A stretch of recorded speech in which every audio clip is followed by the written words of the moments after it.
And I'm not doing any of your fancy pants audio routing so people can hear what you say. I don't know how to do that.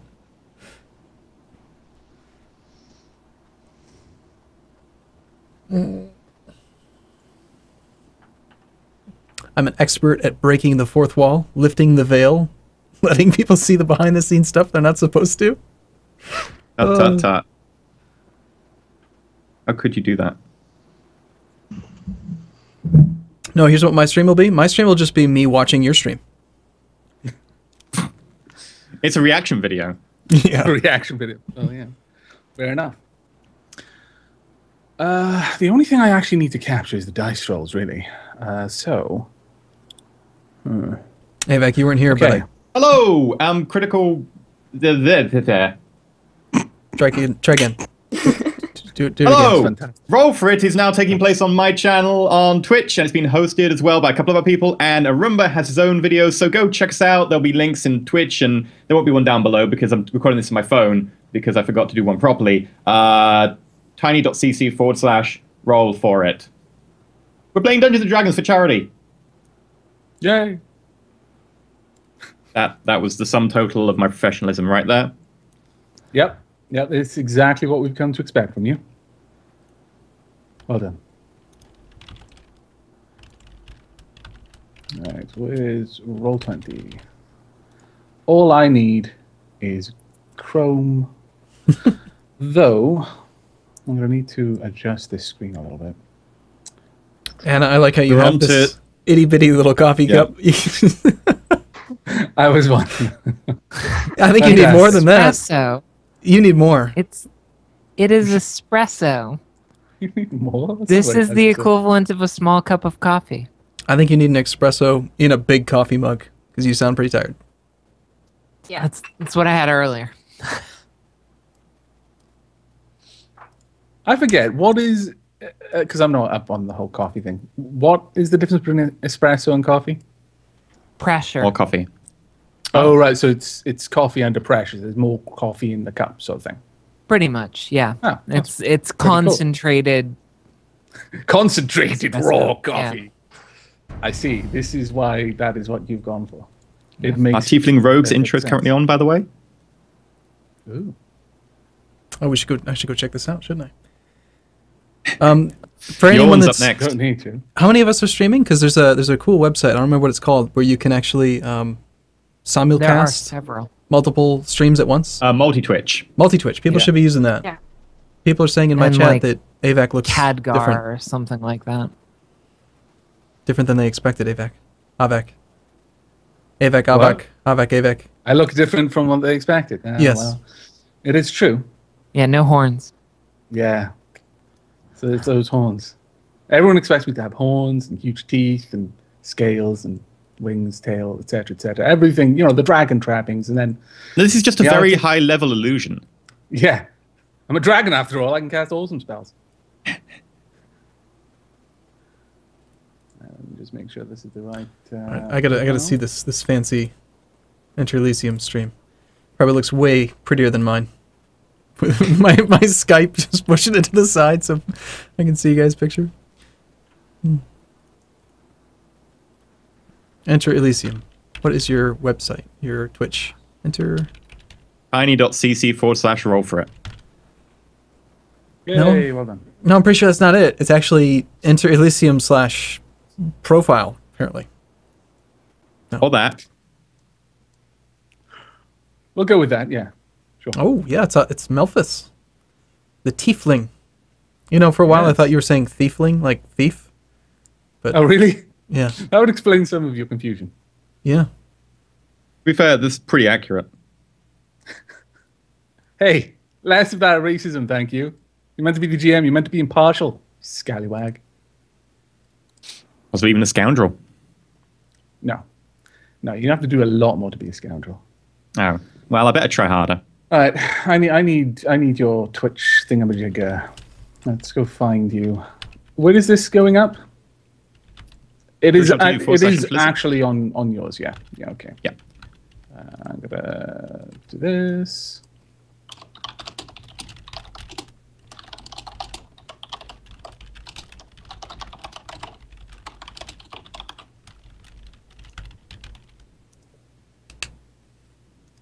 Oh, you know what I should probably do? I should probably get my character sheet handy, huh?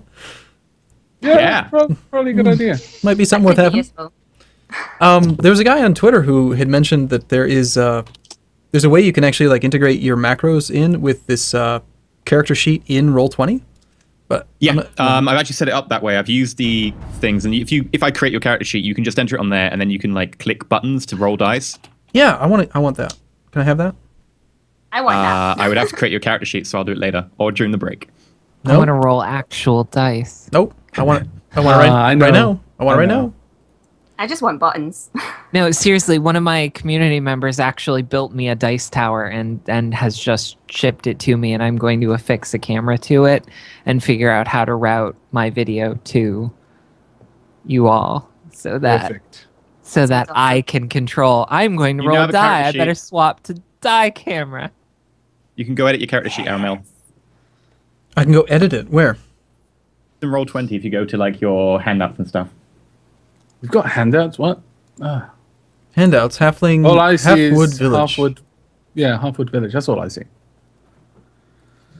And now it's Got any gone. more? No, I don't even see that. Yeah, he stole Oh, it. That is a Yams. lie, half elf. I am not a half elf.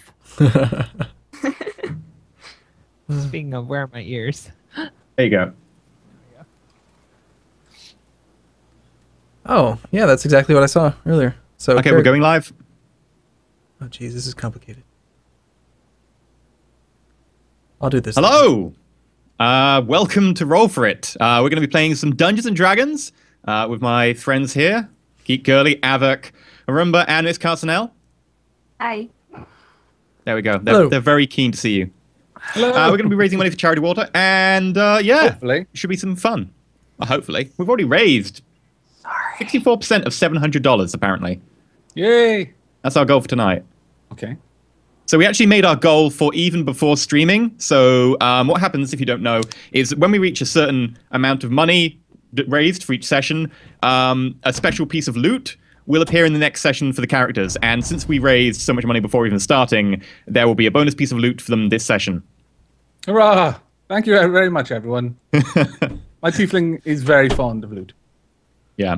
So should we go through who each person is and explain what you've been up to this week, and then we'll get cracking. Okay, yeah, sure.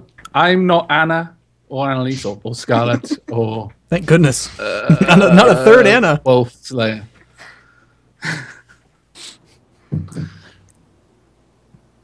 Anyone else? That was it? I mean, That's all it's- you're going to say? Who you're not? Aren't you supposed to say who you are? I'm a tiefling. Once I'm you've tricksy ruled like out that. the impossible, only Alright. the possibles left. I'm Avak, if you couldn't tell by my voice. Well, actually, that's assuming most of you know who I am already, which is rather arrogant. I'm Avak, and I'm playing the tiefling rogue Melfas. Okay, Anna, what have you been up to this week? What have I been up to this week? TwitchCon. I just got back from TwitchCon, so if I look tired, that's why. I literally just got back from TwitchCon. Didn't sleep. Haven't slept. Yeah, Very, very tired. I somewhat Everything's for the bullied you week. into coming tonight. I feel bad. I am. Yeah, yeah. It's all your fault. That's pretty much It it. really is. It's all your fault. I'm not even going to try and make you feel better about it. No, this is your Oh. fault. Yep. All right. Entirely. Arumba? Yeah, I am. Hello and welcome. I'm Arumba. This is actually, you guys actually drew me into this is the second time I've ever used a face cam for anything on Twitch or YouTube. Oh, yeah. So good job. Yeah. Wow. And a lot of people in my chat are saying they thought I was black, apparently, by my voice, but they're surprised that I'm not. So I'm going to be playing a Night Elf Druid. Not Night Elf. Damn it. I know. See, I've Now you're getting your character confused. See, with the word druid, I just naturally associate World of Warcraft. So things like Night Elf or Tauren, they come to mind. But yeah, no, half elf, Sad. half of an elf, druid named Aramil Silverkin, and I'm gonna bring balance to the party. That's my plan. And Miss Carcinell. Annalise. Yes, I'm Miss Cashnell, Annalise, Arumba, Annalise. Hannah, Hannah, Stab you eventually. I know she's got 2 daggers. It's pretty likely. Yes, stabby stabby. I am playing the Gnome Ranger Scarlet. And I think that's all I have to say. Okay, cool. Did someone want to say something about charity water, just briefly, so we can persuade people to donate and it's a good cause? I think you should. Yeah. Me? I thought Annalise was going to say something. I mean, if anyone else wants to, feel free. Let her have a little bit more cider. I'll handle this one. So I was okay. We were talking before we decided to do the stream about like what kind of charities we could support, and Interrogating and I both agree that there's a lot of charities out there that don't always spend the money the right way, and this one though is different. It's called Charity Water, and Interrogating, you might be able to help me explain this part a little bit better. But basically, like the overhead, the administrative costs are like paid for by a company of some sorts. It's basically lots of like rich like donors, like people who've got millions of pounds, etc., who just be like, okay, we'll support your running costs, and you go get the money for the, actual donations for water pumps and stuff from, grassroots effects sort of charity stuff. So it's just rich people who come along and go, we'll donate to your charity to keep it running. Yeah, and Rich people come along. I really like that part because I've always felt like if you're going to give money, you always wonder where it ends up. And it sounds like with this charity, at least pretty much 100% of it goes directly towards digging wells for people who can't get clean drinking water. And hey, let's face it, there's a lot of people on this planet who don't have everything that we have, and they deserve it. So got to help them out. So feel free to donate and give us, extra. What was I going to get? I was going to get extra mistletoe. Yeah. Well, we found out you didn't need mistletoe in the end because you've got a casting focus. True, but give me mistletoe anyway because mistletoe's cool. Okay. So if we reach our goal for tonight, which I think is $700, we started the night with like 450 anyway. Then they'll have an extra bit of loot drop in the next session. Nothing crazy big. I don't want to unbalance the party, but something small and nice, so that the chat can be like, yeah, we got you that by being nice to charity. We did already get $450. So there will be something, not more coffee. You've already got coffee. Will drop during this session. And it's just a kind of nice way of saying, thank you guys. So, without further ado, I think we're ready to get started, aren't we? Yeah, I'd say so. Okay. Let me pull up my... So, you are all currently in Middleshire, in the Halfling Nation, which is in the center of the continent. It's a little bit north, so it's a little bit on the cold side. It's autumn. It's a little bit chilly. Wolfslayer feels perfectly at home here. And it's raining. It's not a particularly strong rain. It's just that annoying sort of pitter-patter of rain, which will eventually get through everything you wear. Nothing you can really get in range of that. No, sleeting rain, nothing dramatic, just annoying. And you've been walking for about 4 hours since you last went and helped a farmer out. And you're kind of looking for a bed. It's getting to nightfall, the sun's getting low in the sky, it's starting to get a bit dark. And you come up to the halfling village of Halfwood in front of you. Okay, well, I just start approaching it. No pause, heading to the most obvious inn-like structure I can see. Okay. Straight as you get to the front of the village, you can see very obviously, as you get to the crossroads that starts at the beginning and sort of has roads breaching off around that go around the edge of the village to be able to get access to other things. Right at that crossroads, basically on the corner, is an inn. The inn is called the Old Trout, and it's got a picture of a trout on a plate on this swinging board from a sort of an arm coming out over it.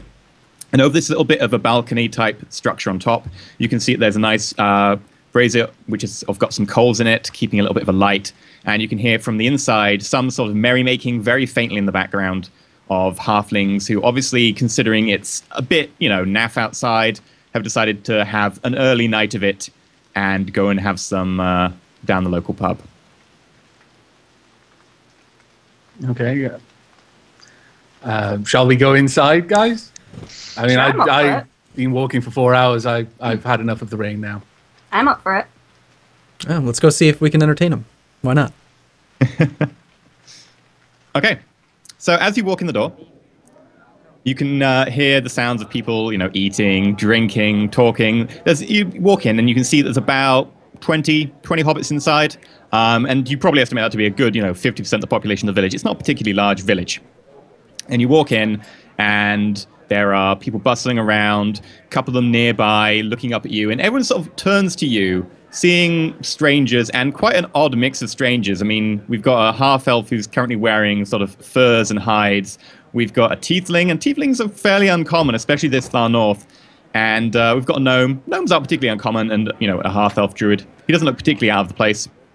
Everyone has a quick pause, and then just gets back to what they're doing. We, kind of ignoring you.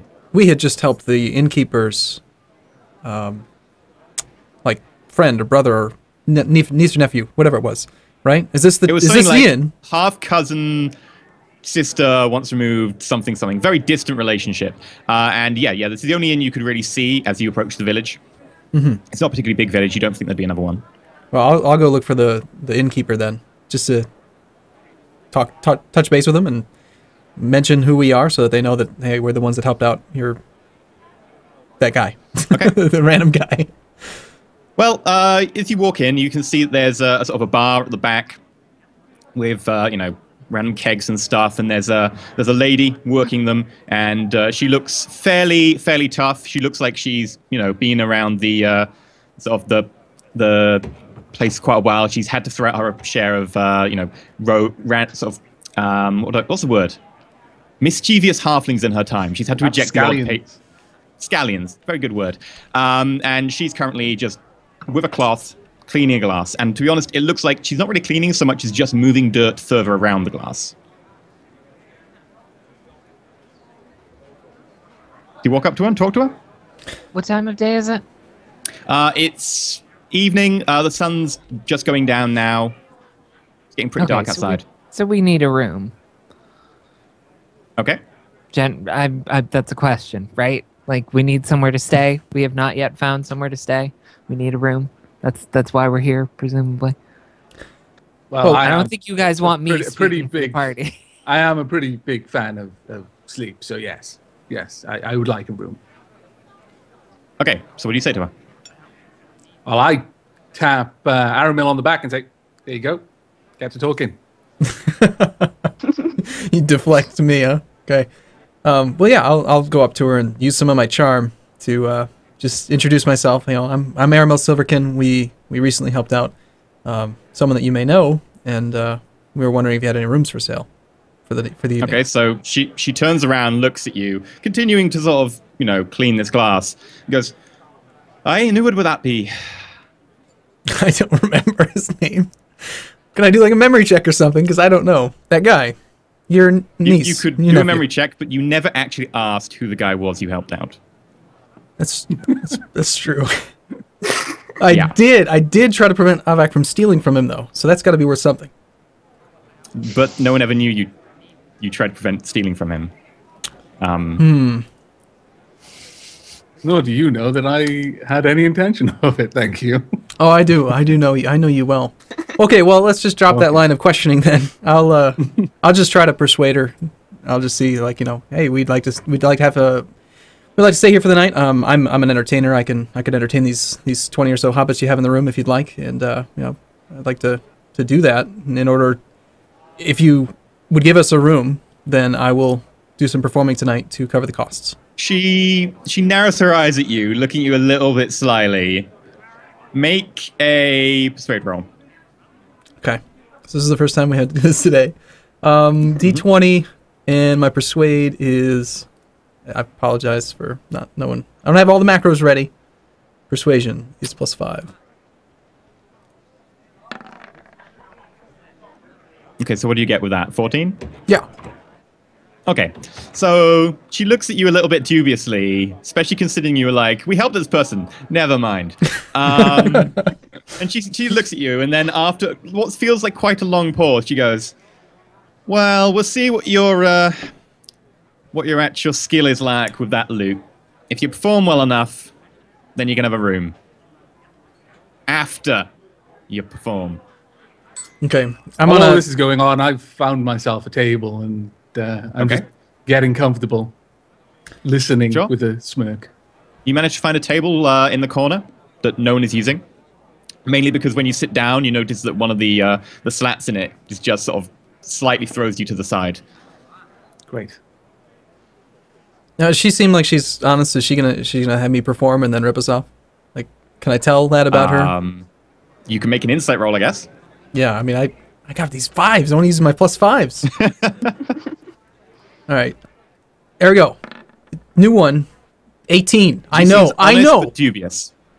Okay, so she's an honest innkeep. Gotcha. Is she fat? No, she is tough and well built. Okay, because this is an honest question. I've heard through books and things that you should never trust a skinny innkeeper. So she is tough and well built. She's not skinny, but she's not fat. Oh, okay. It's good enough for me. She's a half, right? She's fat for a halfling, maybe, or hobbit. Have you spent much time with halflings? Can we actually call them hobbits? Is that not copyright infringement? I think we could probably say the name. Just D&D can't call them that. All right. Okay. Well, yeah. Let's go. I'll bust out my lute. I'm not going to play it here. Don't expect that, but I'll play it for the I'll roll a dice. Okay. I'm not singing. You can't make me sing.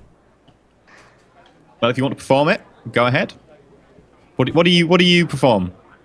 Oh, I don't know. Just I look around the room. I see mostly halflings, and so something that all the halflings sort of see you stepping up and producing a lute. Mm-hmm.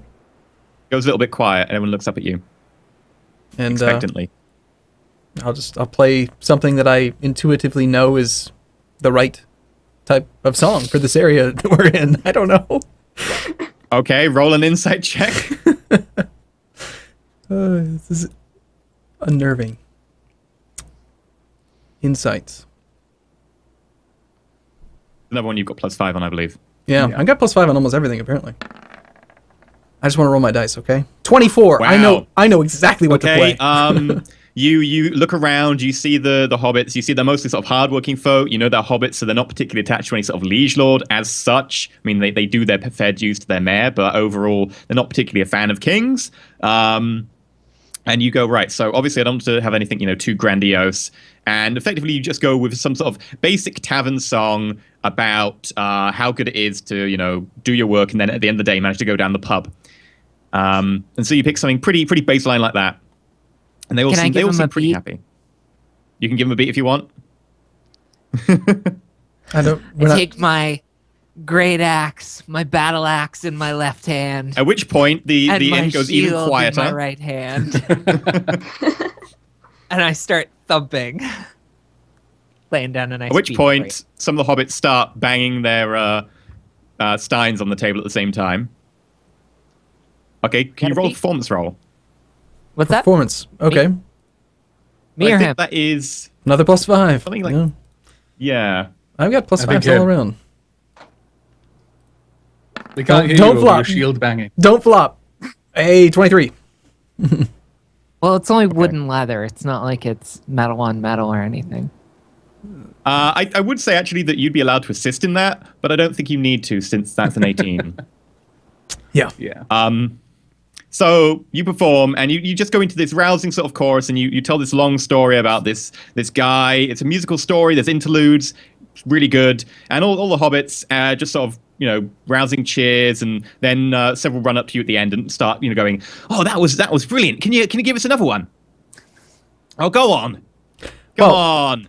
I'm gonna look my way over toward the innkeep and kind of give her a suggestive look, like, "Hey, come on." And I'm gonna wait, and I want to make sure that the nod is the right nod. That we've got the rooms. At this point, she looks to one of the innkeepers next to her, who looks a bit younger, a guy maybe sort of middle-aged, maybe a bit younger, and she gestures upstairs, and he pops upstairs and grabs some bags of what presume to be some sort of bedding from under the stairs. Okay. At this point, I flag down the innkeeper and say, "Well, since he's doing such a good job, how about some victuals and some beer for us, the rest of his party?" She looks at you, looks over at Aramil, and says, "Fine. What table are you at?" The one with the wobbly slat. Yeah, I can see you through the. It's fine. It was a joke. You notice you are about 2 2 foot, 2 foot and a half taller than anyone else in here. You're probably fine. Okay. That's a good You're point, also actually. red. You have orange eyes with no irises. You're terrifying.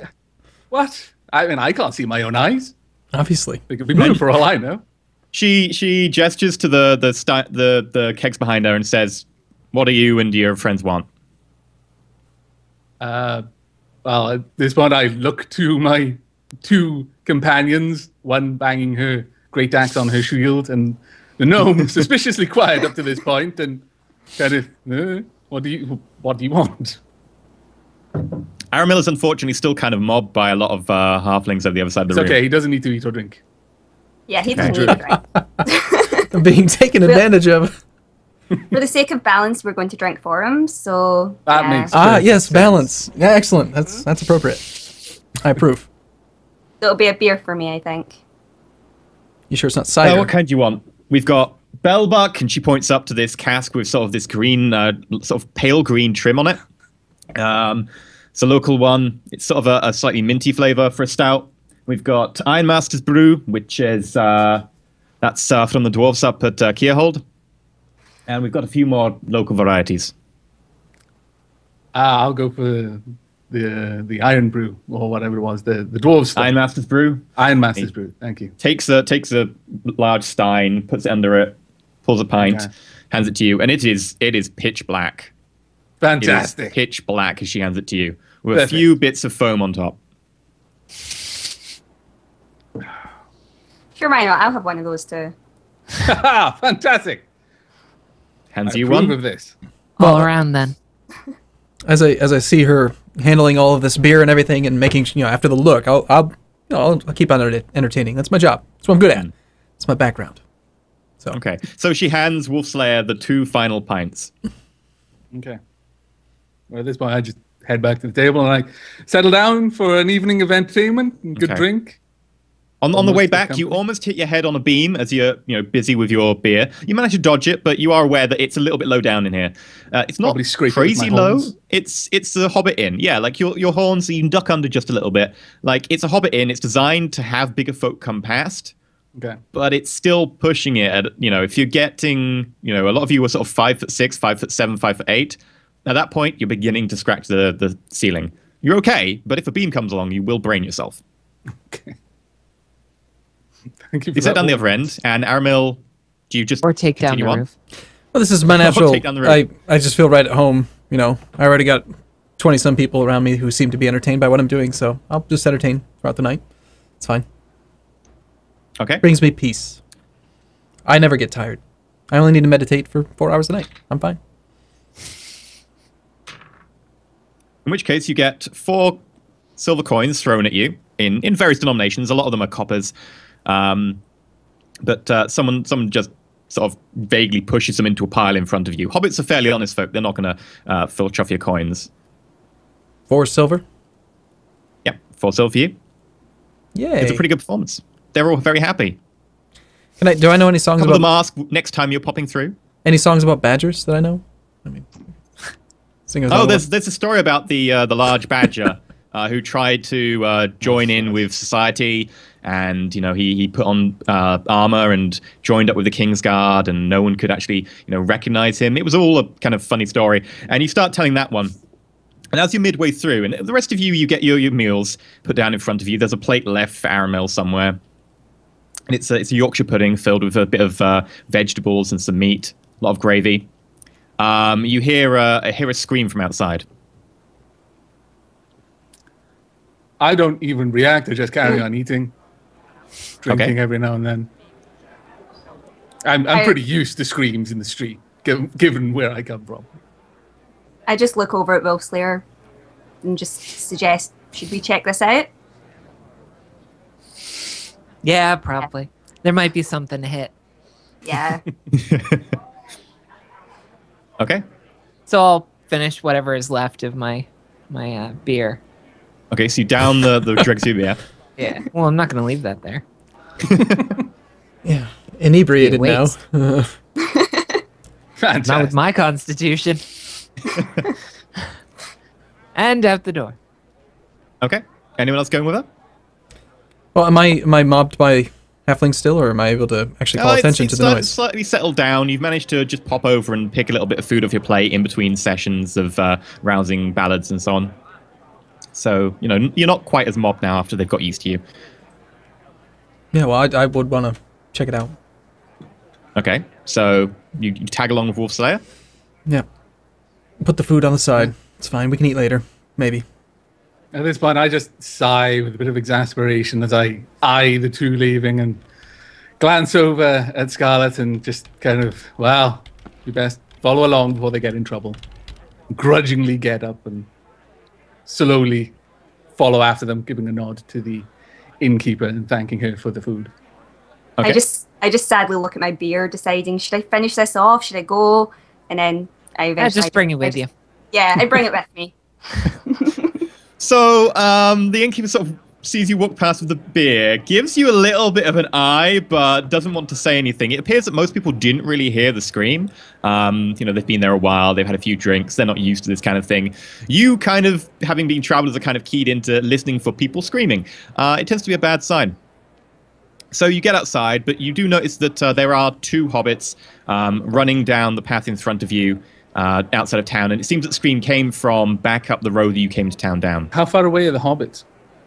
They're probably only 20 feet away. They're not particularly far away. Okay. Well, I'm a little bit behind Wolfslayer and Aramil, so... And to be clear, we are the only non-halflings here?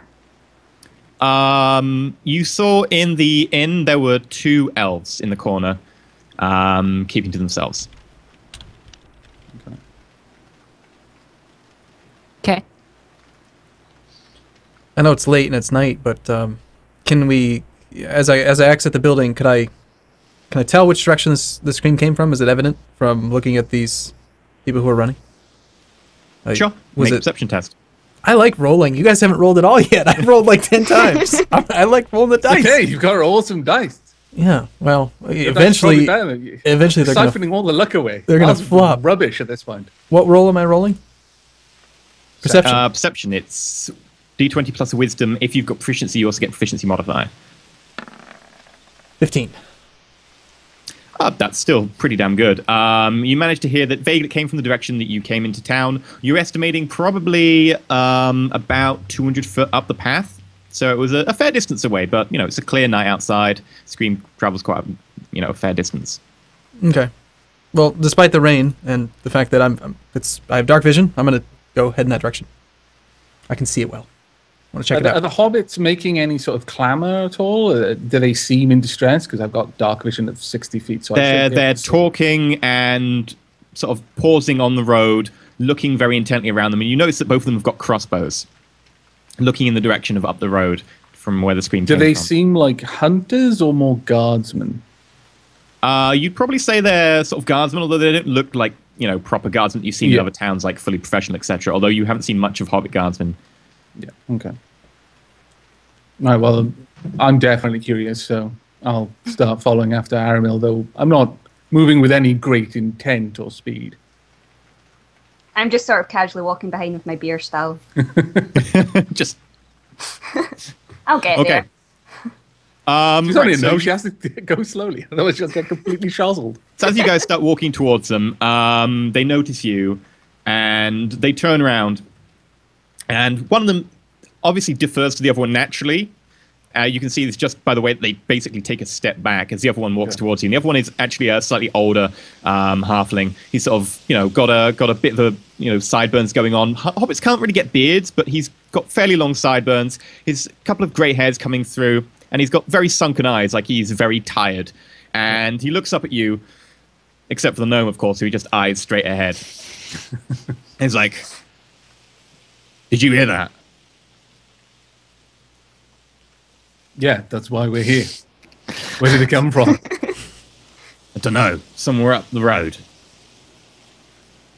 He eyes you up and down, and obviously he sees the very large axe held by the half-elf. And he says... Goliath. Jeez. Yeah, totally.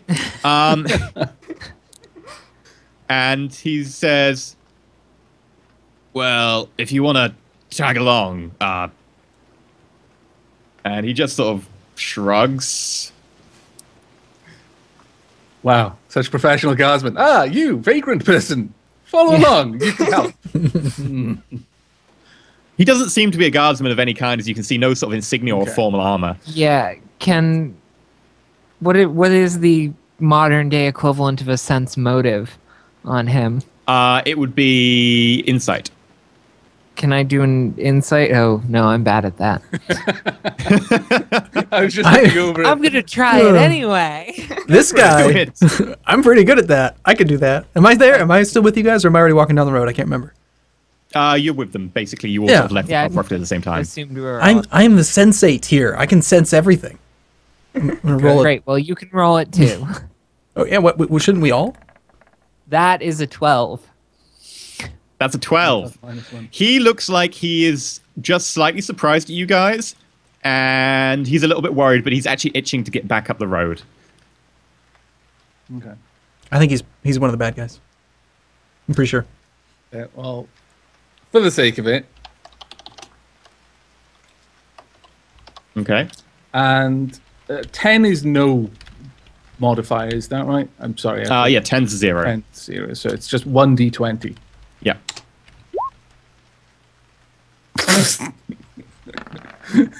My insight was rather rubbish. He looks like a halfling. He looks slightly old. He's maybe tired. Good job. Good job. Perfect. You also think that beer good. I approve of this observation. Yeah. Aramil, were you going to roll, or we Yeah. Oh, I'm rolling. I love rolling. I got an 11. Okay. 11. Ugh. 11. You think that he is a hobbit who's, you know, a little bit wary of you, but he's just a little bit cautious, and he's itching to get up the road. Our sensate. Gotcha. Rolled Yeah. That's six. All right. So we heard a scream from this general direction or further on? A little bit further on. Okay. Can I do like a perception to appraise the situation further? Like, Sure. You can perceive around you. I mean, there's nobody else here. That sort of a thing. Sure. Like, I mean, I've got dark vision, so I should be able 60 to feet, see yeah. a decent distance. I feel like something's not right here. So what am I doing? Roll perception. Perception? So that's Damn off wisdom, and if you've got a proficiency in perception. Yeah, you didn't have much wisdom. No, I do not.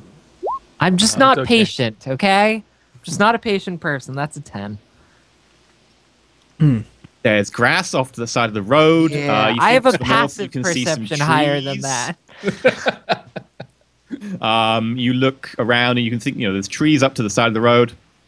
Let's see, what am I good pretty at? far We're gonna away. do one of those things. You Well, can't spot everyone anyone else particularly nearby. seems to be trying to assess the situation. I kind of unsling my bow. I haven't knocked an arrow or anything, but my quiver's Okay. around my hip, and I just start walking. I'm tired of talking. I've got enough of a beer apparently- in me that I'm going to be reckless. Yeah. Okay. Apparently the stream just died and then came back up. Sorry, guys. Right. So you just walk up the road. Okay, yeah, that's what I'm doing. Sure. He looks around at you, thinking, okay, and just sort of hurries up to catch up with you because halflings can only walk slightly less than you can walk. So I'm not making any great effort to rush. okay, so he ahead can of keep the- up with you. He does a fast walk. You're just sort of slowly Yeah. trudging. And he walks up and catches up with you quite easily. And he has his crossbow at the ready, sort of pointed vaguely in the direction of up the road. Okay. And you see a And- subordinate sort of just tagging along behind him. Are the rest of you just going to stand there, wondering? I just assume that unless we say otherwise, we're going with you. Yeah. All, Okay, like cool. looking for the source of the scream. That's cool then. Okay. I'm Well, generally you get a little bit further up the road. I'm Yeah. just generally untrusting of all people. So I'm just pay close attention to what's going on with those two and AVAC. I mean Melfast. I'm watching you. I'm watching we you. go. So you walk a little bit further up. There's a house off to the right of you that you pass, and eventually you get a little bit further up the road, and you spot in the road two people laying down, a little bit separated by maybe 20 feet. Are they halflings? And have you got dark vision? Yes. Okay, so everyone but the gnome, I think, can spot this. The gnome, you don't have dark vision, do you, Scarlet? I think I do. Let me check. Do you? Yeah, I do. Dark vision. Okay, you can all spot this. Halflings just seem unfazed. They continue to walk forwards. Yeah. Are they halflings lying down in the road, or are they? They look like either they're human children or elf children, or they are halflings. They're sort of that sort of size, shapes on the ground. At this point, I distance. stop sharply at the sight that the halflings beside me are carrying on walking. I just hold out a hand as if to stall them. Wait, so there are either halflings or children lying in the middle of the road. At the night, we've heard screams, and we don't see anything else yet, right? You can make a perception test if you want. No, I'm going to run forward. Okay, you run forwards. So I told you, I'm just not very patient. Malthus holds out his hand, and the halflings stop and go, "What is it?" And then this half-elf barbarian with a great axe just runs past them at full pelt. Exasperated sigh. You get to the bodies before anyone can really act at this rate, because your run speed is just one turn, effectively, for that distance. So sure, make a perception test when you get there. I'm looking for my actual dice. I hate virtual dice. I would like to rage at my virtual dice. But macros. Perception. Personal, like real dice can't do macros. Oh, for Christ's sake. Wow. As much as you hate as much as you hate virtual dice, hang on. I love them. So if I have proficiency, what does that give me? +2. +2. That's it, right? Yep. Okay, just making sure. Then that's a 7. Okay. So a 7. Yeah. 2 halflings. In a fairly bad state. They both appear dead. They're wearing cloaks. One of them has a short sword drawn. One of their legs is basically only hanging on by sinew. Somewhere around the knee joint, it's been just pulled apart, and you see strands of flesh hanging from it, and vague bits just basically holding the knee on by a thread. They look both pretty mauled.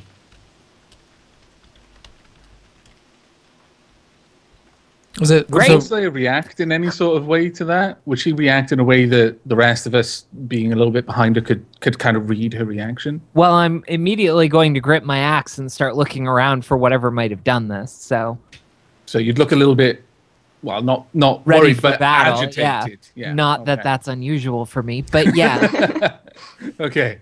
Well, I think we probably have been around you enough to know that you really like to hit things. So if you look like you're getting ready to hit something, it's probably like to hit things?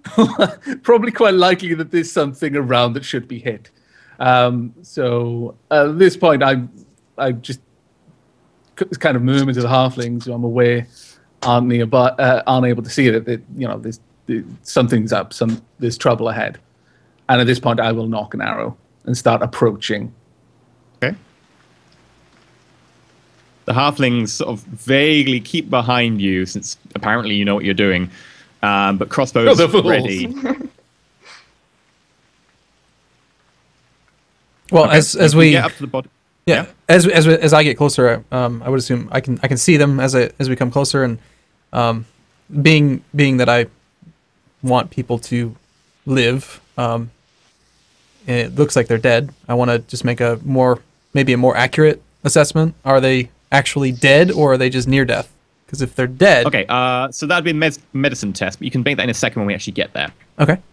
So you walk up, and once you're actually within vision range for the halflings, they have, the little guy who looked like he was a subordinate, visibly sort of goes pale, and you can see that he sort of makes a motion to sort of cover his mouth like he's almost going to throw up.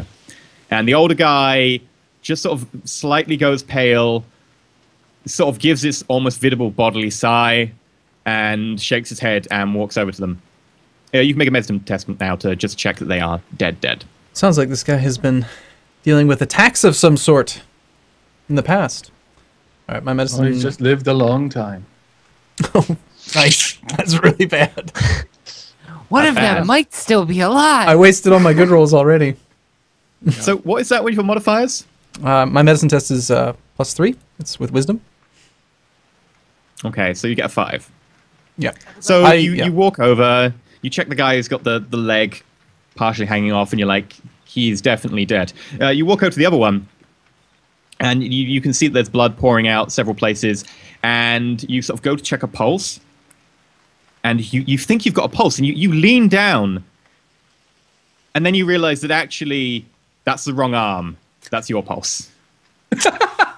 I feel smart. I'm watching this. I feel I'm very not smart. laughing. I am on the inside, though. Well, at this point, I assume I have like finished my beer, so I've just chucked whatever it was in away, and I'm just sort of looking for. You throw this metal pint mug away over the side of a sort of rock wall nearby. Look at her, Aghast. I That was just look good at, beer. It was delicious, and I look at Will Slayer and I just pull out my 2 short swords. Betcha I can find who did this first.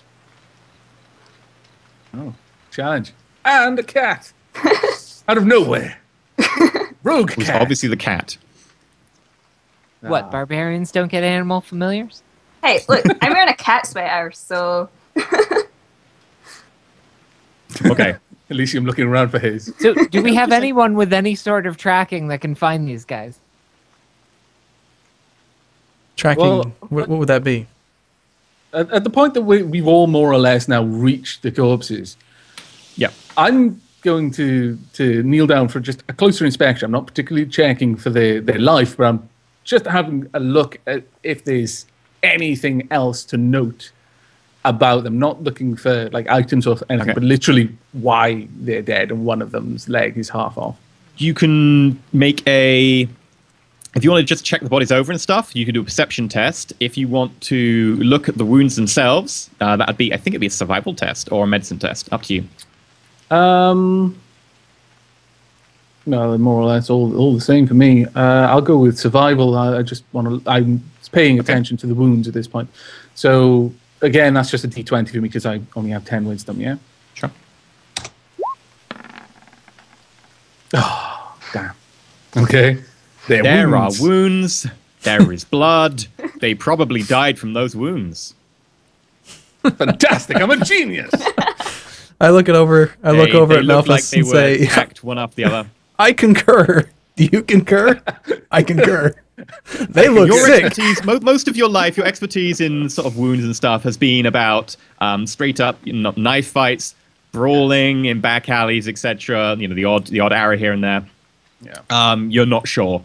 There are no arrows sticking out of it, and there's obviously not a bloody dagger lying nearby. And it definitely wasn't a fist that destroyed that knee. Relatively certain that this is not knife or arrow related, or is it at this point? I'm like, You probably it's not, but you're not certain. Okay, well, that's good. There's a lot of blood. It's covering a lot of things. It's hard to make out. Well, intuitively, it just seems to me like an animal of some sort. Can I do like an animal handling type thing, or is that completely unrelated to this? Like, no, that would be a survival test still, to actually look at the wounds and see if it was an animal. Well, can I do that too? I've already checked him with medicine. Yeah. You were checking for a pulse then, though. This is completely different. It's completely different. Is there Wait. anyone else who's any good with You animals? said it was raining, which means whatever That's did better. this left tracks. That's better. That's good. Easy to find tracks. Okay. What do you get with the 12? Well, I have I made a macro, so I get a pop up asking me what my plus is. So the number you see is always the right number. It's already got I the. see that because I've got other things up. Oh I yes, just see a 12 on my screen. 12 plus 3 is 15. Okay, so 15. You look. There are bite marks. They're definitely bite marks. They look like something about like a large dog or cat size. We're talking not domesticated, but a little bit bigger. Some sort of bite about that size. It's like a bobcat or something, like a cat. Yeah, something like that. We're talking something pretty large, but not bigger than a pony or something smaller than that, but much bigger than your average house cat. Big House dog. Big for like a halfling though. Yeah, for a halfling, it's pretty large. Yeah. The bite marks, an entire bite encompasses most of one of their shoulders. The entire knee just seems to have been pretty effortlessly ripped off. As I don't want to assume this sort of thing, is Aramil communicating his suspicions to the rest of the group? Anything to Arumba? Well, I don't know. I wouldn't have alerted the group to anything. I just don't trust people. So I want to double check everything. It's not that I don't trust you guys. You guys are great, but I'm not gonna just freak everyone out for no reason. But I'm looking for tracks moving away from the bodies in a direction that isn't the one that we came from. That's also a survival test. One of us has got to be good at survival. Come on.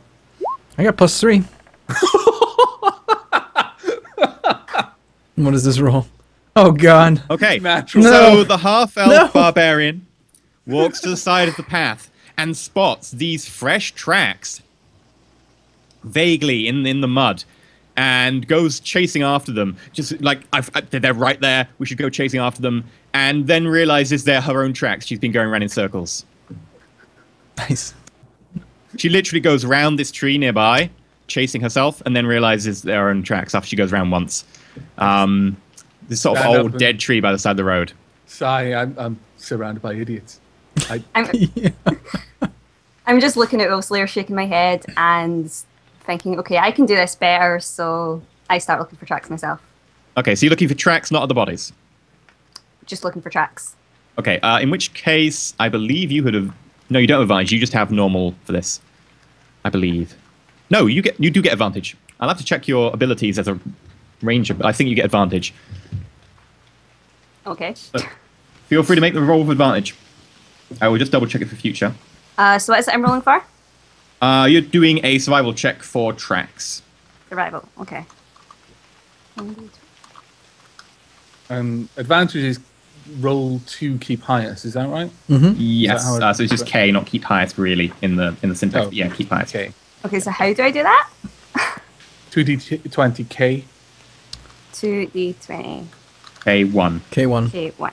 plus your modifier. Plus whatever your... Yeah. Plus my modifier, which is that. 17. Wow. So I got a total of 21. Very nice. Okay. With that, yeah, you do get advantage on it. You look down and you look at the bite marks and you go, well, this is definitely some sort of canine. It wasn't a cat. Definitely bigger than your local variety. And you've maybe had experience of them before. And you look at them and you go, right, this is definitely a very large dog. And then you sort of sniff the wound, and it's already to an extent infected. And this person's only been dead about 15 minutes. And so you know that you're looking for a dog that's very large, has an infectious bite, but also the way the bites are actually on the bodies themselves, it looks like they've been bitten from two different angles at once. Right. And with 21, you are aware that there is this thing called a death dog, which has two heads, is large, has a horribly infectious bite. Right, okay. I'm busy chasing a tree. It's a vicious-looking tree, okay? It is a scary tree. You threaten it with your axe. It does not look at all worried. You sure? It's a tree. She's got an axe. And the tracks nearby look the same. If I was a tree, I'd be really suspicions. terrified if someone came up to me with a giant axe. Well, I figure I would tell the rest of the group what I've, figured out. And Would you like to tell the rest of the group? Okay, so it was some... What was it again? Devil dog or something like that? Yeah. Death dog. Death dog. That seems to have attacked these people. It worked out because there's an infection in the bite, and we should probably really look for it. At this point, I immediately turn to the halfling and say, have you got any issue with large dogs around here? Is this something you've had to deal with, or have there been any other deaths recently like this? And he looks up at you and he goes, "No, We're not even the guards. We're just the militia. We never have to do anything about this back here. It's a quiet village in the middle of nowhere. And he goes to one of the corpses and begins to turn it over. Smells it and sees it and sort of blanches a little bit. And stands up and shakes his head and goes, these were the sheriff's men as well. They were due here. They were a day late. We were wondering what happened to them. Where did they come from? Which direction? If they were due here, they were coming from somewhere. The way it works around here with our villages being so small is the sheriff has jurisdiction over an area, and he goes from village to village. And he was coming from a village up there, Toolwater, about a day's drive away by carriage. He should have been here yesterday. But, and he looks at the other corpse, turns her over and goes, it's just the deputies. I don't know where the sheriff is. Well, somebody screamed. Well, These guys have been dead longer than... Right? Isn't that what you said? Yeah. These guys have been dead longer than since 15 we heard the minutes. scream. Yeah. Oh, no, they were dead a maximum 15 minutes, and this includes you looking for tracks and so on, so it vaguely does match up. Okay, so it could have been them. All right. Yeah. Well, say, we're wasting time just stood here. This I say to everyone else. well, is it our problem? Do we? And use the tracking. That's a good point. Turning to Scarlet. All right. Where Yeah. did the tracks go? You know what the tracks are. Which direction did they lead? Okay, so I guess I start following the tracks I spotted. Sure. I will just say, I did just check. Technically, doesn't count as a beast, so you shouldn't get advantage. Oh, Okay. But good thing is, it counts as a monstrosity. Which So the druid's going to be happy. Sorry about that. oh, I am. Why am I happy? I don't. Because it's not a beast, and you were all about harmony. You said earlier. Oh didn't want yeah, to- it's not a beast. And okay, if it's a monstrosity, then we got to purge it. Yeah, wait. Let's go kill it. I'm all about it. Let's go so kill it. you start following the tracks, and you get up to Suddenly the he's forest line motivated. nearby. Now I'm going to give you a little map of the village, if I Okay. can pull this up and not hide everything. There we go, and show to players. Show to everyone. There we go. You should have got that push to your Roll20 Oh, little cool. stuff. Yeah, I'd say it. Just popped up. So you are just up from the little building up sort of the north west, and you can follow the Just a little bit tracks from there, okay. up to the forest line. At which point you would have to make another roll, because as you get to the forest line, it gets definitely more difficult to see it. There's less light. The terrain is slightly different. It's more resistant to the water because the trees have sort of let it run off. So if you would care to roll.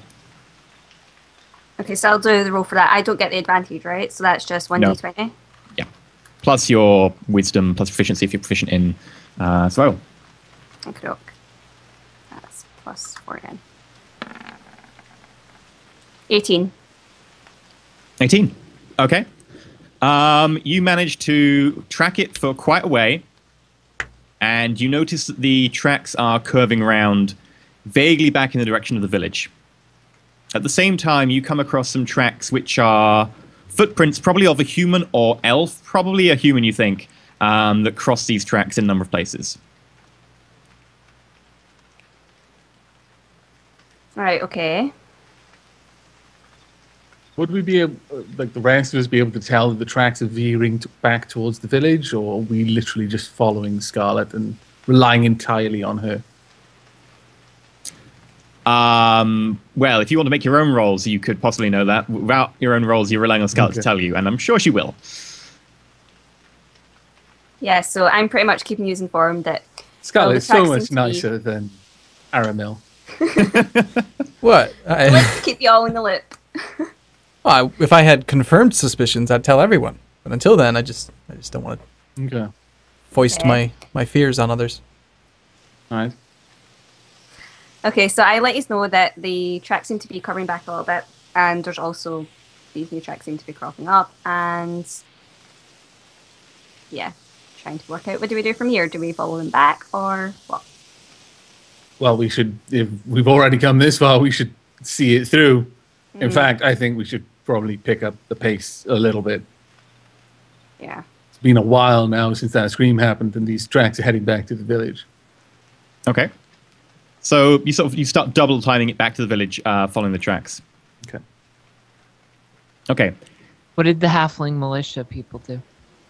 Are Um, they still following? Or are they with the bodies? They followed you and have just basically taken your lead and being fairly silent until you mention the fact that it's going back towards the village and that you should pick up your pace. At which point they look at you and the older ones goes, "We'll go on ahead. You cover us. What's your name, Bowman?" Malphas, and don't you think we should go on ahead, considering the size of our legs? No offense. I'll go with them. He doesn't look offended. He's a practical guy, and he says, "Okay, we'll follow behind. Just make sure nothing bad happens." Okay. Sorry, was Wolfslayer gonna hang back with the halflings, or kind of lead the charge if they're hanging back? Well, don't they move at the same rate as Scarlet? Yes. Ooh. So, in short, we're all moving at the same pace.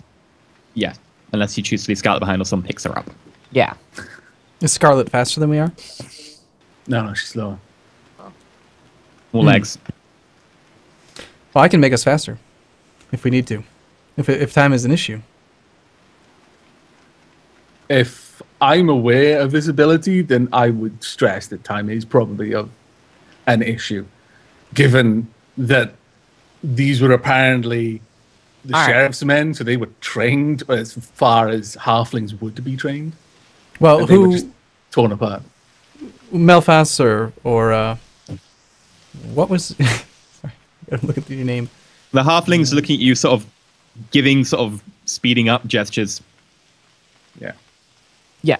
I'm just going to book it back to the village, right? You said the track's headed back to the village. Mm-hmm. I'll hoof it back. You guys stick together and catch up. At this point, I'm probably going to tail behind Wolfslayer. Okay. So Wolfslayer, Aramil, are you going on ahead? Well, no. If she's, and I kind of expected at this point that she'd be pretty eager to go forward because she always does. I'll cast a spell on her. I will use Longstrider. On Scarlet. Yeah, increase her speed by 10 feet for an hour. You are now the fastest of the group. Yeah, this will be. No. Wolf's the one who said she was going to go on ahead. Oh, Wolfslayer. Slayer. Okay. Anna. I got it right this time. Her name's Anna. Anna Did I say is Scarlet? now Looks so the fastest of happy the group by as quite a well. margin. Did I say Scarlet? You look so happy. Yeah, you did, but Okay. So So- Wolfslayer just speeds off ahead. Are you booking like full sprint? Okay, Yeah. that makes you able to go 80 feet. At sprint, yeah. You charge Basically, off ahead. Basically, I want to either overtake whatever it is that needs to be overtaken. And and basically get back to the village before it and be guarding the village. Like if Sure. it's heading back that way looking for something else to prey on, I want to be there. It doesn't take you long at all. It takes you a very short period of time at that speed. You manage to basically sprint off ahead. Everyone's a little bit surprised from Aramel how fast you're going. You just sort of leap over this stream ahead of you and land and just keep going. And you get to this this road that sort of curves around the top of the village, and you hold your axe at the ready. Everyone else follows the tracks. And you notice that when you get to another point, a little bit closer, maybe 50 feet from that house on the way back, you notice that there are other footprints here, older footprints, that are starting to become a little bit washed away. Smaller halfling feet. 2 pairs of these feet, you'd imagine probably a child's feet, and they look a little bit odd. Can you make a survival roll on that? Scarlet, since you're doing all the tracking here. Okie doke. So we caught up to her then as well, even though... Well, Wolfslayer is at the village, and you're currently moving back towards the village. Oh, right, okay. So she's gone. Oh, yeah, she gone. 15. They look a little bit stilted, like the person was injured or something. Like maybe they're walking with a limp or something. They do look a little bit odd. Can I take a look? But you... Sure. I mean, I have Survival roll. pretty good rolls for that, too. Same. 15. Exactly the same as what I just told Scarlet. Okay. So just to clarify, as I was trying to keep pace with Wolfslayer, and then she became incredibly fast, much faster. You can be following up behind her, or you can do the group. Expected. Once I saw her moving that fast, I probably would have been like, "Oh, okay, never mind," and just slowed to match pace with Aramel being like, "Well, okay." So basically, like, Wolfslayer takes off, everyone else starts walking, and you go to a jog, and then just slow down and be like, "Yeah." Casually. So yeah, but you notice these tracks, and you also notice that nearby, when you eventually get to the stream, you lose the tracks of the dog in the stream, unless you make another survival roll at disadvantage, and it's going to be very hard. So that's Because the tracks don't just come out on the other bank. Well, we should all try, right? One of us has a chance of finding it. Okay. Unless bad things happen with Interlysium. I'm not sure. If we roll poorly, what he'll do to us. Rocks fall, everybody dies. Okay, so disadvantage is roll 2, keep lowest? Mm-hmm. Yep. Alright, so... And this is survival, is that right? Yeah. Oops. Did I do the right one? Yes, I did, apparently, but it didn't roll the dice. Never mind. No one's dice is rolling. Aha, mine Okay, did. I've typed something wrong. Aha, 16! Take that. Oh, keep lowest 1. That's okay. right. Sorry. 2. 2. So, Aramel's got 16, and Okay. Scarlet's got 13. As a group test, that's actually a fail. Okay. Damn. So in group tests like this, just to explain how it works, if you pass a threshold, it counts as 1 hit. If you fail the threshold, it counts as -1 hit. If you get a crit fail, it's -2. If you get a crit like success, that's +2. And so if you pass the test, you need a number greater than 0. So you can't really pick up where the dog comes out of the stream. It's obviously it's gone up or downstream a little bit, and in the stream you can't really follow its tracks particularly easily. Okay. Okay. Wait, you said we lost the dog's tracks, but not the tracks of the halflings or humans that were a little bit faded. Was that right? There were other tracks. The halflings that you found a little bit closer towards that little house. Yeah, you saw them. They're a little bit washed away. It's getting hard to see them in the of the pitch dark. It's getting to rain coming down. Wolfslayer, can you make a perception test? Sure. Not well, though. These virtual dice, damn it. Yeah. Someone that's a walks 6. over towards you. You see them. You look a little bit wary for a moment, and then they just give you an eye and offer you a pint. Obviously, recognizing you from the tavern and seeing you run out with the guard, they're just seeing you standing there on sentinel duty, and they're kind of like... I'll give him a wave away, like, and ask if they've seen any strange-looking dogs. Well, there was that one old man Proudfoot used to have. It was like a dog that looked like a sausage. I mean, Very strange recently. No. No, not recently. Dog that looks like a sausage. Wah, wah. Did it have 2 heads?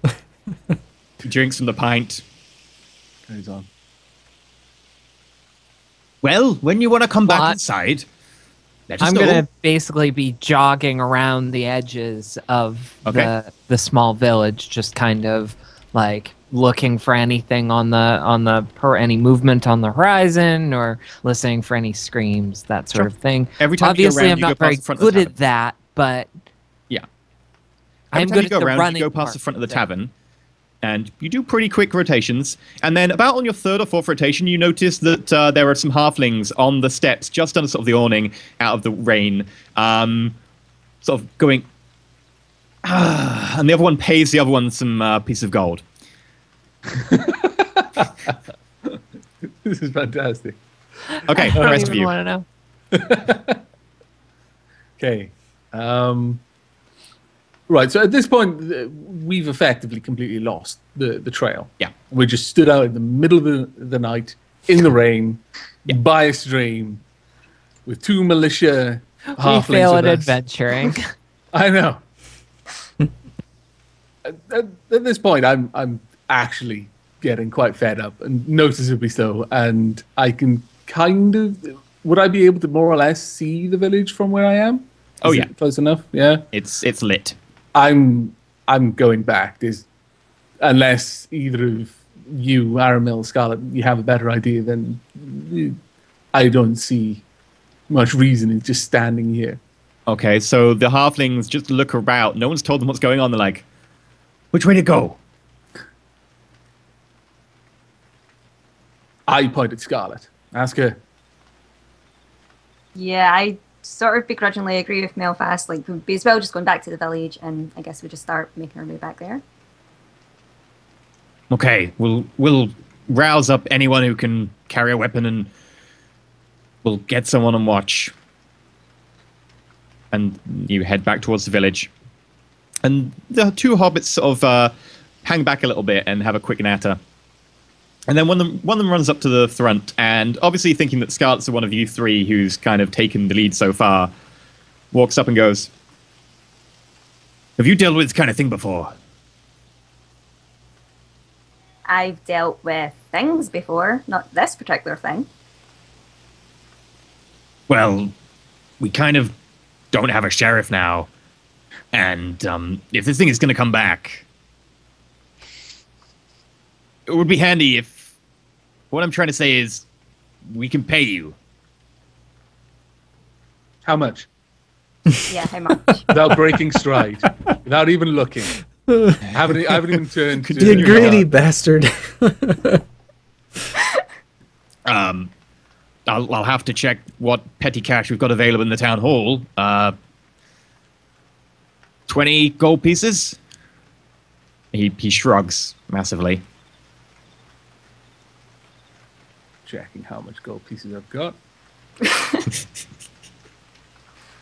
At this point, I'm looking both ways to Aramel. I immediately decide that was a bad idea. I look away from Aramel, look to Scarlet. At which point, Wolfslayer runs up to the front of your party as you get to the edge of town. Okay. Did you find him? Did you? No, he ran off so fast. Just assumed you'd catch him. No, I don't think the dog came to the village, so that's good at least. At this point, I turn to the militiaman and said, "Is there anywhere, like a cave or anything nearby, or anywhere where a large dog might have been that you wouldn't have noticed? Because from the description that Scarlet gave, it's big." I give Melfast kind of a funny look and point at the woods. Yeah, why are you asking her? How would she know? I come from the city. I don't know these strange things. The hobbit you've been talking to jungles. sort of looks at the outstretched arm and just nods and goes, "Could be up in the woods." And no one goes there from the village? No one Not goes really. to collect drop wood from the forest? What Well, do you light time your to fires time. with? But I'll be honest, it's been a bit wet recently, so the wood hasn't been really firewood quality.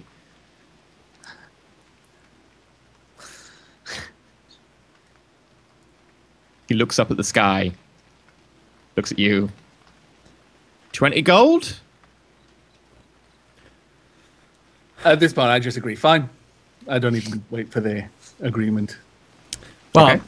I just like rolling my dice, so surely I can persuade a little bit more. You got me. Our time is worth money. Time is money, friend. You call me greedy.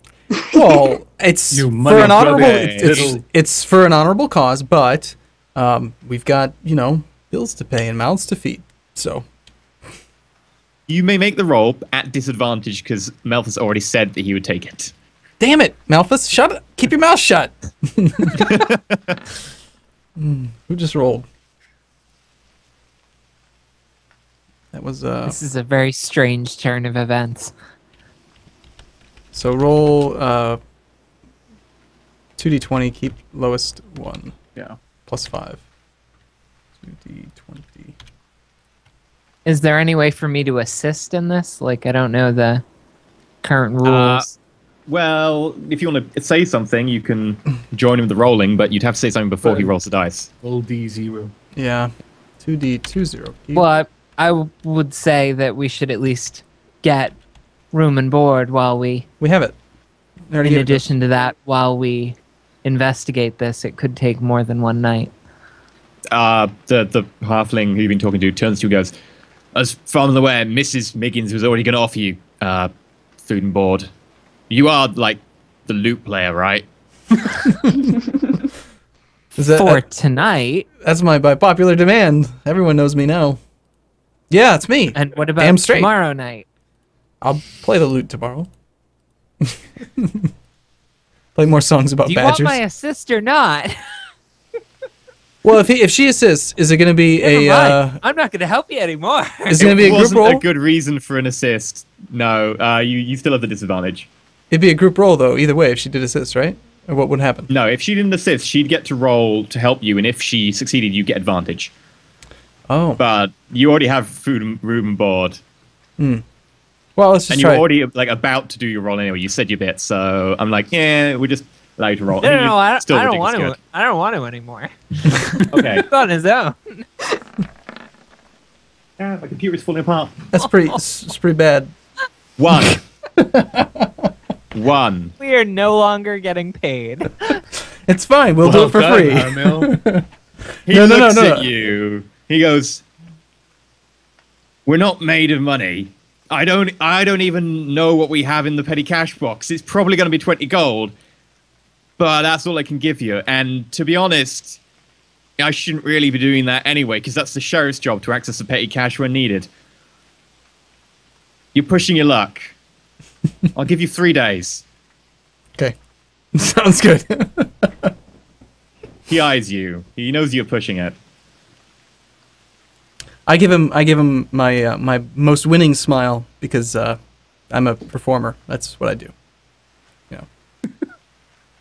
Give him a wink. Right after you tried to I give him a wink. A fleece him knowing of wink. money. Okay. Okay. Right, well, guys, should we turn in for the night? It'd probably be a lot easier to look for whatever it is in the morning. The tracks may be gone, but I guess. I mean, we've tried tonight. We clearly are not going to be able to. So Yeah, let's turn I in. guess. Yeah.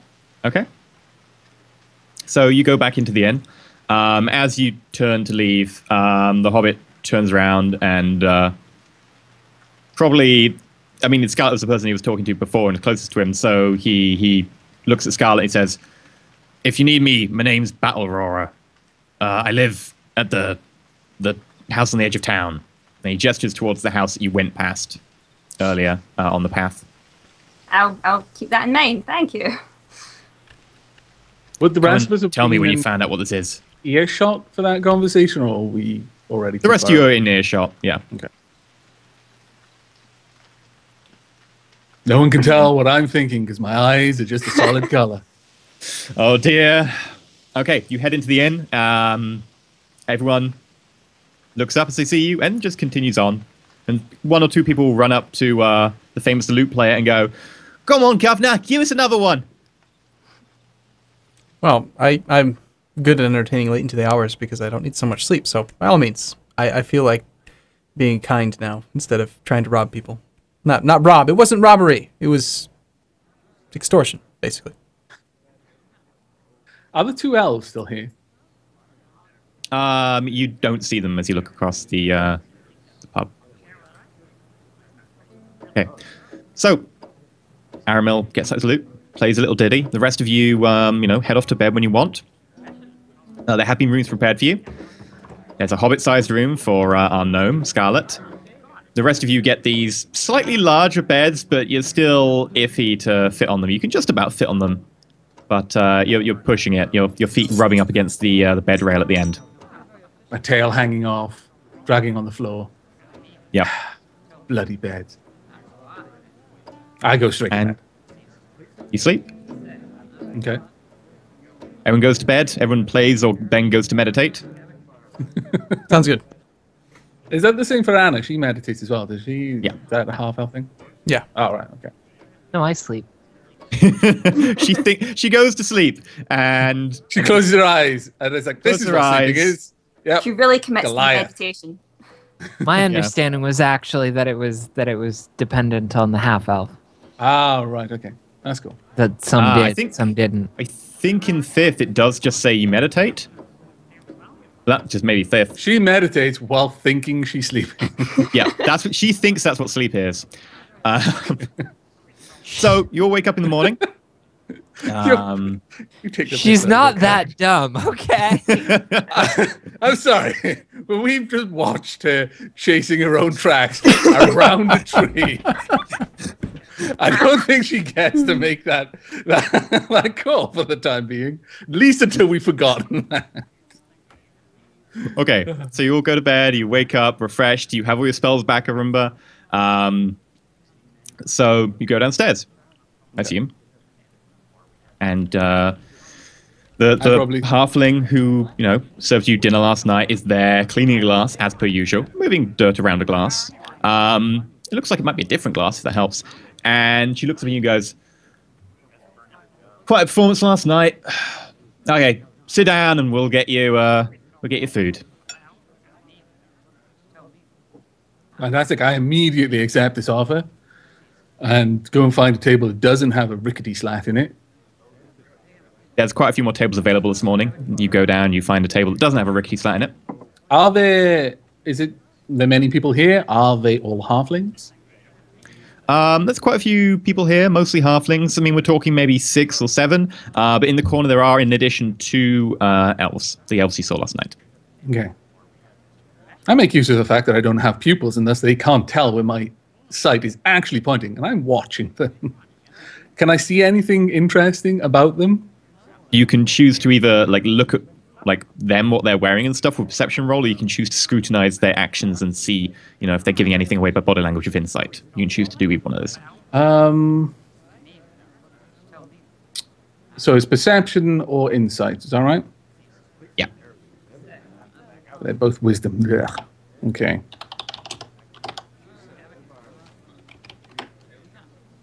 I'll look at their clothing, see whether they're locals. Well, not locals, but from a small place or a city or something like that.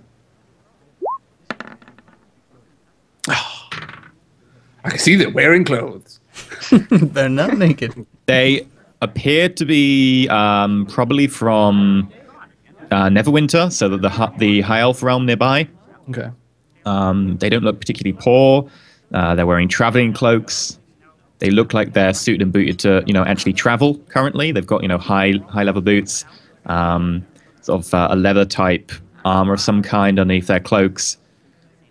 Can't really tell much more. Not got a particularly good angle on them. Would I know if they were the same elves as last night, or would I not have noticed? You're not quite that racist. Yeah, you can tell they're the same half elves, high elves. That's great.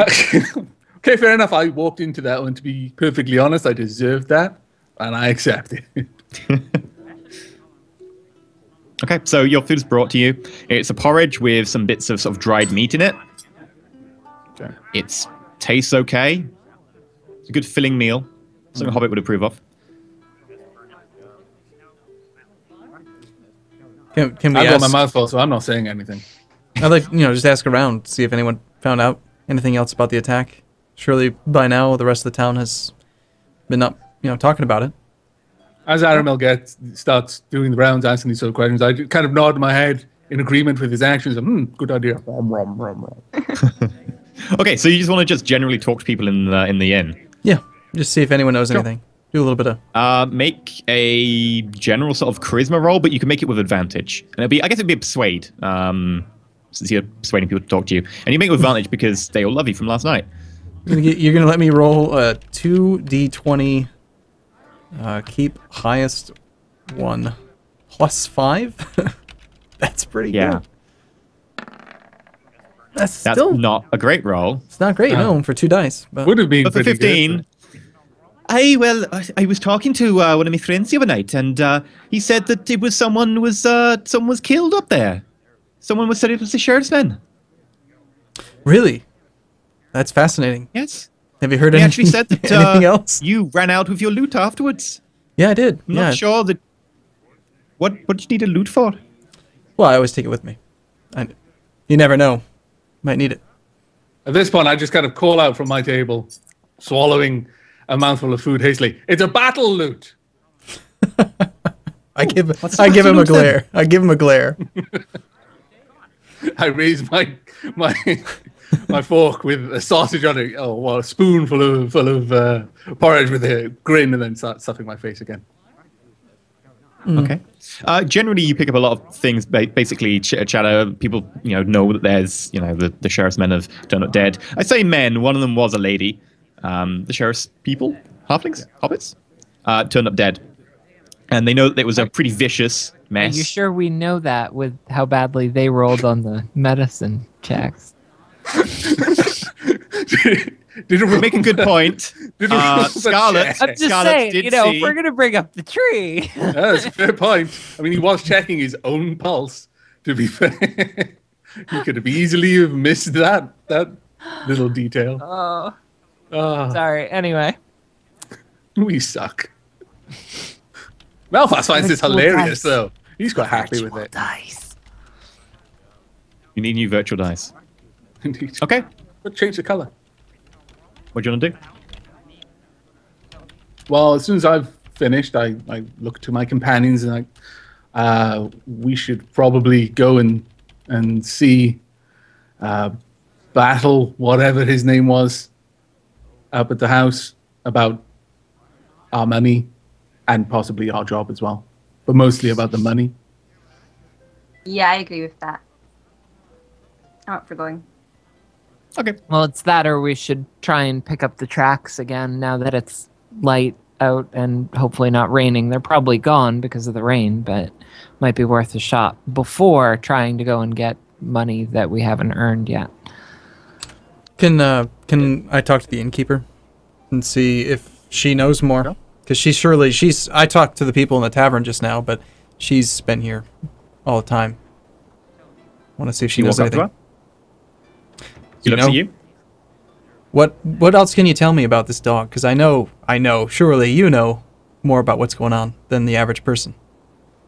What can you tell me? Dog was there? Come on, don't play coy. What do you know? Make a persuade roll? You sound so unsure. You make me feel like my actions are weird. Oh. Yeah, you're basically bullying this innkeeper. Tell me what you know. 19. You spill the beans right now. I heard it was Tastar and Rostrix, the sheriff's people, and that someone was saying that they'd been mauled by something. Mm-hmm. And that apparently you ran up there in the middle of your set. Well, yeah, we're trying to help. Do you know anything about it? I'm not going to hold it against you. Can you help us in any way? I'm trying to help you out here. Where should we look? I don't really know. I tend an inn. Okay. Not particularly experienced when it comes to dead people. At this point, standing near the door, because I've already gotten up to leave, I just kind of look over and say, "Stop harassing the innkeeper and let's go. You crazy druid." I like rolling my dice. Okay, let's go. I'll leave.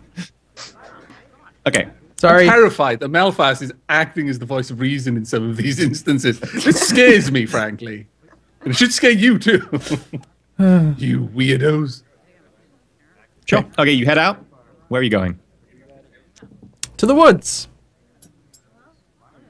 Okay. Why not? Why don't we just go back to where we were last Caramel's night? going to the woods. One with nature. Are we going Well, I to think the we woods? should go and try and find. You were saying that there were what could have been halfling children, like with injuries, tracks, right? Am I making that up because I'm so tired? There are two. So now you heard him say Yeah, something there was like that, another so- set of tracks. There are two sets of tracks. Right. Yep. We should go and try and find the injured halfling tracks first. Yeah, we know where they are. They're right by the river. Okay. And we should try and pick up that trail, Okay, well, I'll grudgingly right? agree to this plan, and I'll follow along. Okay. So, you head up towards where you saw the tracks last night of the halflings who were injured in some way. You will all, if you're searching for tracks, have to make survival rolls. Survival.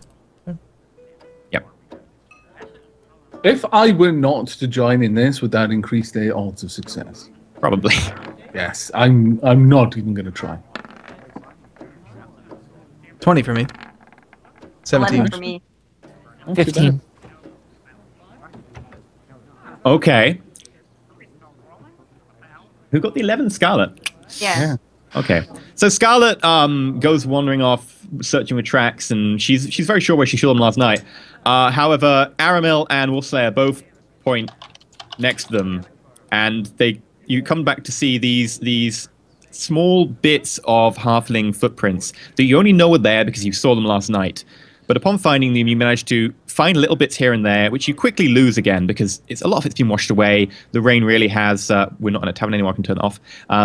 The rain really has kind of got rid of most of the evidence, but you pick them up again in the shadow of the nearby house, and you can see once you get to where basically the house protected the ground from rain, you notice that they basically head towards a coal cellar type dealie. Okay. So this is the house that the militiaman said he was going to be at. Is that right? Or am I thinking of a different house? Mm-hmm. This is that house, that same house. Okay.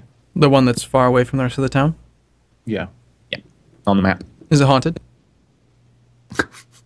Well, You do not know. it's so far away. It must be haunted. Bloody superstitious druids. My God. Never trust a thin innkeeper and never trust a faraway house. It's just... Can't trust them. Can I So say we're anything going about to go there? Yeah.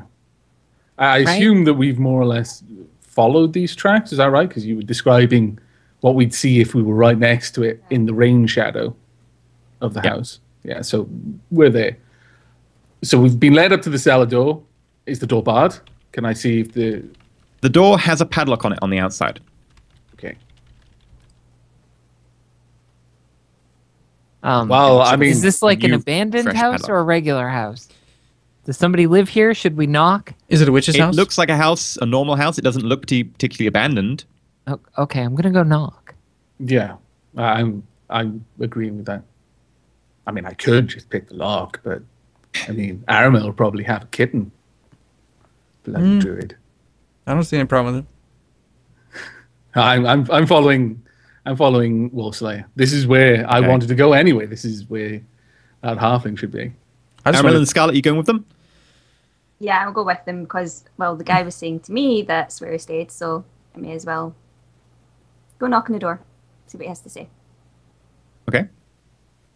You do as well? Okay. So you go around the front, and Wolfslayer poof, poof, poof, knocks on the door.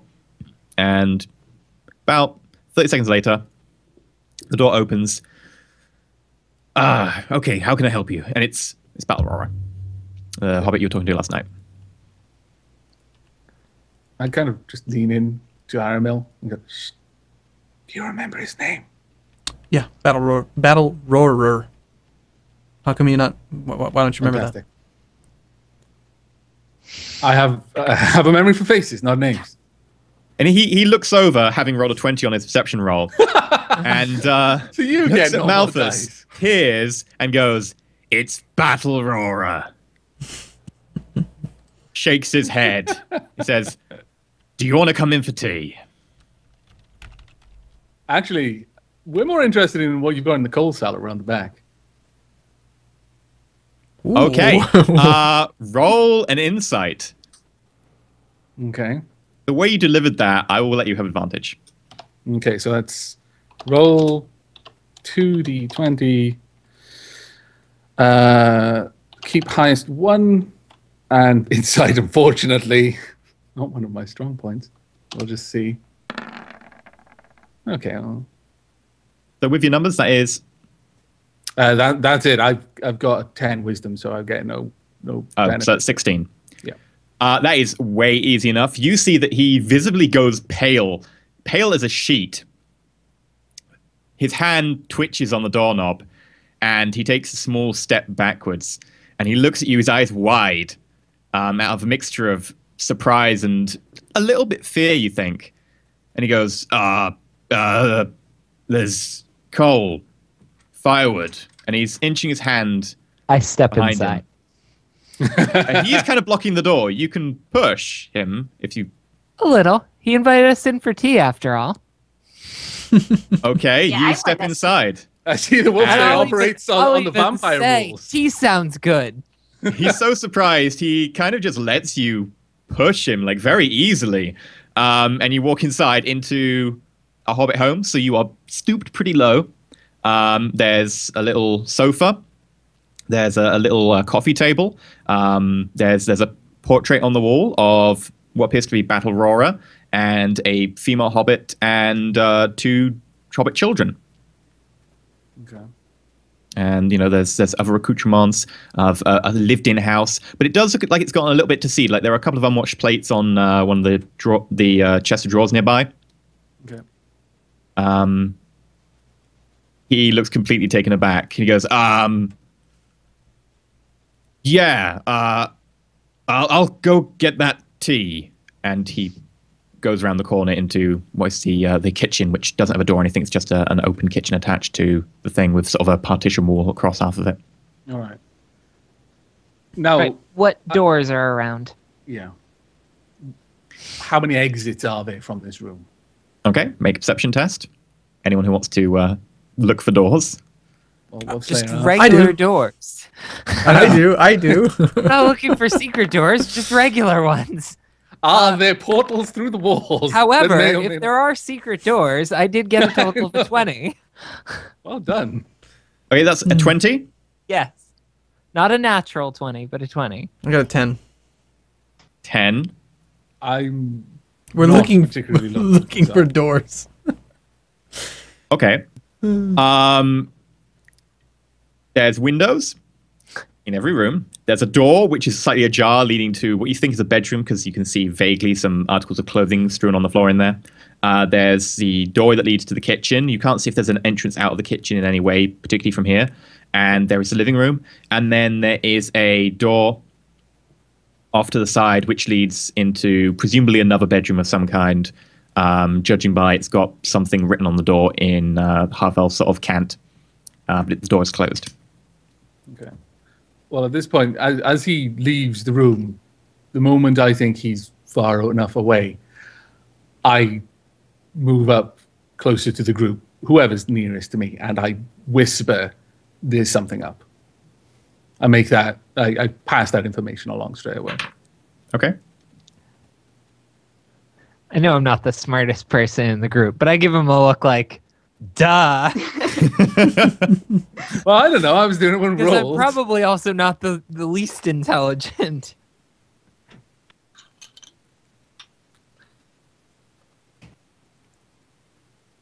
Everyone sits there in awkward silence in the middle of this lovely hobbit home.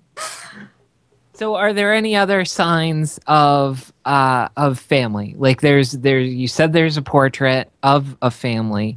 Are there signs of a family? Like the last Hobbit house that we were in, there were the kids playing. There were the signs of a family living there.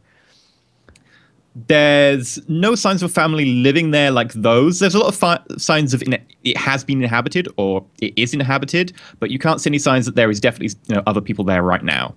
There's some articles of clothing strewn around. There's actually a little locket on a chest of drawers nearby that you can see. There's that painting. There's a couple of other little paintings, and then there's sitting nearby. There's some envelopes opened with parchment sitting on them. Can I take a look at the from where we're sitting? What is the word? What are the words on the door? You said it was written in a half-elf cant. I'm half-elf. The halfling. Halfling. You don't speak the halfling cant, do you? You said half-elf. I heard you. Oh, sorry, I meant halfling. You did say half-elf, but I assumed that since half-elves don't have their own language, it's basically it's like a chalkboard, and on the chalkboard it says something in a halfling sort of script, and below is like the image of a sort of poor, like a child's drawing of a bed. Can we hear him in the kitchen still? He is making tea. By the sounds of it, fairly shakily. I'm gonna go and stand by the portal into the kitchen, because it's not a doorway, because there's no door there. But and I'm not gonna go through. I'm just going to casually lean against the wall, just kind of watching him out of the corner of my eye. He makes tea. He sets some tea and some milk and some cups and some biscuits, and he turns around, sees you, and jumps like a good 6 inches. A little bit of tea splashes out, but he manages to retain the tray. You can see he's starting to get a hold of himself, and he goes, starting to get a hold of himself. Let's fix that. I'm rather good at intimidation. I'm going to go over to him and basically say, so what are you hiding? And maybe, get a little flexing in there. But while you're doing that, the gun show. All that. Maybe brandish the axe a little bit. Be like, what's going on here? Okay. So you need to roll an intimidation then. What were you saying, Scarlett? Scarlett? Yeah, I was going to say, while she's doing that, I'm just going to lean forward and just take, a mug of tea from him while this is happening. Just casually. Oh, nice roll. 23. Wow. Okay. 23. So he pees himself. Back-to-back 19. He sort of shakily puts the tray down on a nearby workbench and just starts sobbing into his hands. Okay. And it's kind of a weird experience to see this fully grown, slightly, getting a bit older, sort of graying, but a fairly tough halfling just bawling, absolutely bawling. I kind of nod to Malphus and give a look at the kid's door. Okay, The door with the chalk on it. At that, I head over to the door and just test whether it'll open first. It is unlocked. Okay, well, I open it and peer inside. There is a bedroom in there. It's got 2 single beds. Okay. Halfling-sized beds. The linen on the beds is immaculate. Everything is in perfect place. There are a couple of paintings of just generic sort of scenes on the walls, and there's in fact some little bits of parchment with scribbles on them in one corner, which look like they were sort of drawings done by the children. Mm-hmm. There's some toys on the floor, but all of them seem like they are very much placed there, like someone has gone through this room and made sure everything is perfect. Okay. Poor kid. There's 2 though. It sounded like there were 2 kids, right? Yeah, there's 2 single beds in there. And there's 2 kids in the portrait. Okay, well, coming back out, I just kind of round the corner and just ask in not a particularly, unsympathetic voice, how long has it been? And he's just bawling into his hands. And between sort of these massive hobbit sobs, he gets out 2 months. Well, I'm awkwardly not really sure how to handle this, so I just sort of lick my tea and give it back to him, there you go.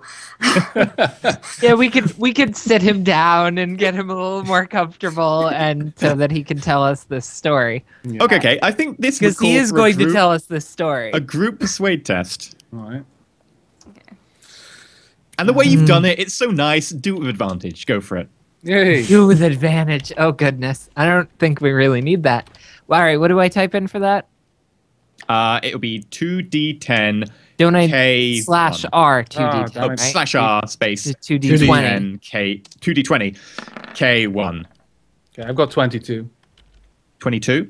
1 plus 4. 21. 21. I get 12. Aw, 16? That's crap. 16. And 12 was that? Yeah. Oh, okay. That's fine. You sit him down, you give him a cup of tea, someone pats him on the back, and you just use very caring tones, these sort of very, very neutral tones talking to him. And he eventually just manages to get out this story to you in between sobs. He goes, 2 months, my kids were taken away from me by a pox that came through town. And he's just breaking up. And then he says, my wife died shortly thereafter from grief. A trader came through about a week back with a scroll, a magic scroll that he said would bring them back. But when they came back, they were changed. I had to lock them in the cellar.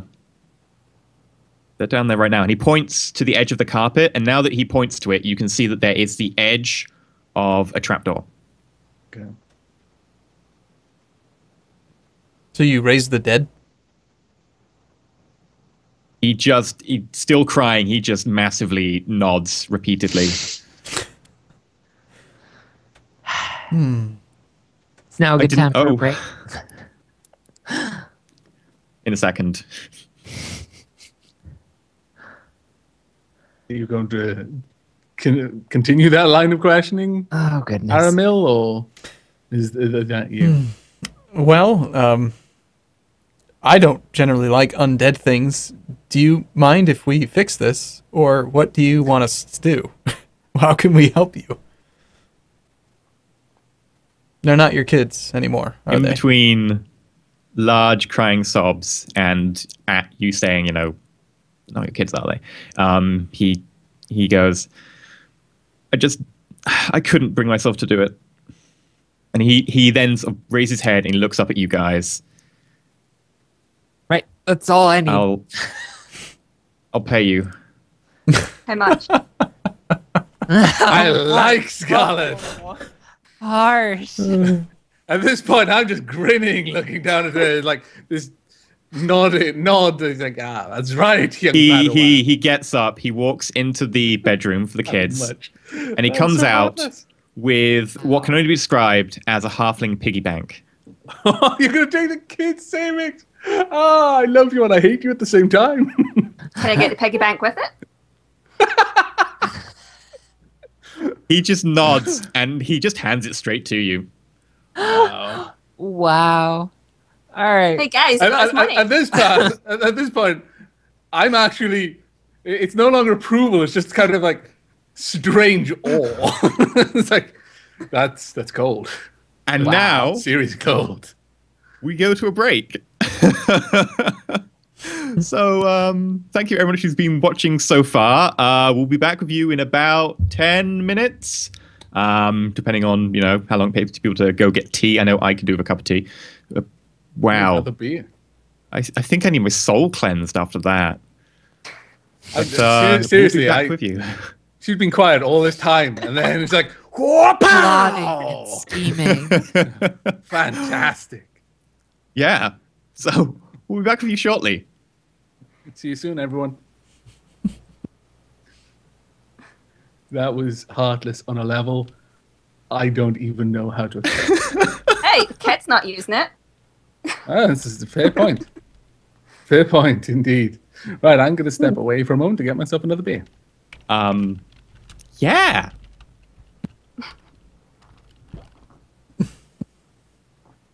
Wow.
Everyone in all the chats is calling me cold.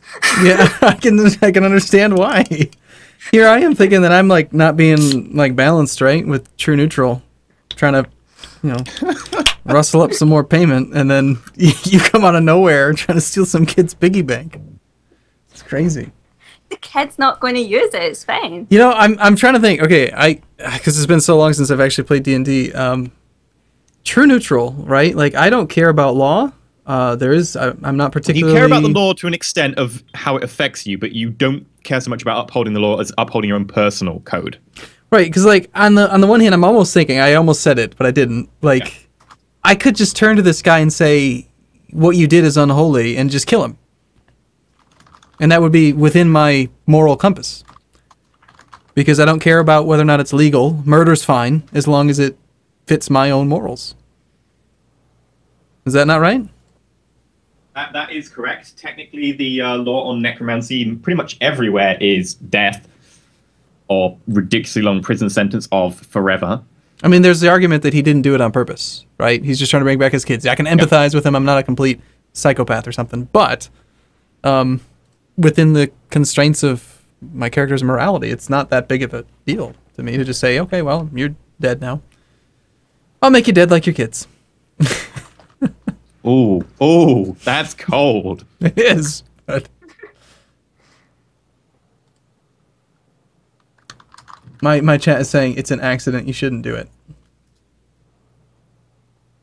Was it an accident though? Like he had to. Come on, I can bring them back, and some hobbit doesn't know. He doesn't know that it's like necromancy. Come on, how are you going to bring back people from the dead? There's also divine magic that can bring people back. Okay. Greater restoration can. But it's a scroll from some guy who passed through town. Yeah. Now people are saying kill it. Kill it. Kill it with fire. Twitch plays D&D. Ready? Oh, God. Twitch plays D&D. Everything is on fire. Everything nearby is on fire. That is Twitch plays D&D. By the way, I was looking at your stream, and I saw that we hit the donation number, right? Is that right? We did indeed. Is there a way to see the sum, the total tally of like what we've raised all together? If I go check the website, which I do have up in another tab somewhere. Yeah, I was trying to look that up earlier just to show people how well we're doing. It's pretty cool. Is there like a long-term goal, or is it just a weekly goal we're trying to do? So far, I've just got weekly goals. I'm kind of playing it by ear how much we can raise. We're up to $1,111. Wow. That's after just 2 hours. Well, plus last week or so, but that's awesome. Yeah, we had 450 before. And I think we've exceeded the target. I read on, I think, on the Charity Water website, I think I read that it's like, what, $20 or $30 builds can get water to one person? Something like that? Yeah. I think it might have been even less than that. It's not very much at all. I can't remember. Is it? No, it's $30. Sorry, yeah, $30 for one person. Because it's less. I remember it's less than the price of a video game. Yeah. Did you see that? You guys ever see that video on Reddit of the guys who dig wells like in third world countries, where they actually like dig a well and build the well by hand? It's a really cool watch. Oh. They do it with just shovels. That's it. Talking like a 30 to 50 foot well. Nothing else. I like to imagine that that's who we're raising money for. They're out there. It's good.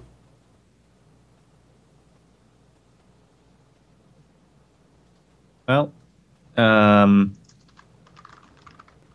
we've got about maybe 35 people who can now have clean water for their entire lives. It's pretty good.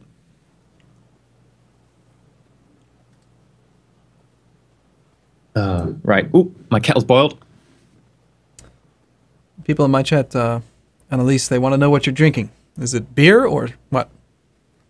It's a Copperberg strawberry and lime cider.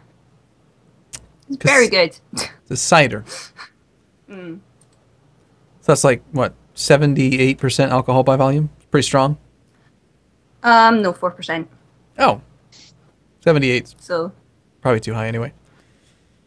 It's a beer, basically. They can get to me fairly quickly. But this is only my second bottle, it's fine. Mm-hmm. Now, for me, it's like 4 in the afternoon. For you guys, it's like midnight, right? Getting pretty late at night?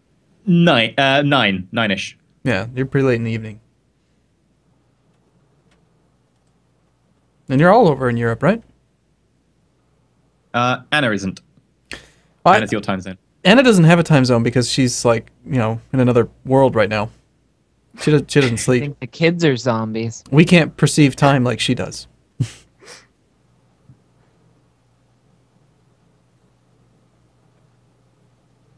What do you think? What do you think, Anna? Should we kill the Hobbit? He did commit necromancy. Kids, yeah. No, but the Hobbit, he committed necromancy. You should do this bit in the actual when we're back home from the break. I know. I'm just trying to get a feel for the group. What do they think? See, because okay, what is everyone else's alignment? I know Melphus is you're chaotic neutral, right? Hey, Vac, your mic's muted. Thank you. I've been sat here talking all this time. So everyone is back. Yes. Okay, in which case I will just get my tea and then we're ready to go. Okay. What were you saying, Abek? I was just saying that, Scarlet was cold, but Aramil is cold. I'm neutral. He's like I have my own moral frozen. compass. I get to. That's one of the reasons I wanted to be neutral. Is that I'm not really, You strive for balance, yeah. Whereas I'm just all about personal freedom. Right, because Interlysium had mentioned, like, he had suggested I play like a paladin or something, but then you got to be like lawful good, and you're kind of pigeonholed into a playstyle. And I kind of like the idea of being neutral, writing your own rules. Yeah. Well, you're still basically you're governed by the scales, effectively. Mm-hmm. You wouldn't ever become too rich or too poor, or that sort of thing. You possibly wouldn't back the winning side if the winning side was winning by a large margin, etc., etc. That's actually a fairly nebulous one, but it could go that way, I suppose. I've seen some people play neutrals in very extreme ways, like the example that I gave you when we were making our characters. Mm-hmm. Yeah, neutral is like just very much pragmatic in a lot of ways. Sociopath. Self-serving. Maybe. Sure. Right, we ready to go live? Yeah. Yeah, we don't good. kill them though. Sure, yeah. What? We haven't talked about it. I don't think we should kill him. Okay, fine. Okay. I'm gonna roll a dice. No. Try to persuade. Two-sided. It's gonna be a two-sided die. Well, welcome back. Hope everyone's refreshed. I am. Cheers. What are we going to do? I'm mixing my drinks, though, which is never a good sign. You've just discovered that he has some sort of undead children that he seems to have sort of maybe accidentally resurrected. And he's crying. And he pointed to a trapdoor down to the basement. Well, I would like to ask him, did you know that it was necromancy, or were you led to believe that it was going to be some sort of divine resurrection type spell? Like, what kind of experience do you have with scrolls? What was going on here? He is just sobbing into his hands right now. It took all his effort to ask you to kill his kids. Okay. He is not comprehensible right now. At this point, I would be uncharacteristically showing compassion and empathy towards the Hobbit, and I'd just be shaking my head at Aramil and it's like, ask later. This can be a conversation for another time. It would be noticeably uncharacteristic of Malphas at this point. I don't think there's any reason to not notify the authorities after we handled the problem in the basement. I nod in agreement with Wolfslayer and draw my bow. So, what is this? None of this has anything to do with the two-headed dog. This is just. Right? Well, we're gonna find out. So I'll open the trapdoor. Okay, you open the trapdoor. Yeah. Wow. At Okay. this point, I would like. Roll initiative. God damn it, Wolfslayer! You're welcome. I haven't knocked an arrow. I've just got it off my shoulder. God, give the guy some time to prepare. All right. Initiative. Initiative's Initiative's Oh, This is what you get. But I opened the door. How can I go last if I'm the one who opened the door? That doesn't make sense. So it's just a D20, right? No modifier? Yeah. No, it's plus D20, 2. No, plus dex. Oh, plus dex. Sorry. Okay. Sorry. Let me. Well, 7 plus 3, so 10. Oh, wow, I got an 18. As always, the druid is, most perceptive. What's your dex? I have 0. I just rolled natural 18. Oh, wow. Oh, Man. I've done it wrong. D20 plus 2D20, that'd be pretty cool. Yeah.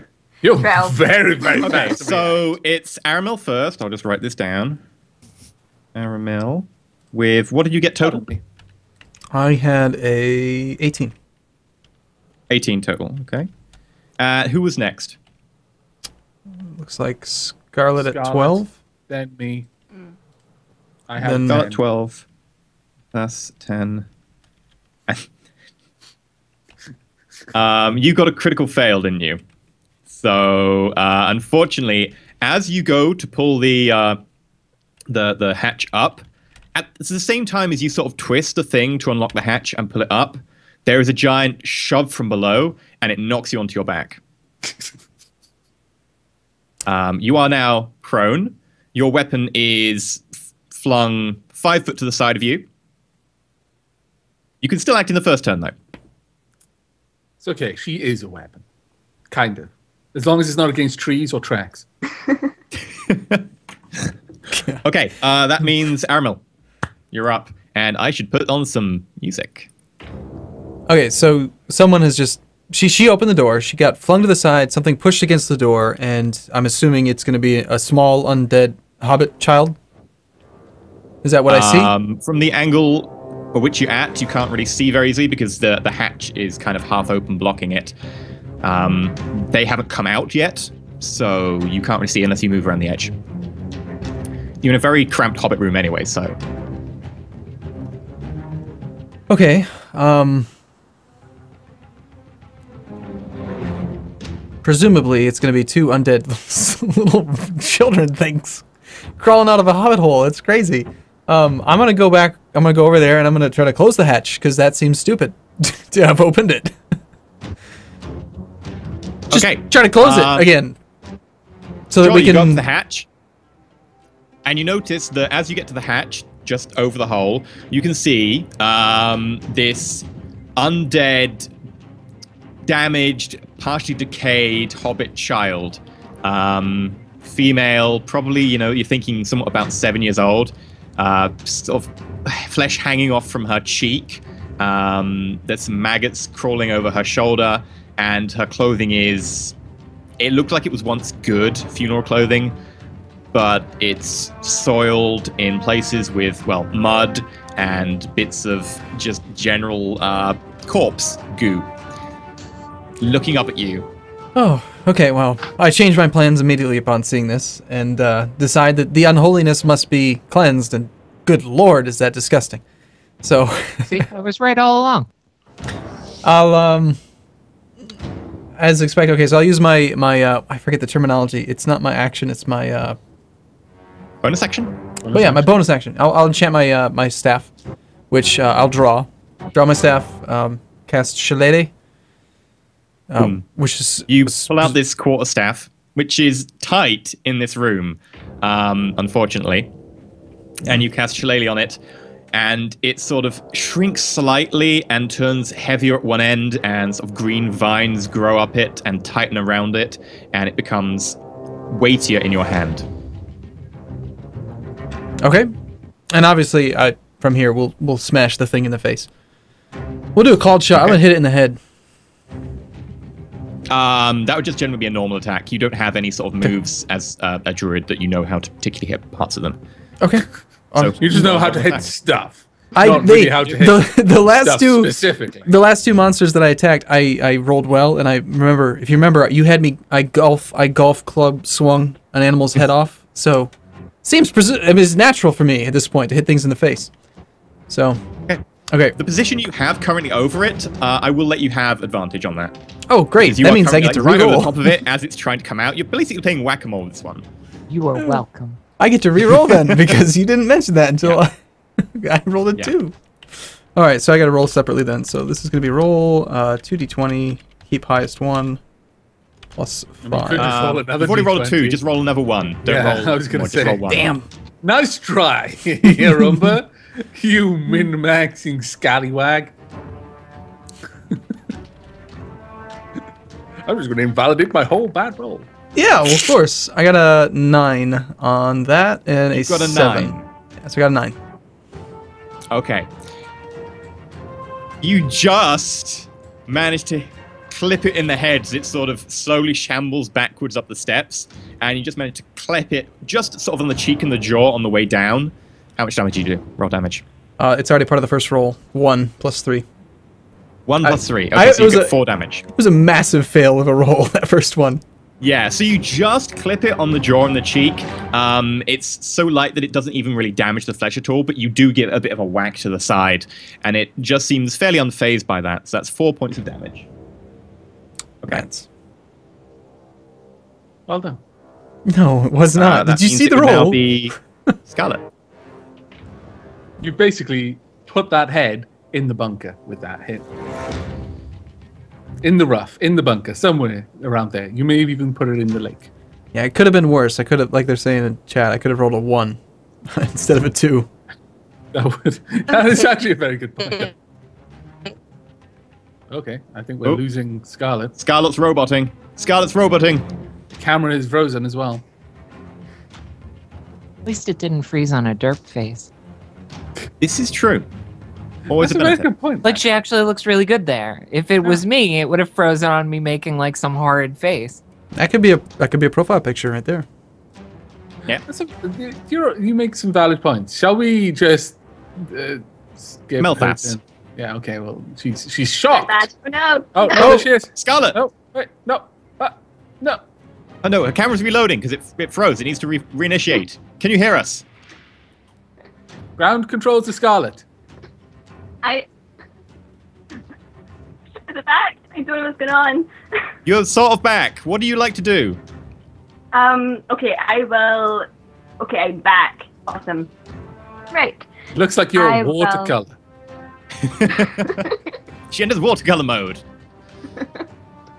I will, I guess, grab my 2 swords and.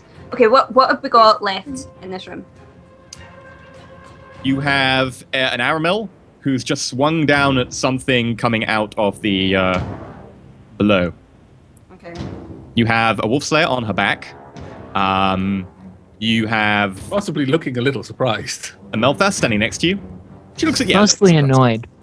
Okay, mostly annoyed. like she's beginning to rage. Oh, She's pissed off, maybe. But yeah, what do you want to do? You want to free action, draw sword. Bonus action, draw other sword. I'll draw both my swords, yeah. Okay. So you've got a movement and an action left. Okay, I will, I guess. I guess just charge forward. Okay, you run forwards to the side. You see this zombified, horrible child halfling, which has just got slightly whacked in the face, but is completely, like, almost shrugging it off.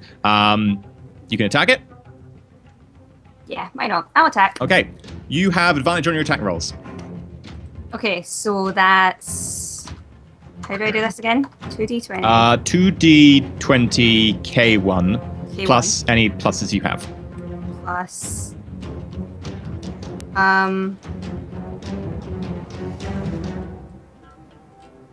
have to bear with me because I'm not sure how to do the attacks.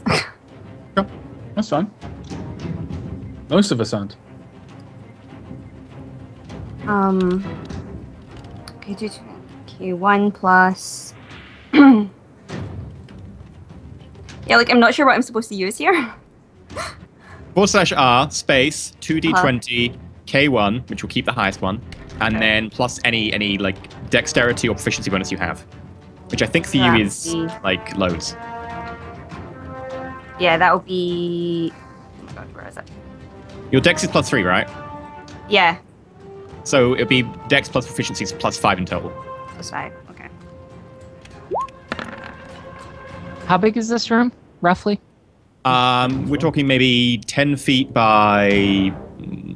couldn't be more than probably 10, really? 10 feet by... No, 10 feet by about 14, actually. It's not particularly large. And that is a hit. That is very much a hit. Would you like to roll damage then? Okay. Would you like to roll damage? Nah, actually, I don't think so. I'll be happy. So I do that one. That'll be your 1d6 for short sword plus your dex. 1d8. No, it's 1d6 for short sword. I have 1d8 slashing here for short swords. Short swords are definitely 1d6. Rapier is 1d8. Rapier is You went- 1d8, yeah. You went for short sword. 1d6 Okay, plus your dex. plus 9. Okay, so you sort of swing down with your first sword and cleave it atop the sort of the chest, and you clip its clavicle, and sort of this bone easily just splits. It's been dead for quite a while, and sort of ichor flies across the room. You do 7 points of damage, and you get your other attack with your other weapon. Okay. So basically just do the same thing again? Or yeah. The second time around, you don't get to add your dex to your damage, though. Okay. But yeah, it's the same to hit. Did you hit? 4. Oh. 2d20k1. Oh. 2d20k1. That's a hit. Okay. And you rolled a 4 for damage, so I'm going to just take that. And you spin in with the other sword from the side and give it a jab just sort of below the arm into the rib cage. It doesn't go in particularly far. You kind of went a little bit off balance, fighting something so low with your first swing. But you get a little bit of a jab in there, and it sort of gives off a... That makes it Mel's turn. Okay. Is there anyone in this small room, given the positions of my companions around the hatch, where I would be able to get a clear shot with a bow? Yes, but you'd be counted in combat, so you'd be at disadvantage to shoot. I'd be in combat. Okay. But you'd have advantage because they're at an awkward position, so you'd be at a straight, normal shot.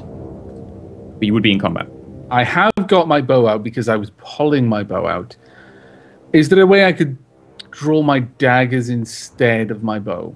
Like, is there a combination of my actions? I'll let you. Oh, my rapier. Sorry. Oh, your rapier, not daggers. Yeah. Okay, so if you just want to get the rapier out, that's a free action, and I'll let you just drop the bow as part of getting the rapier out. You can just drop it on the floor.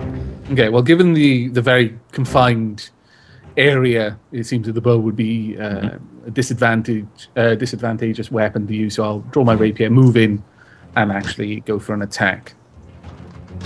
Okay. You can draw your dagger as an extra action, so it's a bonus action. Then you can attack with both of them at once. Oh, well, in that case, your yes, dagger's an offhand weapon as well. Yeah, sure. Okay, so use your free action to draw the rapier and drop the bow. Use a bonus action to pull out the dagger, and then you move around the side and then stabby, stabby, stabby. Okay, so so both the attacks. 2d20 K1, so plus my dexterity bonus, which is I've got 16 dexterity, so that's plus 3, yeah? Plus 3, yeah. Oh, my lord, that was a bad one for the Wow. rapier. Yes. Yeah, you jab with the rapier and you take a chunk out of the floor in one place. Okay. Not exactly was sure terrible. how you missed such a slow-moving, obvious target at like this awkward position that it has. You could just easily kind of just poke its eyes out. You honestly no idea how you just were a bit too looking at it. It was just so I know what revolting. happened. I banged my Couldn't bring horns on the yourself. bloody roof and it threw me off. You clip your horns on the bloody roof, and it jerks your head up at the last moment, and you sort of go wide with your rapier. Yeah. Stupid roof. Okay, so You still do once dagger, more though. for the dagger. Give me something better. Come on. Really? 12? That is a hit. Right, what's You the... do not get to add your dex to this because it's the offhand. That's fine. What was the damage of a dagger? I think it's D4. D4. Okay, so just roll 1d4. 1. Okay, so Is this you a just, sneak attack for me? Because it's engaged with other things. Ooh, it is actually engaged with friendly, so yes, you would get your d6. Please give me something more than a 1. Come on, I've got to redeem myself somehow with this roll. Oh, my lord. 4. You miss with the rapier, and as you're sort of going off balance with the rapier, you just swing around with your dagger in the other hand and jab it in just below the sternum. It doesn't go particularly far. You sort of, the awkward angle you're doing it at, you sort of end up ricocheting off a few ribs towards the end of the cut. Okay. But you do manage to get fairly far in. Well, everyone else, I expect great things from you because I've just basically consumed all of the bad luck rolls in one go. So, well, actually, Wolf Are Slayer. you sure about that? Yeah, actually, you took the majority of that, I would say. But I mopped up the rest. So really, this should be clean sailing for the rest of it. Wolfslayer. I would like to go and pick up my axe. How far away is that? About 5 foot. Oh, 5, so I can take the step, pick it up. You get up, takes you 15 feet to get up. I think it's half your movement. You move the 5 feet to grab the axe. You can move the 5 feet back. And not attack. And not attack. I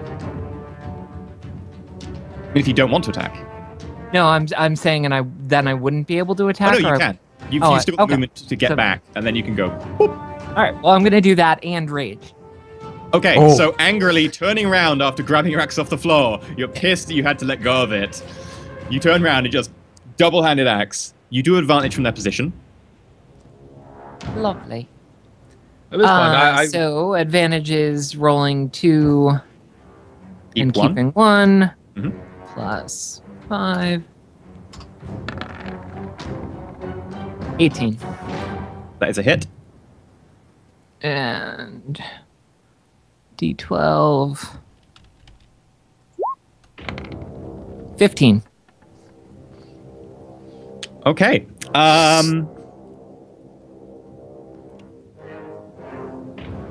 need to roll some dice. And that was 15 damage. Yeah. You just go overhand with this axe blade as the zombie sort of comes up the steps and just straight through the top of its head, cleaving downwards. It's not a particularly large body. It is just a halfling child, a bit rotten, kind of falling apart. You just completely go down to about the pelvis, shake the axe a little bit, and pull it free with a sort of sucking sound as it comes out. It falls onto the steps, rolls down into the darkness. Next. Okay. So now it's my go. The second, this one, a boy, maybe a little bit younger, hair sort of tousled. Some of it's come off with parts of the scalp missing, and you see the skull underneath. Okay. Walks up. Gets into combat range with you guys at the top of the steps, and is going to hit. You're there, you're there. It's probably going to be Malthas or Wolfslayer. Let me just check. Malthas. Right. That will be a hit. Okay. How come you're not rolling in the D20? So that you don't know how close I am to hitting you and not hitting you. So that you have to try and gauge it. How can we gauge it when all you say is it's a hit? Okay. I describe it. I will tell if it's like crits though, because then you can't gauge. Okay. So the halfling child comes up towards you, shambling, arms at its sides, raises its arms, and brings them down on you as you're still trying to come back from that really poor swing of the rapier, and just catches you across the shoulder and the top of the chest, doing... How is a halfling child able to reach the top of my shoulder and chest, considering I'm 185 centimeters tall? It brings its arms down, and it comes across your crotch and your thigh. Somehow I think I may be better with the shoulders and chest. Oh, critical! Extra die. Gets one more dice. You take 3 points of bludgeoning damage to the crotch. What does that mean? What is bludgeoning damage? Is it If it would be like if you have resistance to bludgeoning, or if you have resistance to piercing, or resistance to fire. Okay. For the general purpose of this, it doesn't make a difference, but it's You're gonna have. He's gonna have some bruises. Leather armor has any. Oh. Does leather armor have any? No, your armor makes a difference to your armor class. So to Oh, hit, right, yeah. Okay, so, I rolled high enough. I didn't even need to ask. yeah. No, that's cool. At this point, I imagine, given where it smacked me, I'm literally just going to fall back on my ass. It's not that bad, but you were in a little bit of pain. My not damage prevention reflexes of that region of my body are going to be fairly sharp. It's not necessarily right on the particular point, but it's close enough that your reflexes will be a little bit worried. But you're not crippled. My tail wags furiously behind me. It knocks off a vase. Right. That makes it Aramel's go. Okay, let's try it again. So okay, so this little undead child has climbed out of the thing, so there is no more advantage, right? No more advantage. And is he in front of me now, or am I behind him? Or I mean, he's obviously in front of me. In a reasonable range, I'd say you could hit him with your shillelagh. Can I come around from behind and get behind him? Not really. He's kind of already moved up the steps a little bit to the side, and it's not a particularly big room. You're having difficulty just getting him amongst all your companions, but you can hit him from where you are. Okay. You can't really get to the side of him, though. But it is 4-on-1, so presumably I can surround him. He's surrounded by a wall on the other side, and I think the entrance to the kitchen as well.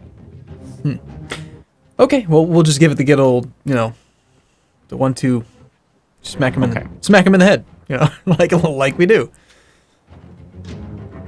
So yeah, I'm not gonna use my bonus action. There's really nothing I can think of. Like outside of certain spells, is there anything you can use it on? As like drawing weapons, or I don't need to. So I mean, not really that I can think of. I could heal Melfast's balls, but I don't really want to. So I'm perfectly fine with him having some problems down there for a while. Okay. Okay. Well, I'll just roll to attack then. So balance is going to come back and bite you in the ass one of these days. I rolled a 10. That is a hit.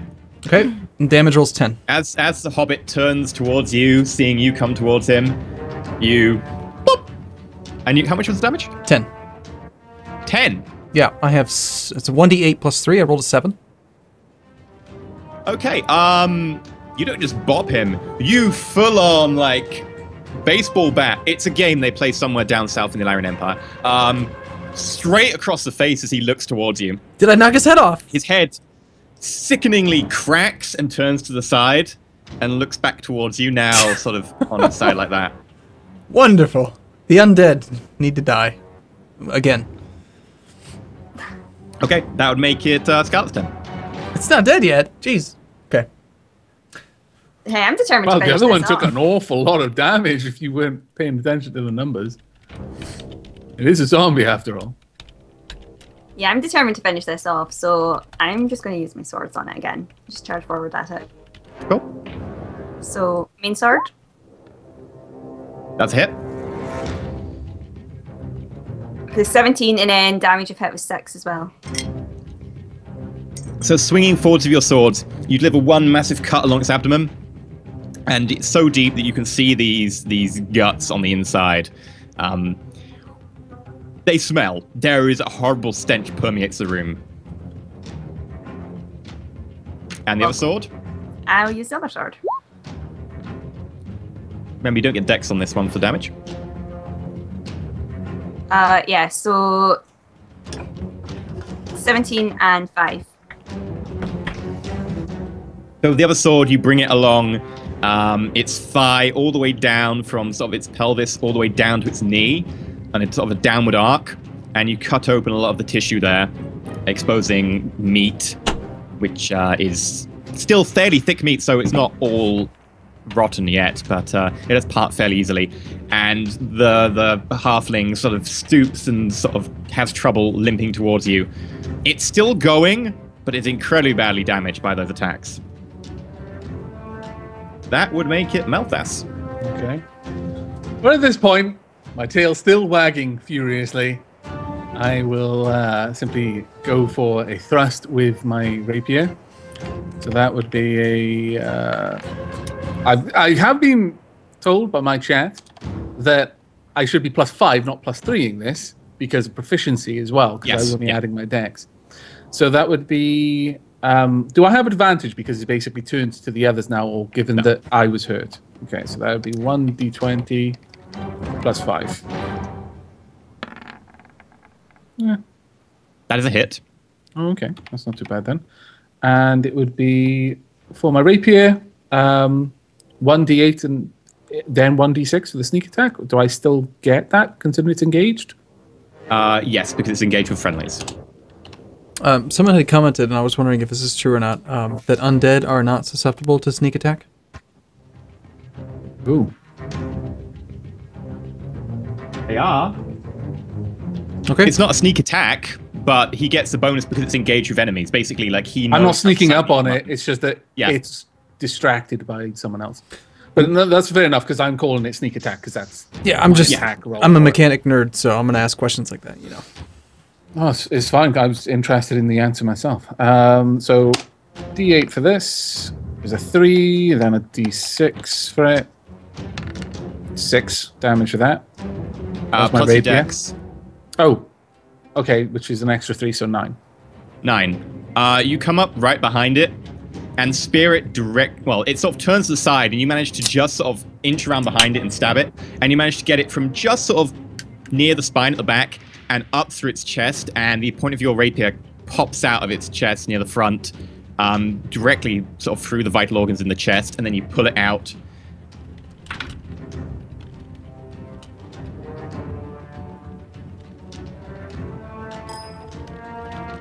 And it sort of falls to the ground and then gets back up. Okay. Can I attack with my dagger? Briefly dead. Okay. But recovers itself. Am I good to go with the dagger as well? You are good to go with the dagger. So that's just another d20 plus 5. That's a hit. Okay. And the dagger is d4, was that right? Yes. Not plus dex because it's your offhand. Yeah. So that's plus 3, and then plus my sneak attack damage as well? Yep. Oh, can you do sneak attack on the second? I guess. I don't know. Have to check the rules. That seems like a lot of extra I asked rolls. earlier about that. Yeah. We'll let it slide for now. How much damage is that in total? 5 in total. 5 in total. Okay. You slash it along the neck with a sort of a backhanded blow as you see it getting back up, and you open the side of its neck. There's straight up to, through its arteries. A blow would normally kill a living creature, and its head flops even more to the side, and it falls to the ground again. And then again, it gets up, unholy life just filling it, and it turns around and glows. Why won't you die? That would make it Wolfslayer's turn. I can fix that. Fantastic. All right. I'm just going to take another swing. How much 9. is that? That is a hit. Wow. Yeah, I just hit with... Really? Wow. Halfling child. Zombie. All right. Be right back. 10 points. 10 points of damage. Okay. With a 4. You just come across from the side. How would you like to do this? This kid has a lot of health. I With did a 10. 4? Really? Avak did 12. Like what? Jeez, what a tank. I'll How would swing you like to finish him off? my axe, cleave it right through, slice it down, falling off the side, gore sprays all over the father, traumatizing everyone. Brilliant. Okay, so with a little bit of a shove to her compatriots nearby to get in, the big half-elf pulls the axe fully back, knocks a painting off the wall, and swings it fully through. And it just passes through like butter. It goes straight through near the clavicle, cleaves straight through, not really even slowing down when it hits the bones, and it pops out near the pelvis. The halfling just sort of folds at the center, top half falling one way, bottom half falling the other. Intestines flump out. Stomach juices all over the floor. The carpet in the living room soaks it up. There's a spray out towards the door from where your axe came at the bottom. Sort of congealed blood as well, which is a sort of dark brown by now, just added to that. And the remains of what is effectively probably some sort of last meal, vaguely visible. Everyone is somewhat traumatized. You said you wanted traumatized. Well, she is raging. She's raging right now, so it makes sense. Darn right. Everyone who isn't raging, make a constitution check. Damn it. You fool! Why did you bring this up? Constitution says D20 plus Constitution? Is that it? Yep. I got a 15. I got 4. Oh, I got a crit! My first crit! Well done. Yeah! So I gain Your like first crit is to hold in your breakfast. I gain like I know. five Crit. health Well done. permanently, right? That's how it works? You look awesome. You just stand there like this gore splashes over your face, and with this sort of chiseled jaw, you just go. Seems about Who right. got the 2? Who got the 2? Scarlet did. Scarlet. I got 15 in total. You gag as you try to hold down bile and vomit. You don't throw up, but there is a Yay. taste of vomit in your mouth. Is combat over? You may now exit combat. I immediately turn to the father and say, "Tell us how to find the necromancer." You just quite messily killed his kids in his living room. The father is currently catatonic on the sofa. People thought I was bad at taking piggy bank. You just look round and he Okay. is there, just pale.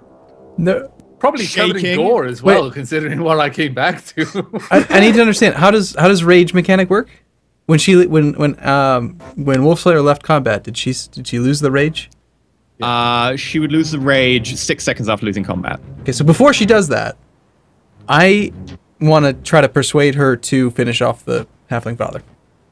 Actually, it will last a minute, I guess, because you did kill your enemies, so you can have it sustained for a minute, because it says a minute out of combat. So I look over to her and say, you know, Wolfslayer, he did commit necromancy, so perhaps we should just finish the job. You should finish Is there the any job. way I could get involved with this to try and counter-persuade? I'm not going to make people roll to persuade each other No. about this. You can just make arguments to her, and she can choose Okay. what to do. I'm just going to flat out say that if we kill him, we can't find the source of the problem. I'm flat out going to say, if we kill him, then we may as well just leave this village, because we couldn't be trusted around anyone else here. Yeah, I'm with Wolf Slayer on this And- one. We could Very go to much. another So, village. yeah. And I don't have to continue the rage, so I'm going to let that go. Okay. Damn, there goes Simmer my down. chance. Your muscles not like the Hulk. go She back has a to their choice over normal this. steely demeanor instead of just sort of pumped. That's the secret. That would be kind of I'm fun. always raging. Well played. Look, you can rage, I think, what, once a day, though, right? Is that Twice. it's like a skill? Twice Okay, a yeah. day at level 1. Twice per long rest, so Yeah. you know, Okay. it's theoretically possible to do it more than twice a day, but not. When you're sleeping but not just- sleeping? Gotcha. You just saw what she did to these halfling children. You really trying to hang her on? No, I completely support what Wolfslayer just did to these undead. They were unnatural. They deserved it. There's no greater justice we could have sought. Melfast, I So now- am not particularly amused by Aramil, and it's very plain that I find his reasoning very questionable. So yeah, now we can settle down and have a polite conversation about how to deal with this misguided father figure who has suffered quite a bit already. Now I'm not saying he gets to go free, but I am saying at the very least, first, should we not try to find who sold him this scroll and prevent the problem from occurring again to some other weak person. I agree with that. And I use that word, weak. I'm flat out agree with that. Also, I'm peering down into the cellar with my dark vision, just to see if there's anything else down there of note. You look down into the cellar. You can roll perception. Okay.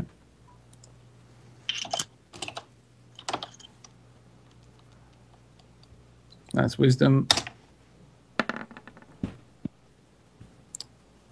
Drat. You see some A boxes. cellar. There's a bag of coal. There's some potatoes. Okay.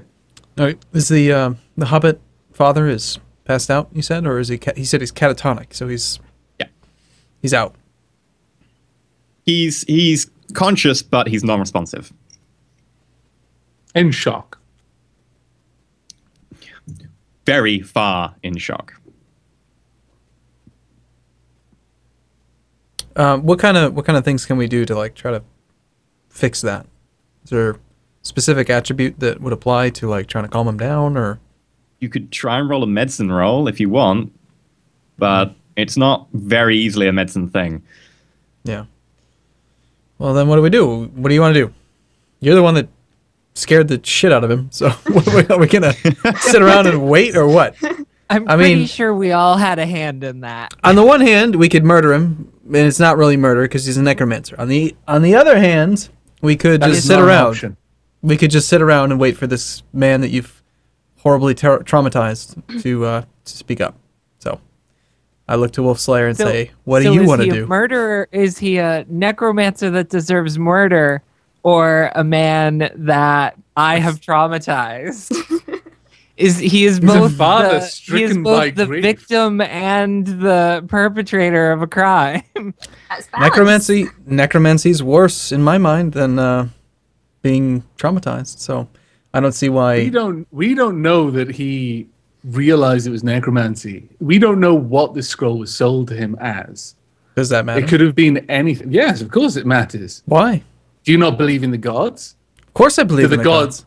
Well, the gods can do whatever they want. They can cast miracles or they can cast curses. If a god said it would bring back someone to life, not undeath, would that be a miracle, or would it be necromancy? It would be a miracle. You don't know what it was said to him. We need to find this out before we start casting judgment. I agree. It could have been either, but it wasn't. It was necromancy. He committed necromancy. Kind of pick the guy up, and if he's got any gore on him, I'll kind of brush it off, and then I'm going to take him out onto, I'm assuming there's like a front porch or a front stoop or something like that, and sit him down. Yeah. Sit him down out there in a less traumatizing environment, because I am hoping to persuade some information about the person who sold the scroll out of him when he gradually starts to come to. You put him on the front step, and just kind of sit down there next to him. Okay. So, anything anyone wants to do? How long are you going to wait here? I mean, this might take a little while. You guys can continue our conversation. I didn't mean to interrupt. Seeing a would-be Goliath carrying a halfling out of the room does tend to halt conversation. But at this point, it seems pointless to be arguing over it. I am going to quite sternly oppose any idea to kill the man. I don't feel that we are judge, jury, and executioner. Oh, I don't really care what we do. I'm just saying that you're making the argument that what he did could have been okay, but it's necromancy. I'm not saying it's necromancy. I oppose your idea that it's okay. Necromancy is not okay. It's grief. See, I'm against the idea of killing them, but my logic for this is he'd spoken to me the night before and made a point of inviting us to his house, which makes me think he might have felt some sort of guilt to make a point to have us there to deal with this. Ow. See, outside, he bit her. Stray cat claws. He bit her. Let's go kill him. Am I aware that there's a stray cat clawing at Wolf Slayer at the moment? There is a meow.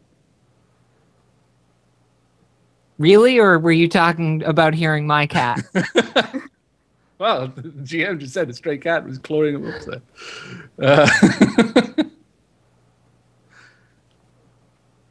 that was a valid question from almost definitely Anna there. Just seeking clarification. A stray cat. Okay. Claws her briefly and then moves on, and it does move. She sneezes. Both slaves are allergic to cats. And Malthus? No. Immediately stops the argument. Tail whips around violently, knocking various things over, and I stumble backwards into the nearest object. Pointedly looking towards the direction of the meow. You knock the other vase off the table that you knocked off earlier. Malphas, slayer of vases! I'm just looking at Melfast. Are you okay?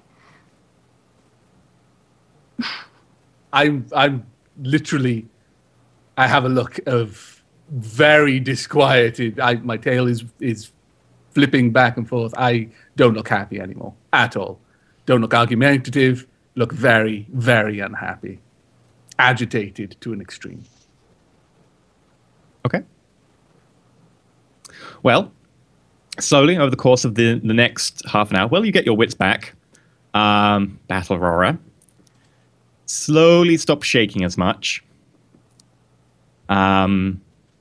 Starts sobbing into Wolfslayer's shoulder, which is a little bit odd considering that now there are tears mixed with certain other messy fluids in her armor. I don't wear armor. Well, sorry, in your clothing, I would guess. Your wares. Wares? What? I don't know. It's not really normal clothing. It's ragtag sort of put together barbarian clothing. And he says, "What do you want to know?" What? What do you want to know? Everything. Now, who sold you the scroll? How do we find him? Some traveling guy who was selling like magical items and stuff. He passed through a week ago. He left. I don't know. Am I the only one that's out there at this point? The others have the door open. They can hear. You're the only one out there. All right. Basically, I want to try and find out which direction the guy went in, what he was riding, or like, did he have a cart? Like that sort of information. He was on foot. He had a handcart. He headed towards Port Town.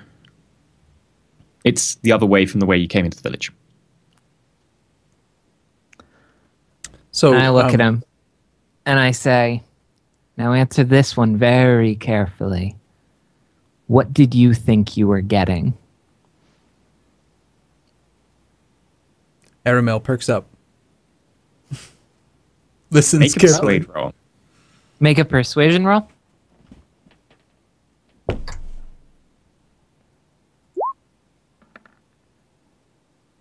Whoa. Oh! That's how you roll a critical there, remember? Not to avoid being sick, but actually getting Getting He breaks information. down and starts sobbing into your shoulder again. And sort of almost like he's sort of half hugging into you. And he says haltingly between sobs, I knew something was dodgy. I just thought that it would bring them back. I was hoping. And so before anything else can happen, I immediately go outside and with my bonus action cast the thing and smack him in the head. I have to. I must. Initiative. Initiative. Yeah, if the moment you would start moving, Malphas would try to interfere. Let's do it. This guy's a necromancer. I mean, Malphas is not going to be violent about it, but he's going to literally try to stop you. Roll initiative. Okay. Aramil can have advantage because he did just act suddenly. Yeah. Yeah, that was fine. After a long period of silence. Okay, well, that's me out of it. Goodbye, Aramil. 20. So okay, 20. I'm testing a new Oh, Mac. wow. You rolled not a natural 20. No, not a natural 20. I rolled an Okay. Oh, 18 whew. plus 2. This is just initiative, what- right? No. What does initiative get? Oh, it's dex. Dexterity. Oh, right. Well, in that case, mine is 8. 16. So you've got 19? Oh, no. What's your dex? 16. I have no dex modifier. Oh, right. Okay, so it's Wolfslayer on 20. Then what did you get, Malthus? Oh, I got 8. I'm still shaky Oh. from the cat meow. Scarlet? I haven't really been taking anything to do with this, so I'm not sure whether I should roll. I've just been. Sure, you can just take a back seat until you choose to intervene, and then you can roll. So that will be Aramil walks up behind Wolfslayer and Battle Roarer, produces his staff, shillelaghs it, and Wolfslayer now notices, as soon as he pops up behind and casts shillelagh, what his intentions are. Wolfslayer, you go first. I take the hit. Aramil, roll to attack. See what your bloodlust has brought? It's not It has brought bloodlust. violence It's, between it's, brethren. It is nature. The necromancer Nature must has be just killed. caused you to commit. Wow. It's not Okay, so Kingslayer. do I have time Kin- to stop the attack? Is it? Am I already swinging, or can I? Am I actually going to have? She just moves in between you. As you bring the thing down, you can just stop it. Like, you can just hold it. All right. Well, I'm not going to attack her. So I swing the weapon down. As it's coming down, she moves in between the two of them and prevents the swing. And I just say, he just confessed. He must be killed. Why are you trying to prevent this? Have you never made a mistake? Not one involving the undead. Is this still He should be combat? tried by local laws. This choose to isn't intervene. anything to do with us any further than finding the root cause. He is not a necromancer. He's an idiot that found a scroll and in grief thought it would bring him hope. He committed a crime, yes, and a crime against nature. But So it was a long, mistake. He is no necromancer. so This long as poor he. fool, in spite of his name, is no threat. He Fine. hasn't got any more children. Okay. Oh, that's so harsh. Are you so sure? True. He may not have more children, but where is his wife? I want to know. I'm going to turn to him and ask him, "Where's your wife?" Yeah, I'm not going to stop that question. You said he hadn't got any more children, at which point he's just completely almost catatonic again. Not quite, but he is way not able to answer that question, especially from a guy who just tried to kill him. Okay. He is sobbing. All right. He's shaking. Wolfslayer, as long as he's dealt with, I don't care how it's done, but he must be dealt with. Agreed. Okay. So At this point, I'm done with combat Malthus then. would be agreeing from inside the room with that assessment. Sure. So there's no contest at this point. Scarlet sips at a cup of tea that she left earlier. With her piggy bank, cuddled. Stroking Very it. much.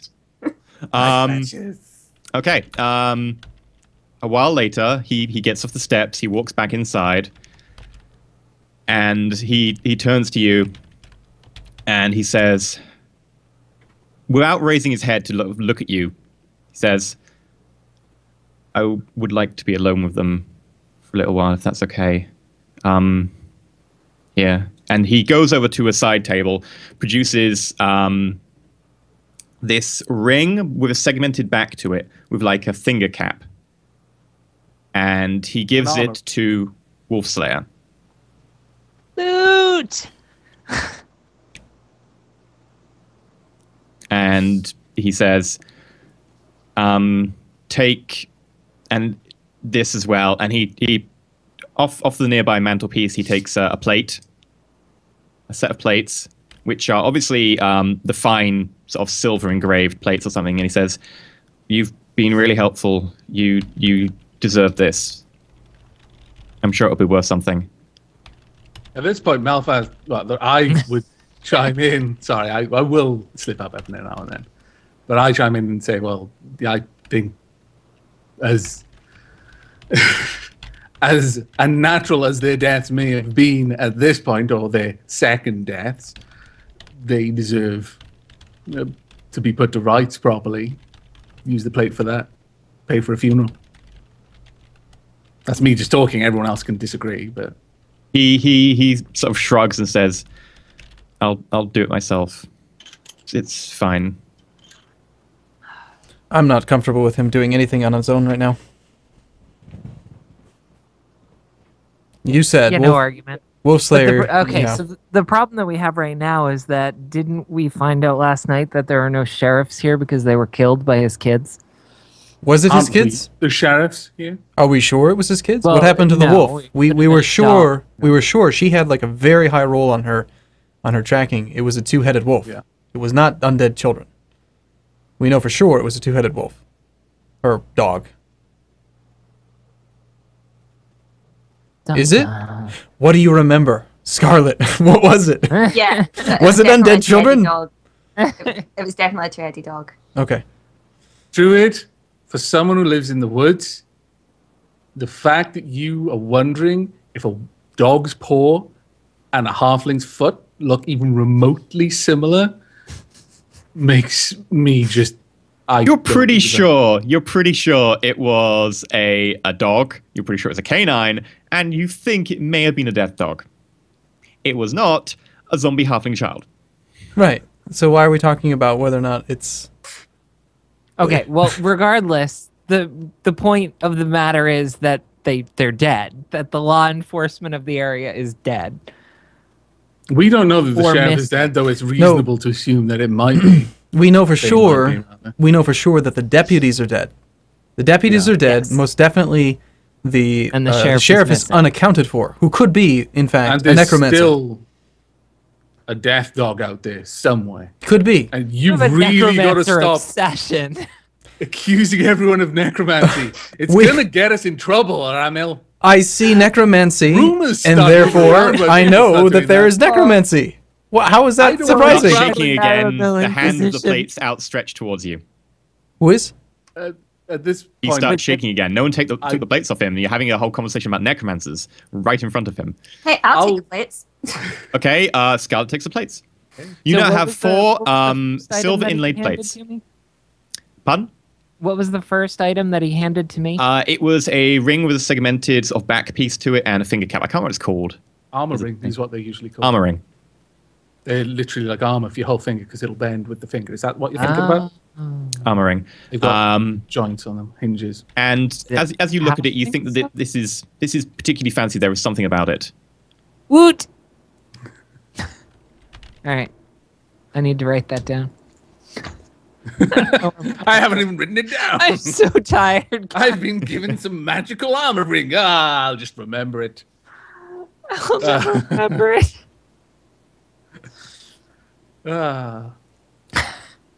Right. Are you writing this So, down as well, Scarlett? can I- Yeah, Right. for He'd get the silver plates, but he gave me the ring. He's no longer catatonic, right? Like, He's iffy, but he's not catatonic. No. okay. What was it? Was it insight then that I can use to roll to like check his actions, like whether his intentions are? I don't trust this guy. He keeps asking to be alone with his kids, and here's a guy who is a necromancer raising undead children spawn. Like what? Okay. Yes, Okay. what? Why Roll does he? insight. Why does he want to be alone? I don't trust it. He needs to be. I think he's going to try to kill himself. He just witnessed this horrific thing where Wolf You just Slayer. wanted to kill him, Of course, but now you're not worried okay that with him he's gonna killing commit himself. suicide? it's not the same thing. Oh, I see. I want to be the one to kill him. No. It isn't it that he's dead? It's No. that I get to kill him. No, I don't. Okay, roll it. I don't even care if it's me that kills him or not. I want him to be dealt with, but also, it's But not the same by his thing. own hand. If he does it by his own hand, or if he is trying to be alone, it could be because he's not trying to. He's misleading us.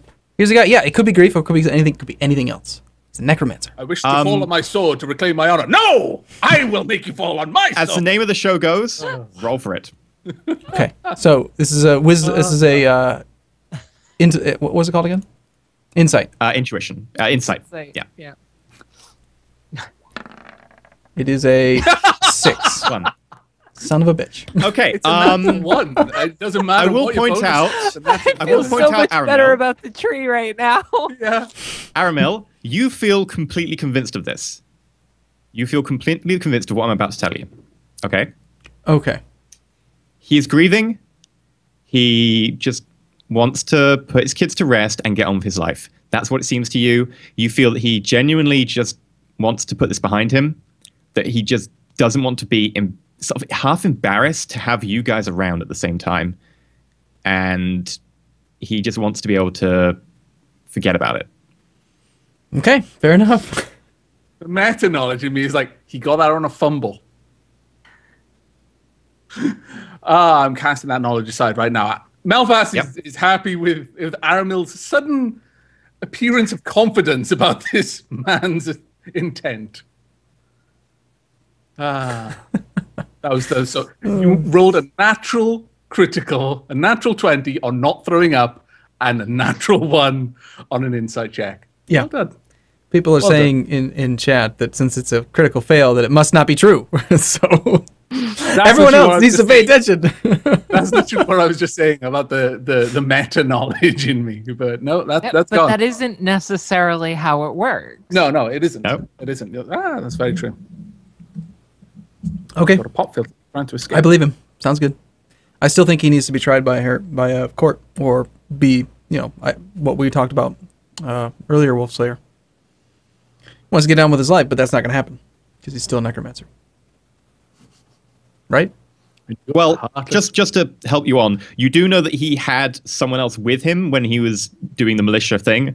That's the only point of contact you know who might be of any use to you.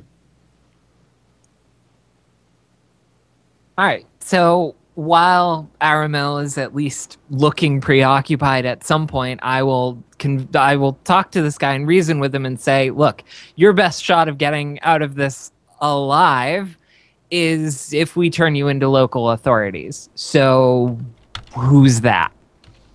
Okay, roll persuade.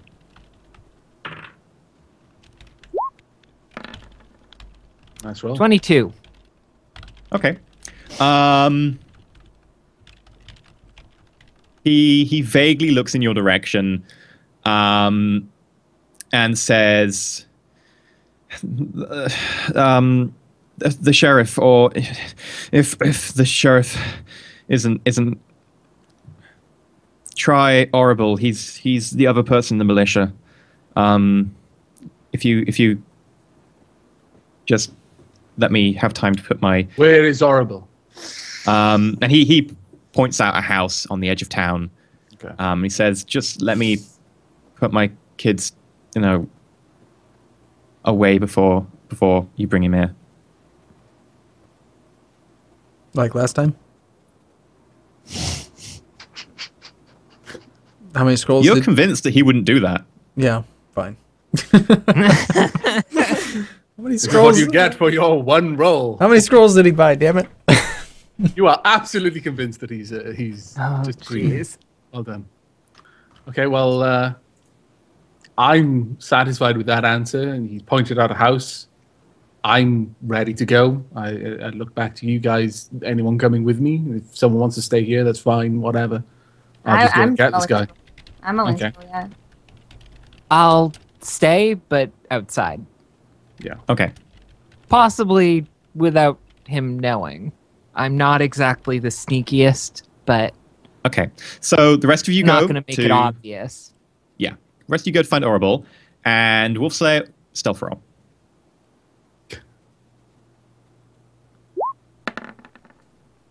$11. Okay.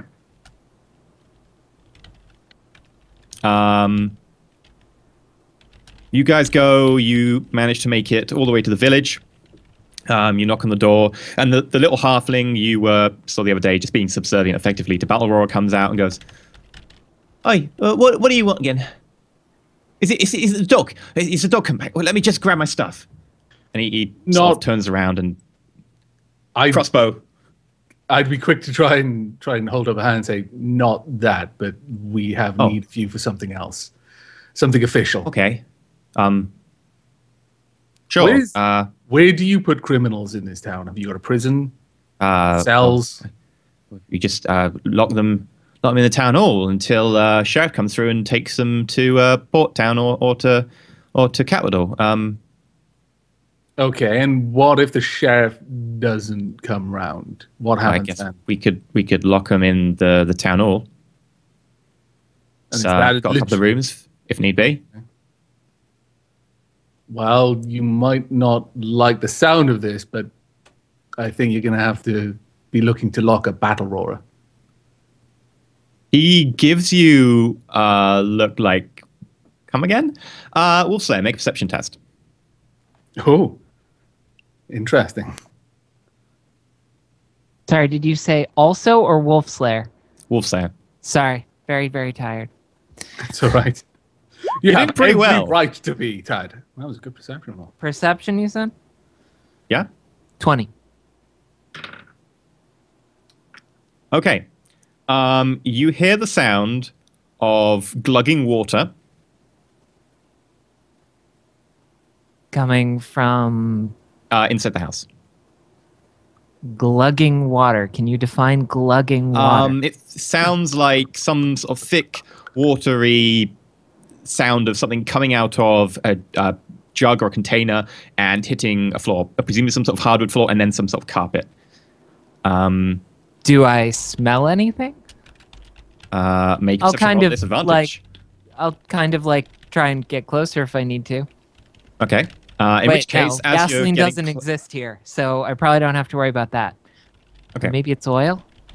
At which point you hear the sound of what is effectively a fire striker, a piece of metal that the dwarves make that you can strike at something else to get sparks. Okay. And I as just keep soon as you watching. hear that, there is a sound, Nice. and there is a massive fire just bursts out of the windows and the door. Excellent. Can I get close enough to make sure that what's his butt is still inside?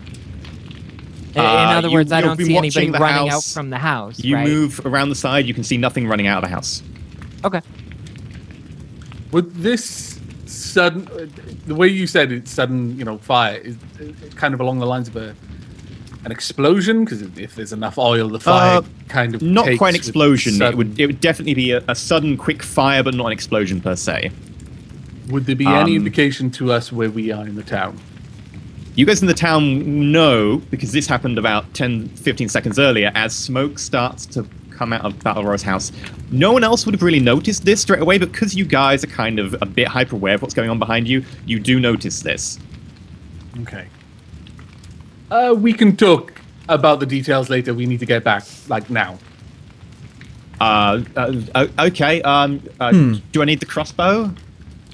No, that's fine. Just you need your little halfling legs to be moving very, very fast right now in the okay. direction of this house. And you guys take off, moving at the speed of the halfling and the gnome. I'll accelerate to my full run speed. Okay. I'll catch up. Wolf Slayer not doing anything? Nope. Okay. What am I going to do? Well, the fire was just I flick whooping my up. water skin at it. Well, the fire just Blow whooped up. as hard as you Hadn't can. really caught onto anything else. Because this is the house that's is outside of town. Well outside of town. There's no risk to anybody except Battle Roarer. Yeah. What a name for a halfling. to be There's fair. not really anything for me to do then. Where's Okay, Aramil so- right now, and what's he doing? Except I continue to make sure that he doesn't leave. I'm not saying I'm preventing him from doing so. I'm just making sure. And I'm no longer trying to be stealthy about it. I'm making sure that he is not leaving. Okay. The rest of them run up to you. The gnome and the halfling a little bit behind. No one's left the house that you've spotted. Make a perception roll. Wolfslayer? No one has left the house that you spotted? Perception 11. No one has left the house that you spotted. Oops. What happened? All I saw was smoke in the distance. Tell them what happened, that I heard glugging, but before I could get over there to you know, a random glugging noise made me very curious, so I started to head over, and before I got there, the place was on fire. No sounds of sudden screaming, because, you know, I've seen men on fire. They, even when they mean for it to happen, they don't do it quietly. Did I hear screams? No. So wait, No, where am I? We're all together, right? You're all there, yeah. Okay. No screams, but I'm confident that he didn't leave. So the building's on fire. It sounds pretty like a big fire. I just looked at Melphus and Wolfslayer and say, "I told you so. I told you. Shouldn't have left him alone." Should we still be in a burning building, guys? Just point that out. You're outside. Okay. We're outside. Out of curiosity, I've got hellish resistance. Does that actually have anything to do with flames? Yes, half damage from fire, I believe. You're resistant. Okay. I think. So I could afford to get a little closer than anyone else. Yeah. Okay. It might be a good idea to go check that door that was locked. Make sure there aren't any escape passages in the basement. That's a good plan. While you're doing that, I'm going to get near the windows that were mentioned. No, you're the one who has to do that because I catch fire. Okay, well, before I do that, I go to the numerous windows that were mentioned in that front room and just have a look in. Do I see anything? A lot of flame. A lot of the upholstery and the carpet have just quite easily gone up by the time you get there. Do I see a flaming battle roarer is basically what I'm asking. You can make a perception roll disadvantage. Okay. Sorry, somebody in my chat just said, equip marshmallows. Perception is a wisdom check, so it's nothing. I always keep doing that. Keep lowest one. So 10. You spot a lot of flame. Okay. You, in fact, then spot a locket on the side table that you missed before, that you feel very gutted you didn't pick that up. As, you know, the silver starts to glisten with the heat. I'm blaming Aramil for this. He distracted me with his arguments. Okay, well, I start to go around towards the cellar, but I pause for a while, and I'm like, well, Aramil, I'm not feeling 100% at the moment. Have you got anything that can help with that before I potentially run into a burning building? I may actually look red, but it doesn't mean I can actually be on fire without hurting. Well, are you saying are you injured? I missed it. If you were, I was hit in the crotch by a zombie child, dude. I didn't see that. Was that part of the roof falls in? Never mind. Yeah. Didn't see that. I'm just going to say there's going to be a time. There's going to be a trap somewhere. You're going to miss it. And I'm going to see it. And I'm going to have that choice. And I'm going to see a necromancer halfling and tell you guys he's a necromancer halfling, and you guys are going to say, "Oh no, he's not." And then he's going to set himself on fire. Obviously, okay. I was convinced. I was convinced that he wanted to just move on with his life. I rolled the natural one. I agree that happened. But now, upon seeing this, I'm looking at it and saying, "I told you so." Obviously, this is a fire to cover his tracks, and this guy's a necromancer. It's stupid. To which we respond. No. And then you stopped telling us so, and you seemed really confident that he was actually not wanting to do anything weird. I can't explain it. It's almost as if somebody rolled a dice and told me how to feel. I look to you for wisdom and guidance. You just weren't there, Aramil. You failed us. Embers float past you as this is actually quite nice to me, by the way. You know, I can stand here all day. It's not going to hurt me. You're going to get a weird tan, though. I'm not gonna go check out the cellar. I don't think it would be safe for me to check it out anymore. Why is Aurora's house on fire? Ask the druid who wanted to He's a necromancer. set him on fire himself. He's a necromancer. Grieving fire. No, Battle Royale's not a necromancer. No. Okay, who is? No. Who is? How do you know? You just saying? Well, he's not. You're just saying that. He's a decent. Were you there? Were you there when he bought the scroll?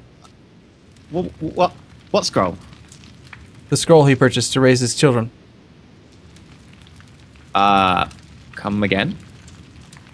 This is I going to be thought a you very two long were friends. story, and On the I off feel chance, I would like to do an insight check. Not that I have a particularly good roll, but Sure. I can't even see what I rolled. All right. 11. 10. I believe him. He looks like he has no clue what is going on. He is very confused.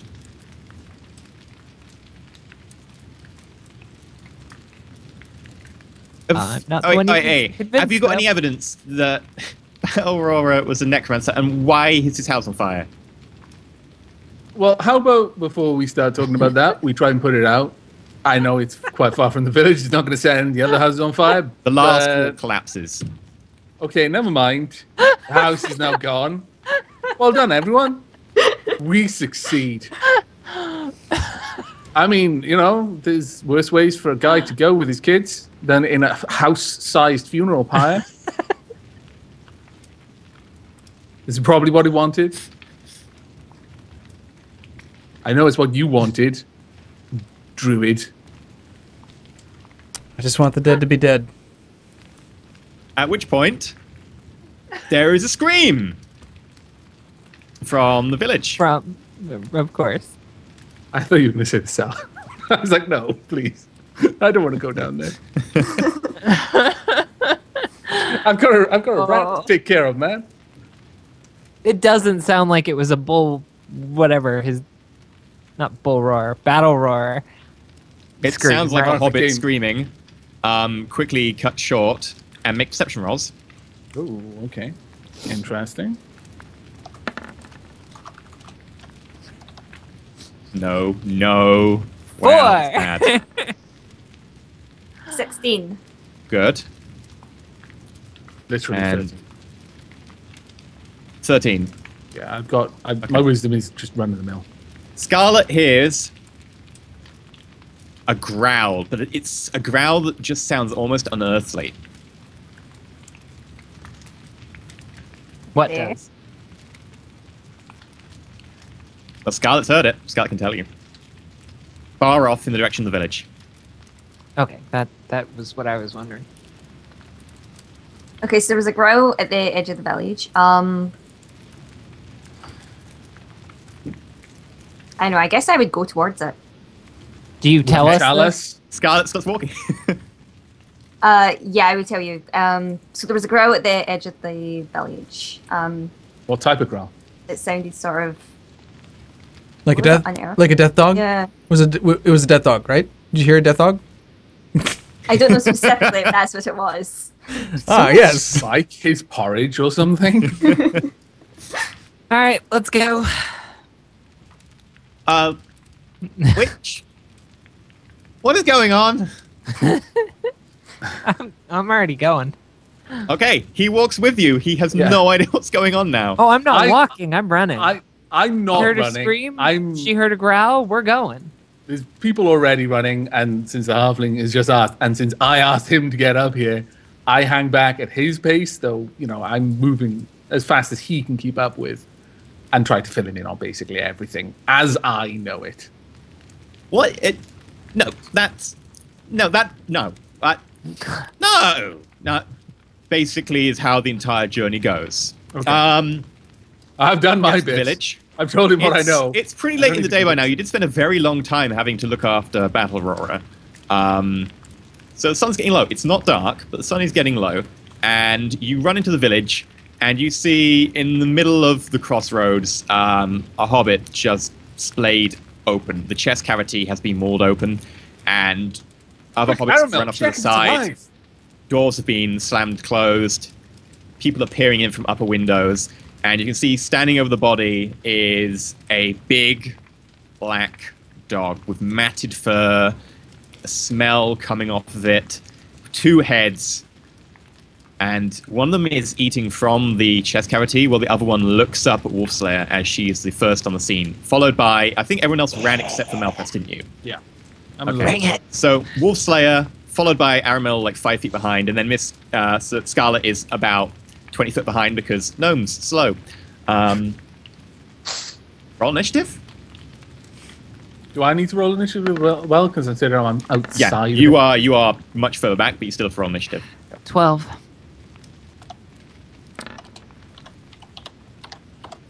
And we are not near a fire anymore. I got 20. I got 13. Okay. What do you do when there's a tie? Well, you can decide. Let me just roll my dice.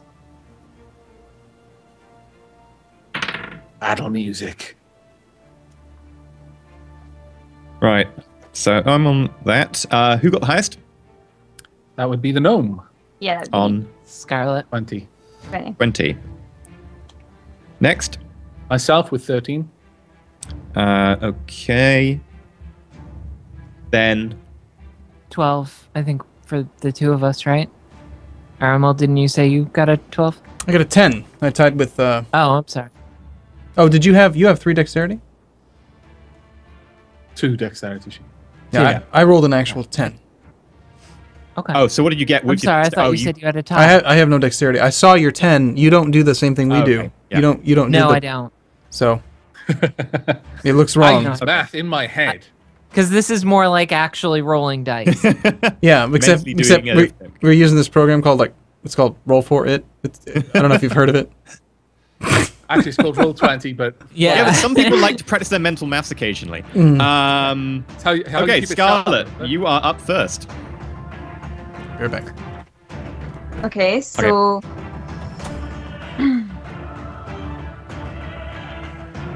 I guess I would just. Maybe take a step forward just to really properly scope out what's going on here. Okay. You were 20 feet away. How close do you want to get to this giant dog? From your point of view, it's very large. Yeah, wouldn't it be like head height for a gnome? Yes. Well, then I wouldn't want to Probably. get too close then. What do you want to do? You're 20 foot away. I'm going to have to push you for time. You're in combat. I don't know. The GM can just say that you take too long and then you deliberate. Do I something. don't know. Do I don't something. know. Okay. Any idea? Okay. You're holding your turn. You can take your turn any stage you want after someone else's turn during the turn. During the round. Okay. That makes it me. Dog is going to see the very scary wolf slayer in front of it. Welcome back, remember? Hey. And it's also going to see Aramil. It's Stick my going to tongue go out at it. for Aramil. Oh, great! But I taunted it. I told you we should have killed It that runs guy. Aramil. You are still wearing your flamboyant coat, right? Because you never reversed it. No, I did not. Of course not. I ran right out of the. Yeah, still got it on. Yeah.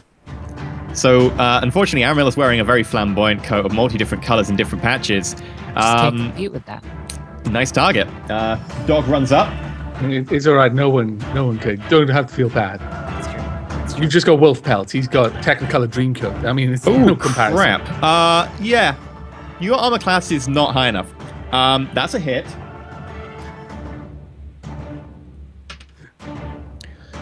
The death dog runs up to you, bites you just below the knee with one of its heads, and its fangs sink pretty deep into you. Your levers, don't protect very much. They do stop the main attack, but they still manage to get a decent chunk of your flesh.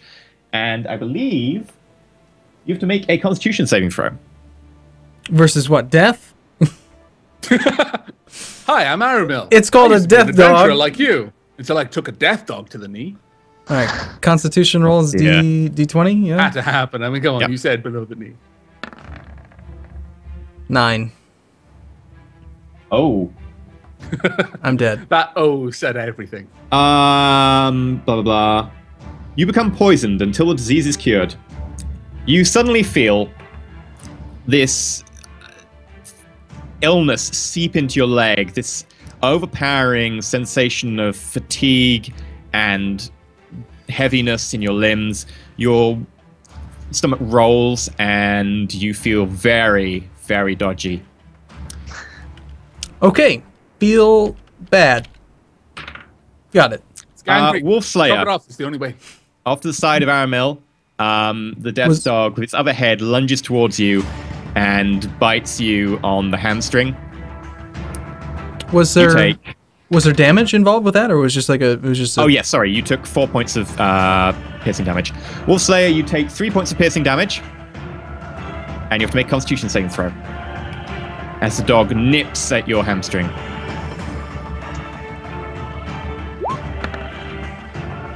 19. Very nice. You are fine. You feel something seep into your leg, and you feel a small bit of nausea, but you just. Whoa. I've got this image in my mind now of Wolfslayer, like the head lichen out of Underworld, just getting shot by Silver, just flexes and the bullet just kind of slowly, the silver just slowly seeps back out of the wounds and drops down, just willing the poison out of her muscles. Scarlet, would you like to take your turn? Fantastic. Yes, actually, I would like to use my short bow on it. Sure. Free action, you pull out your short bow. Mm-hmm. Fire. I will fire at it. So that's what, a damage throw? You need to roll to hit, so D20 plus Dex plus proficiency. Plus, which is that.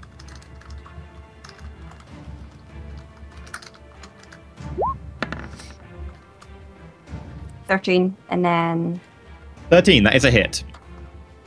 The arrow lodges in the side of its shoulder with one of its heads just turns towards you. How much damage do you do?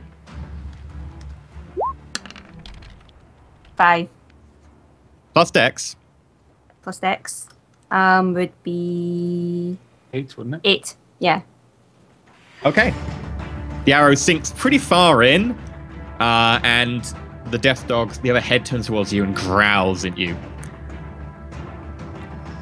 So both heads are glaring at her at the moment. No, just that one, sorry. The other one was just finishing off taking a chunk from Wolf Slayer. So that was 8 damage, right. That makes it Melthas. Okay. How far away am I? Yes. You are about 100 feet, maybe a little bit less. Maybe about 90. Okay, 90 feet. While the moment I see combat start, I take a knee and draw my bow. Wait. Are you sure you picked it up when you threw it on the ground back in the building before the half elf set it on fire? Ask that, actually. That's a good I point. think you Did left it on the pick ground. Pretty sure it's on fire. I may have. I know. I Okay. would assume as you left, you would have taken your equipment with you, unless you explicitly state you want to leave something. Oh, fine. It would be amusing, but I think it would A, be slightly unfair that you'd forget your equipment. Yeah. And Well, I B, have think it's some understandable javelins after I can combat. give him. Yeah. If we hadn't left combat, it would be understandable, but yeah, we left If combat. we hadn't left combat, then Yeah. I would have left it. I didn't need to take an action, but yeah, you've got your. It would look cooler if it was like all burnt and charred and stuff. It'd look just like, it'd look awesome. Okay, shoot. No, it's made of wood. It wouldn't look burnt and charred. It would look like ash. And ash doesn't shoot arrows very well. Charcoal. Right, at this point, I note to the halfling beside me who was clutching his crossbow to his chest when he left. Was that right? That he may have cause to use it very soon as I knock an arrow and shoot. Okay, roll it. How far? Your arrow range is 80, I think. 80, so I'm actually about out of- 10 feet outside. You're at disadvantage. Disadvantage. Unless you choose to move forward 10 feet. You have 30. Yeah, you might as well. I can't I? Because it's like 15 feet. And then, yeah, okay, well, I'll do that then. You're not at disadvantage anymore. Okay, so D20. Do you want to be 80 feet or do you want to move the full 30? Because you can. I'll move as close as I can. Okay, you're at 50 feet then away, and you shoot your bow. So that's D20, and it'll be a sneak attack because they're in combat. Is that right? They're effectively engaging other people. It's aware of you, but you still get your D6. Yeah. So, plus proficiency, plus dex. Watch me roll a 1. Not a 1. Close. The arrow goes wide of its mark and flies through a nearby window, smashing the window pane. This sucks so bad. You managed to hit on a 9, and I... The halfling behind you goes, "Did you mean to do that?" No, of course I didn't, you idiot. I'm aiming at the dog. That makes it Wolfslayer and Aramil. Aramil's not there. Wolfslayer. Well, I'm feeling a little bad about having manipulated the situation a little, and so I'm feeling a little extra protective of my friend, so I would like to go into a rage. You rage? Only with less burping, yes. Yes. Yeah. Generally, it's... and then I'm going to try and sever one of these heads since this dog has an unnatural number of heads. I will try and sever. Actually got a symmetrical number of heads. 16. That is a hit. You swing your axe bodily at it, trying to get its head that's sort of a bit jutted too far out of you. 15. 15 points of damage. It's dead. Chop its head off. You swing the axe overarm at its head that's just sort of retreating from your hamstring, and you sink into the side of its neck, doing massive damage, cutting deep into it. You pull the axe down, this spray of dark black blood, sort of dark reddish, but with very dark, almost black, sprays over you. You've definitely cut some sort of blood vessel, because this blood is spurting now. Yeah. That would make it a Roomba. Sorry, Aramil. Who's this Roomba fella? I don't know. It sounds like a stupid name. Yeah. Okay, so I took 4 points of damage. One of these dog heads bit me, and I am sick. I get my... You have disadvantage on all tests. On all tests. Okay. And I still have my normal 3 actions. I have a free action, my bonus action. Bonus action, and your action. And a reaction, but you don't have use for them other than doing certain things, which I'll bring up when they happen. Well, I'm completely unfamiliar with like the whole poison mechanic. Like, how does that work? Is this something I can cure? Is it something that assessing helps? If you have something that can cure it, it'll say in like the spell or something, it'll be like, this cures diseases. I don't think any of you'll do. I think they're just health. You currently only way to really heal diseases is like medicine over time. There's nothing you can do at the moment unless one of your spells says specifically, and I don't think any of them do, but I could be wrong on that. I haven't read all the druid spells. Otherwise, you're at disadvantage. All right, let me just check. For first level druid spells that you've got detect disease or poison, not any way to cure it, unfortunately. Yeah. Right. If you're a paladin, you could. Rub that in. Go on. Okay. Apply the salt. Very well. What does using your hit dice do? Is that what type of action? You can't do that unless you rest. What? It'll be a short rest use hit die. Oh, I thought you could actually use that once per... No? Okay. No. You need to take an hour's long rest to be able to use your hit die. I see.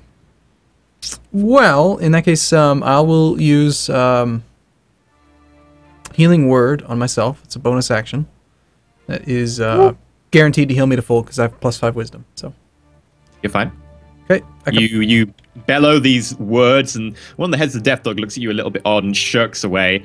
And you feel your wounds close around your leg. And I assume that I'm you still feel the nastiness inside you. Yeah, I'm still infected by whatever that flesh-eating bacteria was. Cool. And of course, because you've told me I have ample mistletoe. You have a focus. You're fine. You can keep casting the focus. Yeah. Now that doesn't require a bonus action. That's just an action, like a free action. Shillelagh? Depends. Is Shillelagh a free action or is it a bonus? I'll have to check real quick. I think it might be a bonus. I don't think it is bonus. Damn, it is. Son of a bitch. Yeah. You should have said something. Fine. Not his job to tell you how to use your spells. I can't remember all these things. This is new to me. All right. I want to just take. I stepped away a couple times, and how's everyone else doing? As far as like, how's it look? I have taken 3 points of damage. Well, thank you for telling me that, Wolf. That's it. Wolf Slayer. That's very nice of you. Great. Okay. And you're a barbarian, so that's not much for you. No, it's not. All right, I'll take a weak swing then at this guy since Okay. I wouldn't let me cheer my weapon. Quarterstaff is strength, so roll for it. Yeah, I've got You're a at special. disadvantage. I've got a special die for it. You said I'm just oh, okay. Poison. Disadvantage. You said Strength is disadvantage -1. Test. Did you mean disadvantage to all rolls? I believe it is disadvantage to all tests, attacks. I don't think it's to saving throws, so I would have to check that. That is a miss. Okay. You swing with the staff, but you feel your arms just weak and almost like they aren't yours with the how distant they feel, and you just randomly swinging through air with that quarterstaff. Feels good, man. That would make it Scarlet's turn. Okay, I think I'll use my bow again. Okay, roll for it. So that is D20. It's 5. That is a hit. All you people with your awesome rolls. And 8. 8 damage. Okay, so you notch another arrow, pull it back, aim down, and manage to get it just past the wildly swinging arrow mill, and the arrow shoots down, twists midair as it sinks deep into the side of the death dog. It visibly lurches to the side, almost with the impact, but actually it's just the death dog trying to compensate for you hitting something very vital on that side, and it looks very injured. That would make it Malthus. Oh wait, no, it's me. Death dog. Is the halfling by my side ever going to get a turn? Because it missed the first one. Oh, sorry. The halfling by your side. Pick up the crossbow. Flanking the crossbow.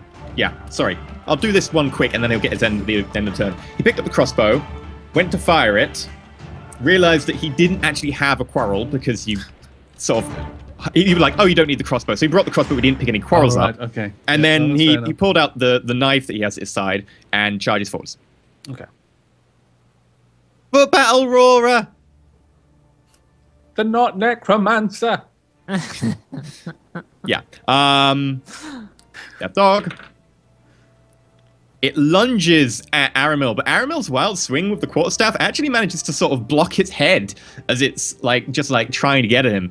Aramil dodges the attack. Yay! Hold on, Aramil. I tried so However, hard. it does manage to bite Wolfslayer as she tries to pull her axe back. It just latches on to her wrist and does 5 points of piercing damage. You are raging. Which means it's only 2. Yep, you only take 2 points of damage. The death dog bites down on your arm, and its fangs sink a little bit in, but nowhere near as far as they should. This pressure should be able to crack through most people's skin and muscle. You're deeply But not the scratched. soul of the mountains. Yeah, not the soul of the mountains. You will need to make a Constitution saving throw. Yeah. 8. 8. You feel, however, this Well, that's infection, crap. nastiness flowing through your arm up into your chest as you start to cough and you feel your stomach roil. A cat's back. That would make it Malthus. Okay. Well, I'll just go ahead and try another arrow. Sure. So that would be 2d20. Sorry, 1d20 plus 5. 1. Oh dear. These rolls. Okay. So you pull back on the bow, you sight the death dog, and as the death dog lunges at Aramil, you release the arrow. Aramil dodges out of the way. Roll damage.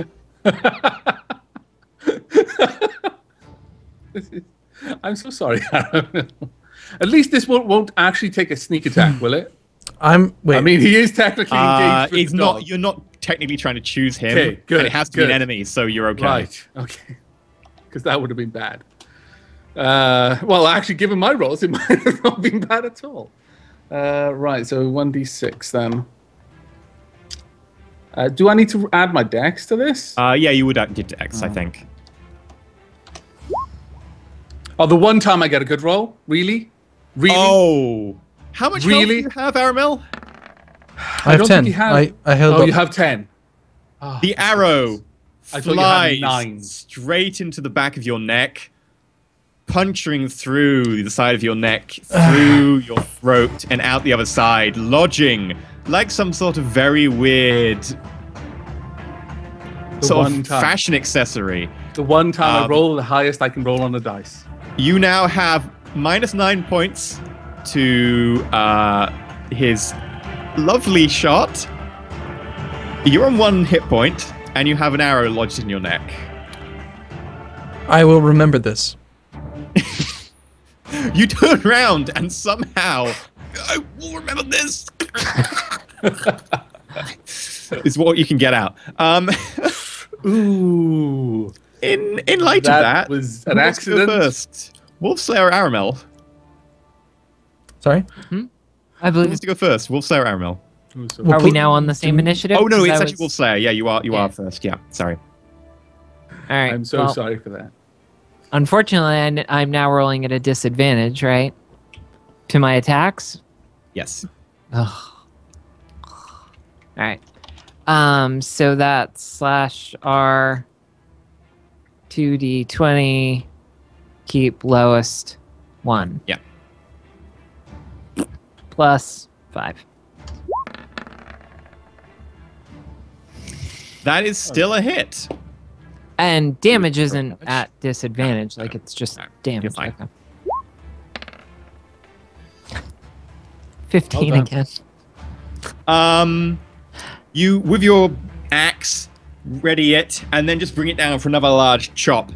How have you got a particular way you want to do this? Not particularly.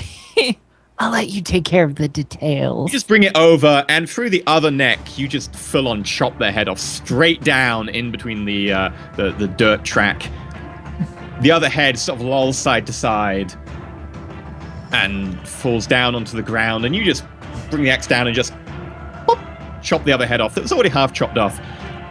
The dog is still and headless, a growing pool of black-red blood around it. It is dead. Right, great. We need to tend to Aramel's wounds. Are we out of combat Not now? really Out of combat. sure Okay, then at this how point, to handle that. I am rushing over.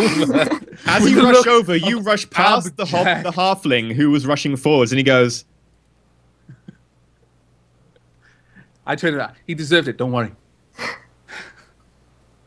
he's just Okay. hopeless. Genuinely, I actually look. Well, okay, mortified okay. and quite concerned that he is, 9 out of 10 hit points, hanging on to life by sheer willpower at this point, I imagine.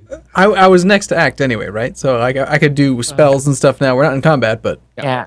Okay, well, Yeah. fortunately, I still have 1 spell slot available. Okay.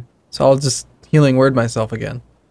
Is his poison going to affect him in any way? I'm concerned about the everlasting poison of doom, but, you know. Roll the heal. All right, so the heal is, I believe it's just 1d4 plus 5. So that's, I don't have a dice for that, so roll.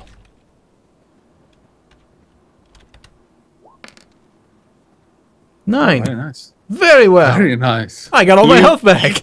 You try and get this healing word out, and all that it sounds to other people is some sort of halting rasp come out of your mouth. No. But it has some sort of melodic sound to it. No. And your neck starts to heal around the bolt, and you just pull one hand up and gently pull it out. Snap it at the end around the head so you don't pull the arrowhead through your neck. And as you pull it out, while also trying to rasp out this healing word at the same time, a hobbit nearby who's just opened the door to see what's happened now, everything seems safe, just faints. You pull it out, and the hole just fills in. That's excellent. That's great. That was fantastic rolls. To be fair. I should have thought about that, the fact that there was an arrow through my neck, impeding my ability to speak, but... I was feeling generous. yeah. After what happened, I felt you needed some generosity. You are back to full hit points. Okay, who's ready for the next mission? Let's go. I feel good. I could use rest. I could use some spell slots. I need a long rest. Oh, hey, by the way, hey guys, I told you so. Just want to say. Okay. Is there anything to note about this giant dog? There was someone who screamed and was like cut open.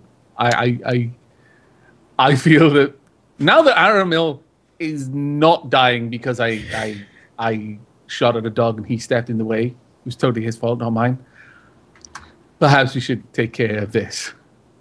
Okay. I'm really glad exception you're not rolls. dead, by the way, Aramil. We just earned 20 Genuine. gold.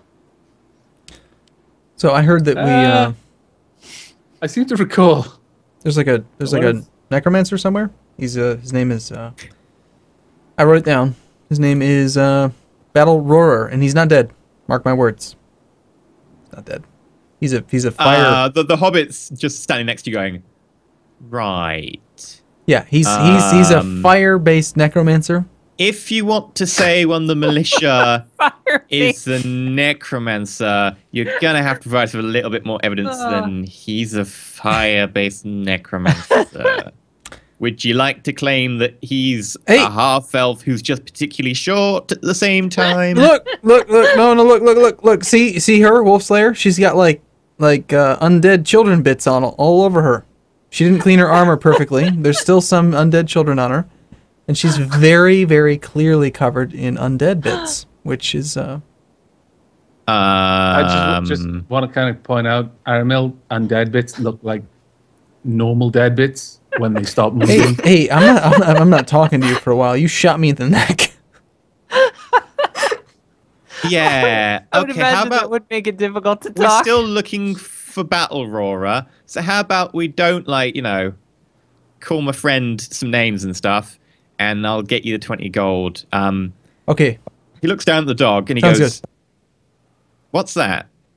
You look down and you see around the neck there is a belt tied around one of the necks of the dog. And attached to this belt is some rope, which has been obviously chewed through. Ooh.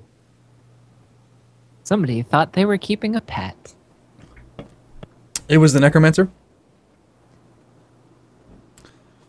Which one? Right. I mean, the whole village is necromancers. You realize this, No. right? No. Like, they all are. They're all in cahoots. I mean, they invited this merchant. At this point, I feel that Clearly Okay, no. I figured it out. See, guys, I figured it out.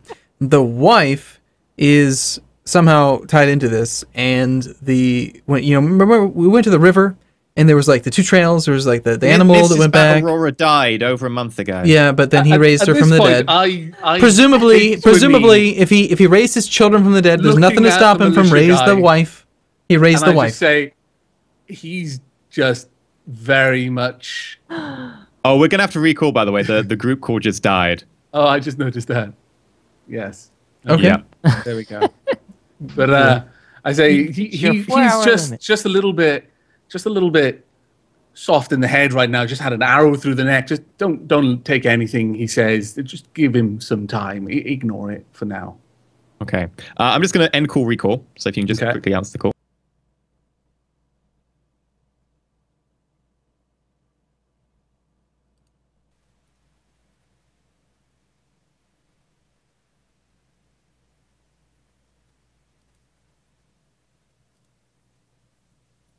Are we good? Yep. Yep. Okay. Skype seems weirdly grayed for me. Me too. It I does. did Yeah, not me see too. Malphas. And yeah, that too. Weirdly dark. How odd. I have to wonder if this is something they've introduced after the 4-hour group call thing. Arumba isn't so grey. No, you are a little bit. A little bit, yeah. I think it's related to this pop-up. I see you need Skype Premium to make a group video call. I think it's like trying to take focus. They've literally introduced this in the last few days then, because that didn't used to happen. That is unfortunate. Well, I'm going to have to look at this for next week. For the moment, we'll just continue going with the slightly grayed screens. There isn't much left. You were saying to the guy? Because I can clearly see that that Arumba's constant harping on about Aramil. I'm in distress. I just shot someone I almost consider a friend in the neck by accident. But I can to see that Aramil's constant harping on about battle roar and necromancy is perhaps agitating battle roar's apparent friend. So I'm just like, he's in shock. He just got shot in the neck. He may look okay, but his brain is addled. That's all. Just don't pay too much mind to him. Talk to us. Don't talk to him. Ignore him for the most part. Okay, and he just turns away from Aramil, who's still going on about necromancers and dead people. And he says, so you just said that this dog was like a pet. Well, looking at the collar and the rope, it was either a pet or a prisoner. Okay, so we didn't find out who was attacking people. Like, this is their, like, instrument weapon thing? Possibly. No. They may not have. Oh. We don't know that. It's just that it was tied to something and it now no longer is. So and it was eating. In a moment of insight, I turn toward you and say, no. Here's all the persuasive reasons why you should just pay us, and we'll deal with that later. Sound good? What exactly do you say? I say, the job. Okay, you hired us to deal with the animal. I didn't hire you to do anything. Battle Roar did, and you killed him. Is what you just said. We didn't ignore kill the him. Crazy half-elf druid. He really. He is may or may not be a dead. bit mad right now. He may or may not be dead. Listen to him. He thinks dead people are alive. Honestly, just ignore him. He's one of these performer types. You know, he's a little bit. Yeah. Do you know who I am? I say that because I performed last night. Aramil Silverkin, who told the rather rude but lewd story about a badger. No, you liked that story. You did, didn't you? Yeah, it was rather good. Yeah, I wouldn't tell a lie. And so we don't know where Battle Roar is, but yeah, absolutely, by all means, let's collect the gold and be on our way. I just wish you would shut your mouth, you stupid. Roll persuade with disadvantage. Disadvantage, BS. Of course, I am ill, so I'll give you that. I'm ill, so I'm still ill. I'll always have these disadvantage rolls, right? So disadvantage. I imagine you can get rid of it eventually once you know. No, forever. Although I should have I should have plus 5 health permanently because of my 20 on the Constitution check. 16. Haha. Mhm. He looks at you dubiously.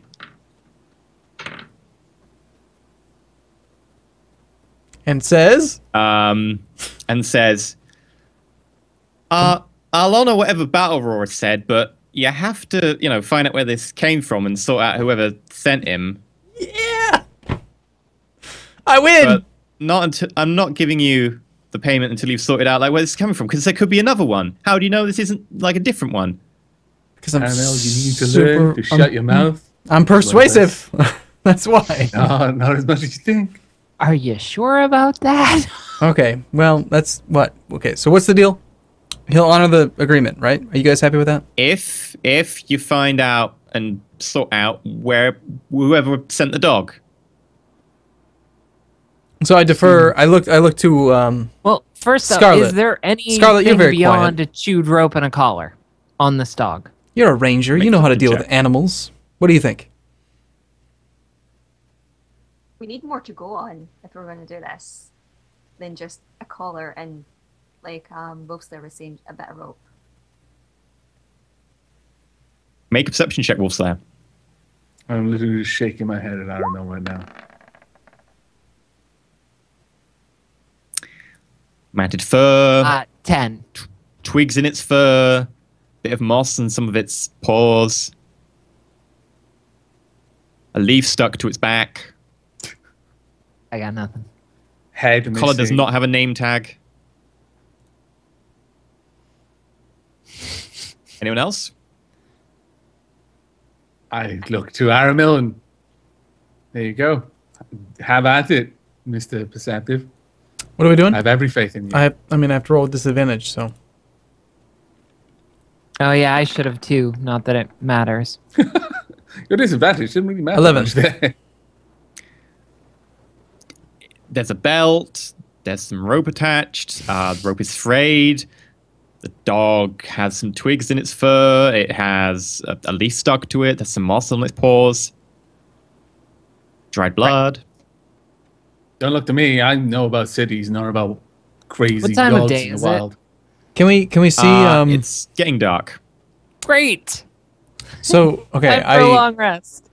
Anyone else want to perception check the dog? By the way. I may as well have a look as well. Okay. While we're here. Well, maybe a helper can help with something. Not a 3. Not a 3. She didn't roll a 3. I'm gonna help her. You've already rolled. You can't roll again separately. No, I'm not gonna roll separately. But hey, maybe we should like see like okay, so this dog has been going around killing people, right? Why don't we take one of your little stabby daggers and like cut its belly open and see what's inside? Could help. I guess, yeah. What's in the stomach? Okay, make a survival roll. Who? As a group or one person? Just Miss Castanel. Okay. Scarlet. Yeah. Significantly better than a 3. Yes. Okay. You Very nice. managed to Very nice idea. dig the knife in. You managed to open up its stomach and look through the bits and bobs in there. You notice there's a metal shape which has some sort of stamp and says Sheriff of District of Middleshire. That's not Presumably belonging to one of the deputies or the sheriff, possibly. And you check through. There's other bits and bobs. There's quite a lot of bones, some here and there. You notice that there's actually some sort of wax fabric wrapper in there as well, which looked like it belonged to some sort of food covering. And while you're going through this, because you rolled so well, do look at a full check on the corpse and just make sure you haven't missed anything. And you spot the belt.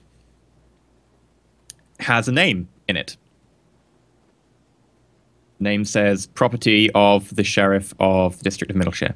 I'm shocked. Shocked, I say. So the dog belonged to the sheriff then. And the dog ate the sheriff. Or the dog was the sheriff. No. How could the sheriff? Like how could the thing? Necromancy. How could the thing be in? Wait. He ate the. What was it? What was it? Was it in the stomach? Was the belt in the stomach or on the neck as a collar? Yeah. The belt was on the neck as a collar attached to a piece of rope. But there was something in the stomach that said something about the sheriff. A sheriff badge. Yeah. Okay, so why would the sheriff become a dog and then eat his badge?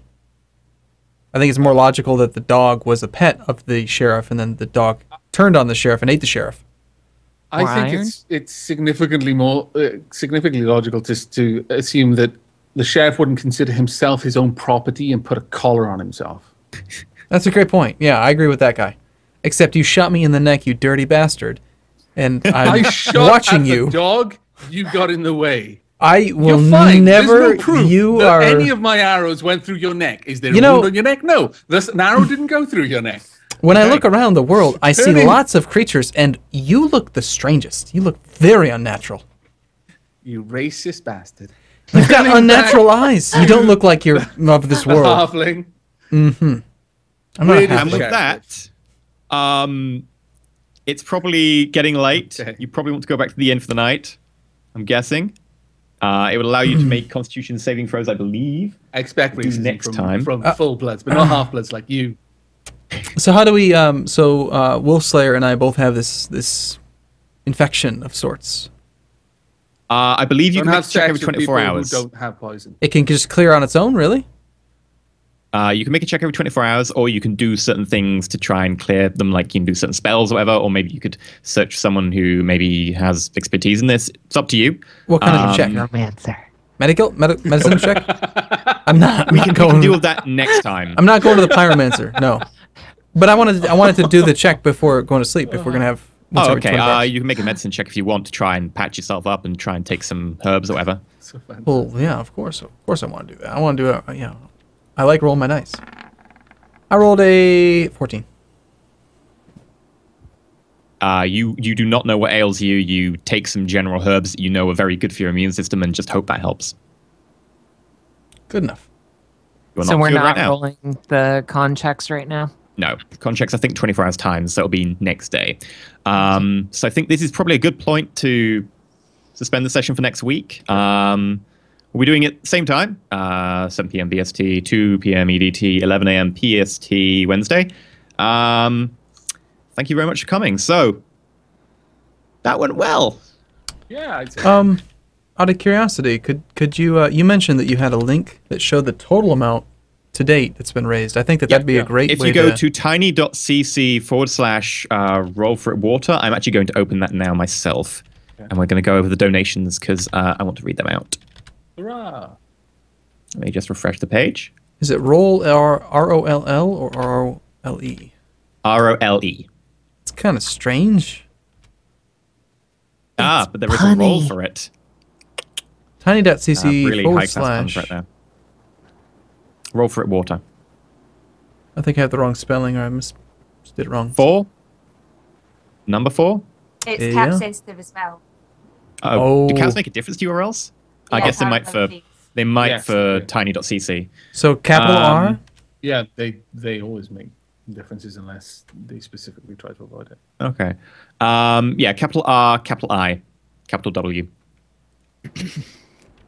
And we have raised $1,136, which we had 430. We had 450 at the beginning of the stream, so we've managed to raise $700.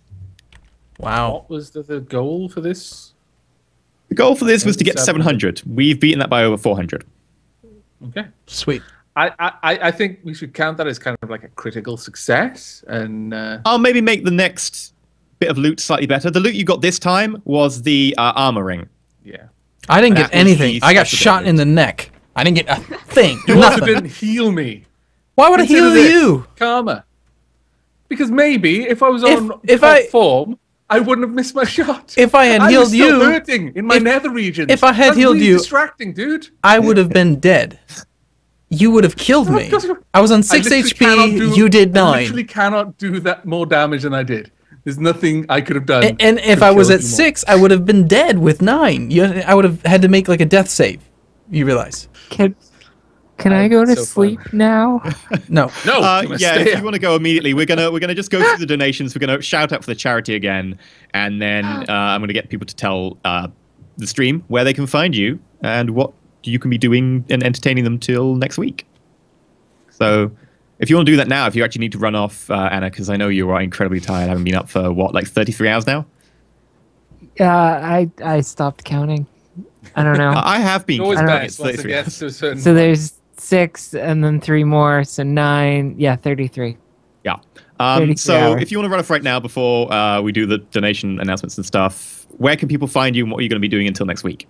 I'm streaming on Twitch at a horrible name that you should never have to spell, so just go to thegeekfleet.com and it'll redirect you because I have the worst channel name ever for now. And yeah, that's pretty much what I do.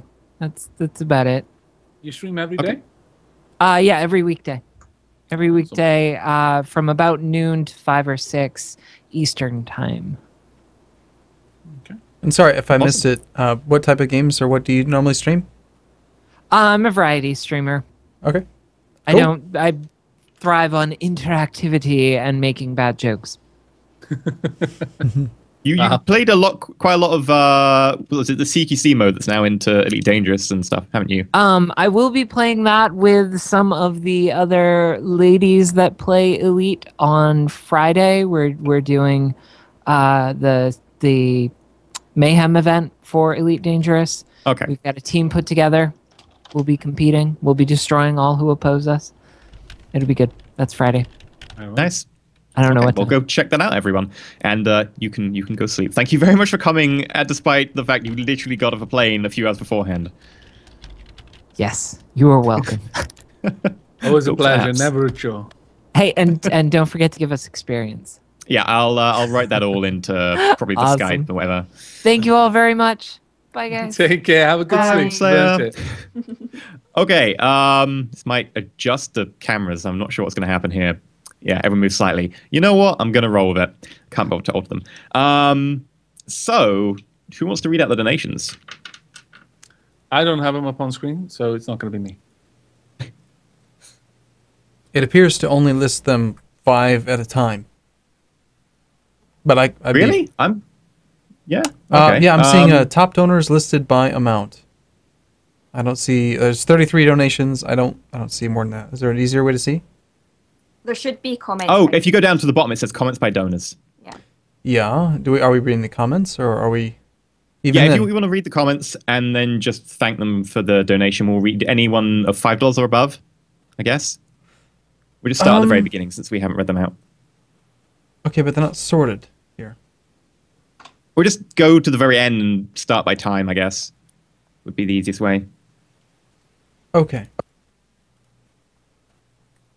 One moment. Okay. Number 1, Anonymous donated $50 7 days ago. I hope this helps. Lit Geek donated $15. Wish I could donate more, but just not right now.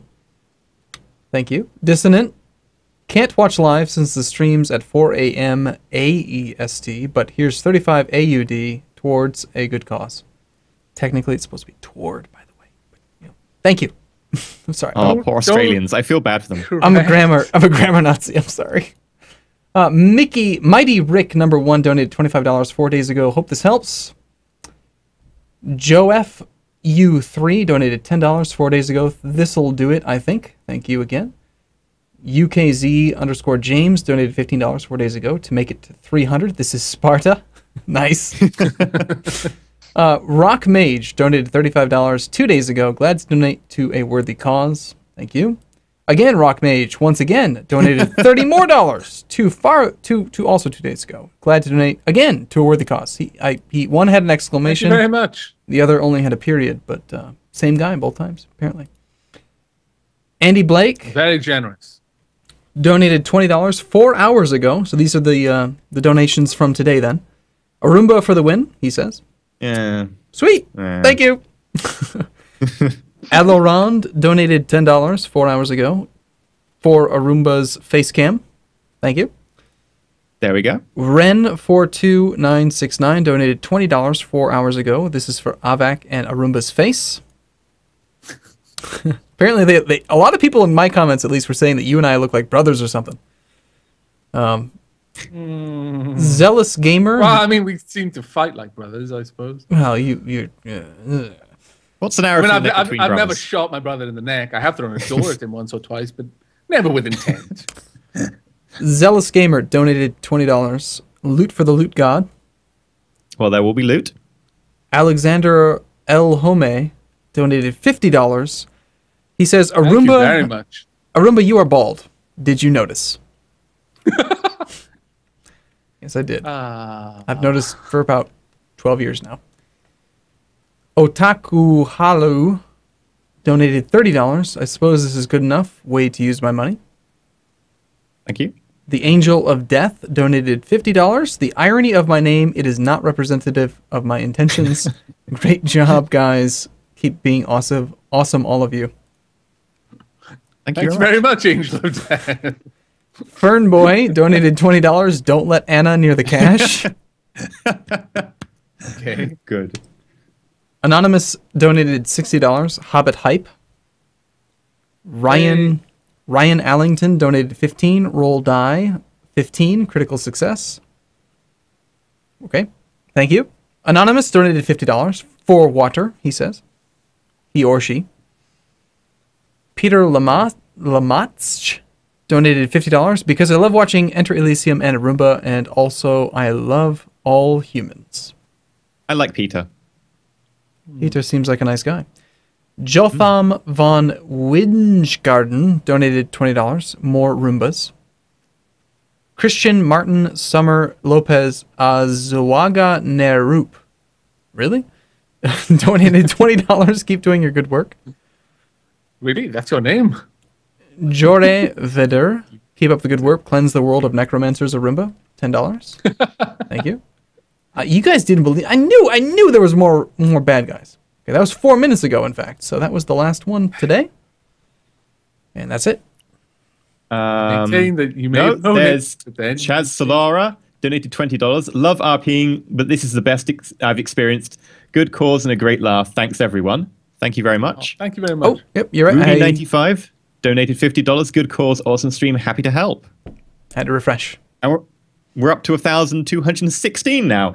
So, yeah, we beat our target by quite a margin tonight. So there will be good loot. At some point, I might tweet out a poll and people can pick, provided the players don't look at the poll, and people can pick what they get for loot in the next Clearly session. mark if I the get around poll to it. then, just like, put a... This is a poll that don't look at characters. In big just capitals. for some sort of hashtag, players don't look, or something at the start. Hashtag players bugger off.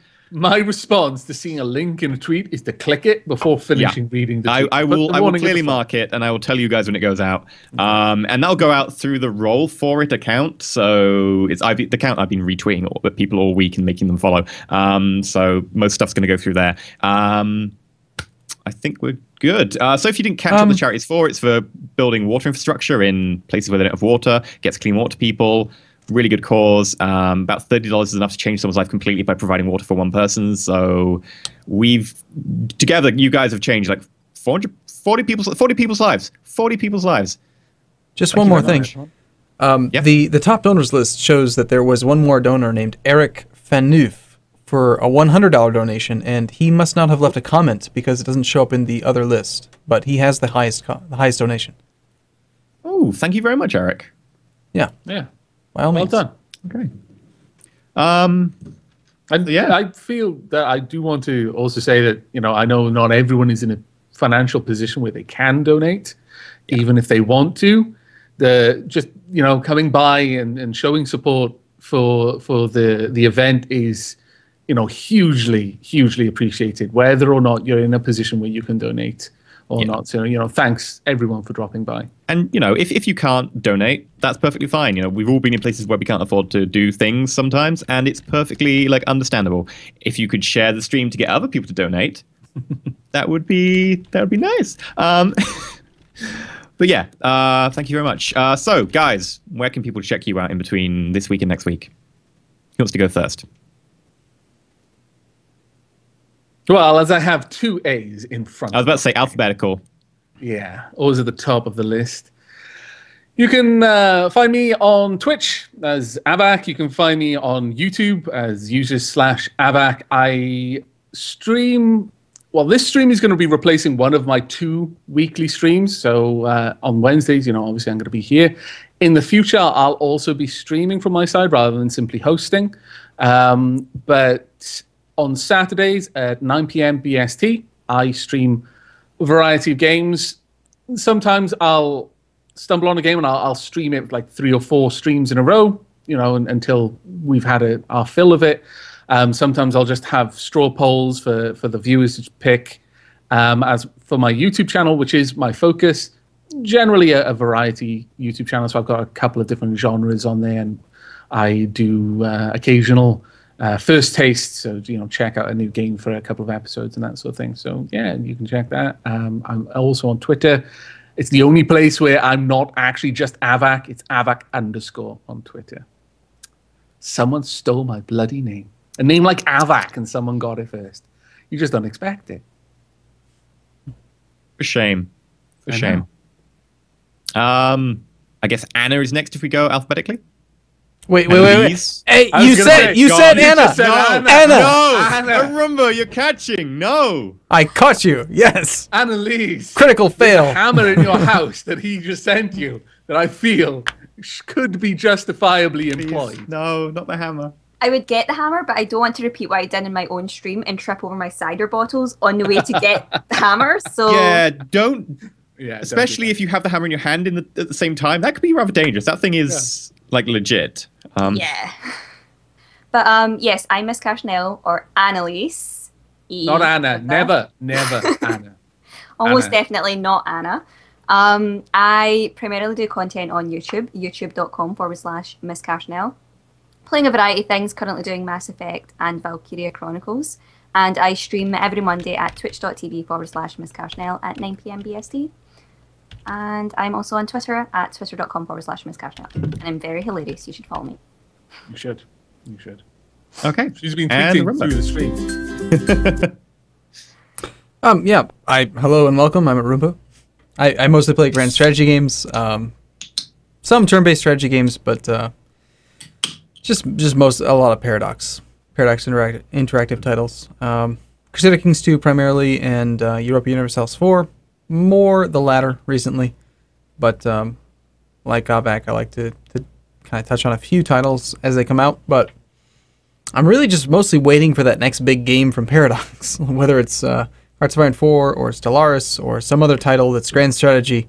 I like math and numbers, and you may have, if you were watching my stream today on this thing, you probably saw me messing with macros and numbers and math and stuff, and I just love that stuff. So that's pretty much what you'll find on my channel. Too. Yeah, Factorio is awesome because of the math and numbers and cool stuff like that. It's like macros. Yeah. It's cool. Math. So we play it together. Check it out. Once a day, in fact. Every day at the same time we get together and we play for 20 minutes. That's how we record it, I swear. It's truly. Every single day. Yeah. Yeah. It's actually really a stream. This is a 20-minute stream. Okay, I'm Enter Elysium, otherwise known as, your lordship DM. Oh, great god who can kill us all in the Rockfall. I stream every week, now 3 times a week, here, at this time. Also, Tuesdays, same time, doing XCOM for Firaxis O'Clock, which is going to be interesting, starting next week. And, of course, Saturdays, 1 hour later, so that's 8 p.m. BST, 3 p.m. EDT, noon PDT. And that's generally whatever game takes my fancy those days, although it tends to be a lot of From the Depths usually. But we'll try and get that a little bit more mixed up. I also have a YouTube channel, which is my main thing, where I post a lot of content. Generally at the moment, it's City Skylines, a lot of From the Depths of Avak, which is going to be interesting. I've got to render tomorrow's episode. And a few other things. Didn't have time to do it today. No. City Skylines, especially at the moment. I've been enjoying that with the nighttime mode. But yeah, thank you very much for coming by. We'll be on next week. The VODs will be up Monday next week, so if you've not caught the entire stream, you can catch the VODs. I think, Alec, you're planning to put one up? Yep. Arumba and myself are all planning to put some VODs up for that time.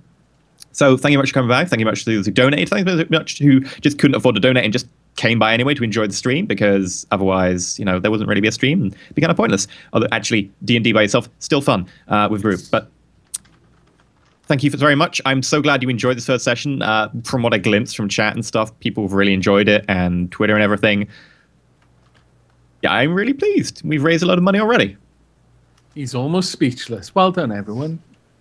I have rehearsed this. I have like an outline guide, so that's why I'm not speechless. Is I just read what I should say next. Okay. But thank you so much, and we will see you next week. Take care, everyone. Hey, Shani.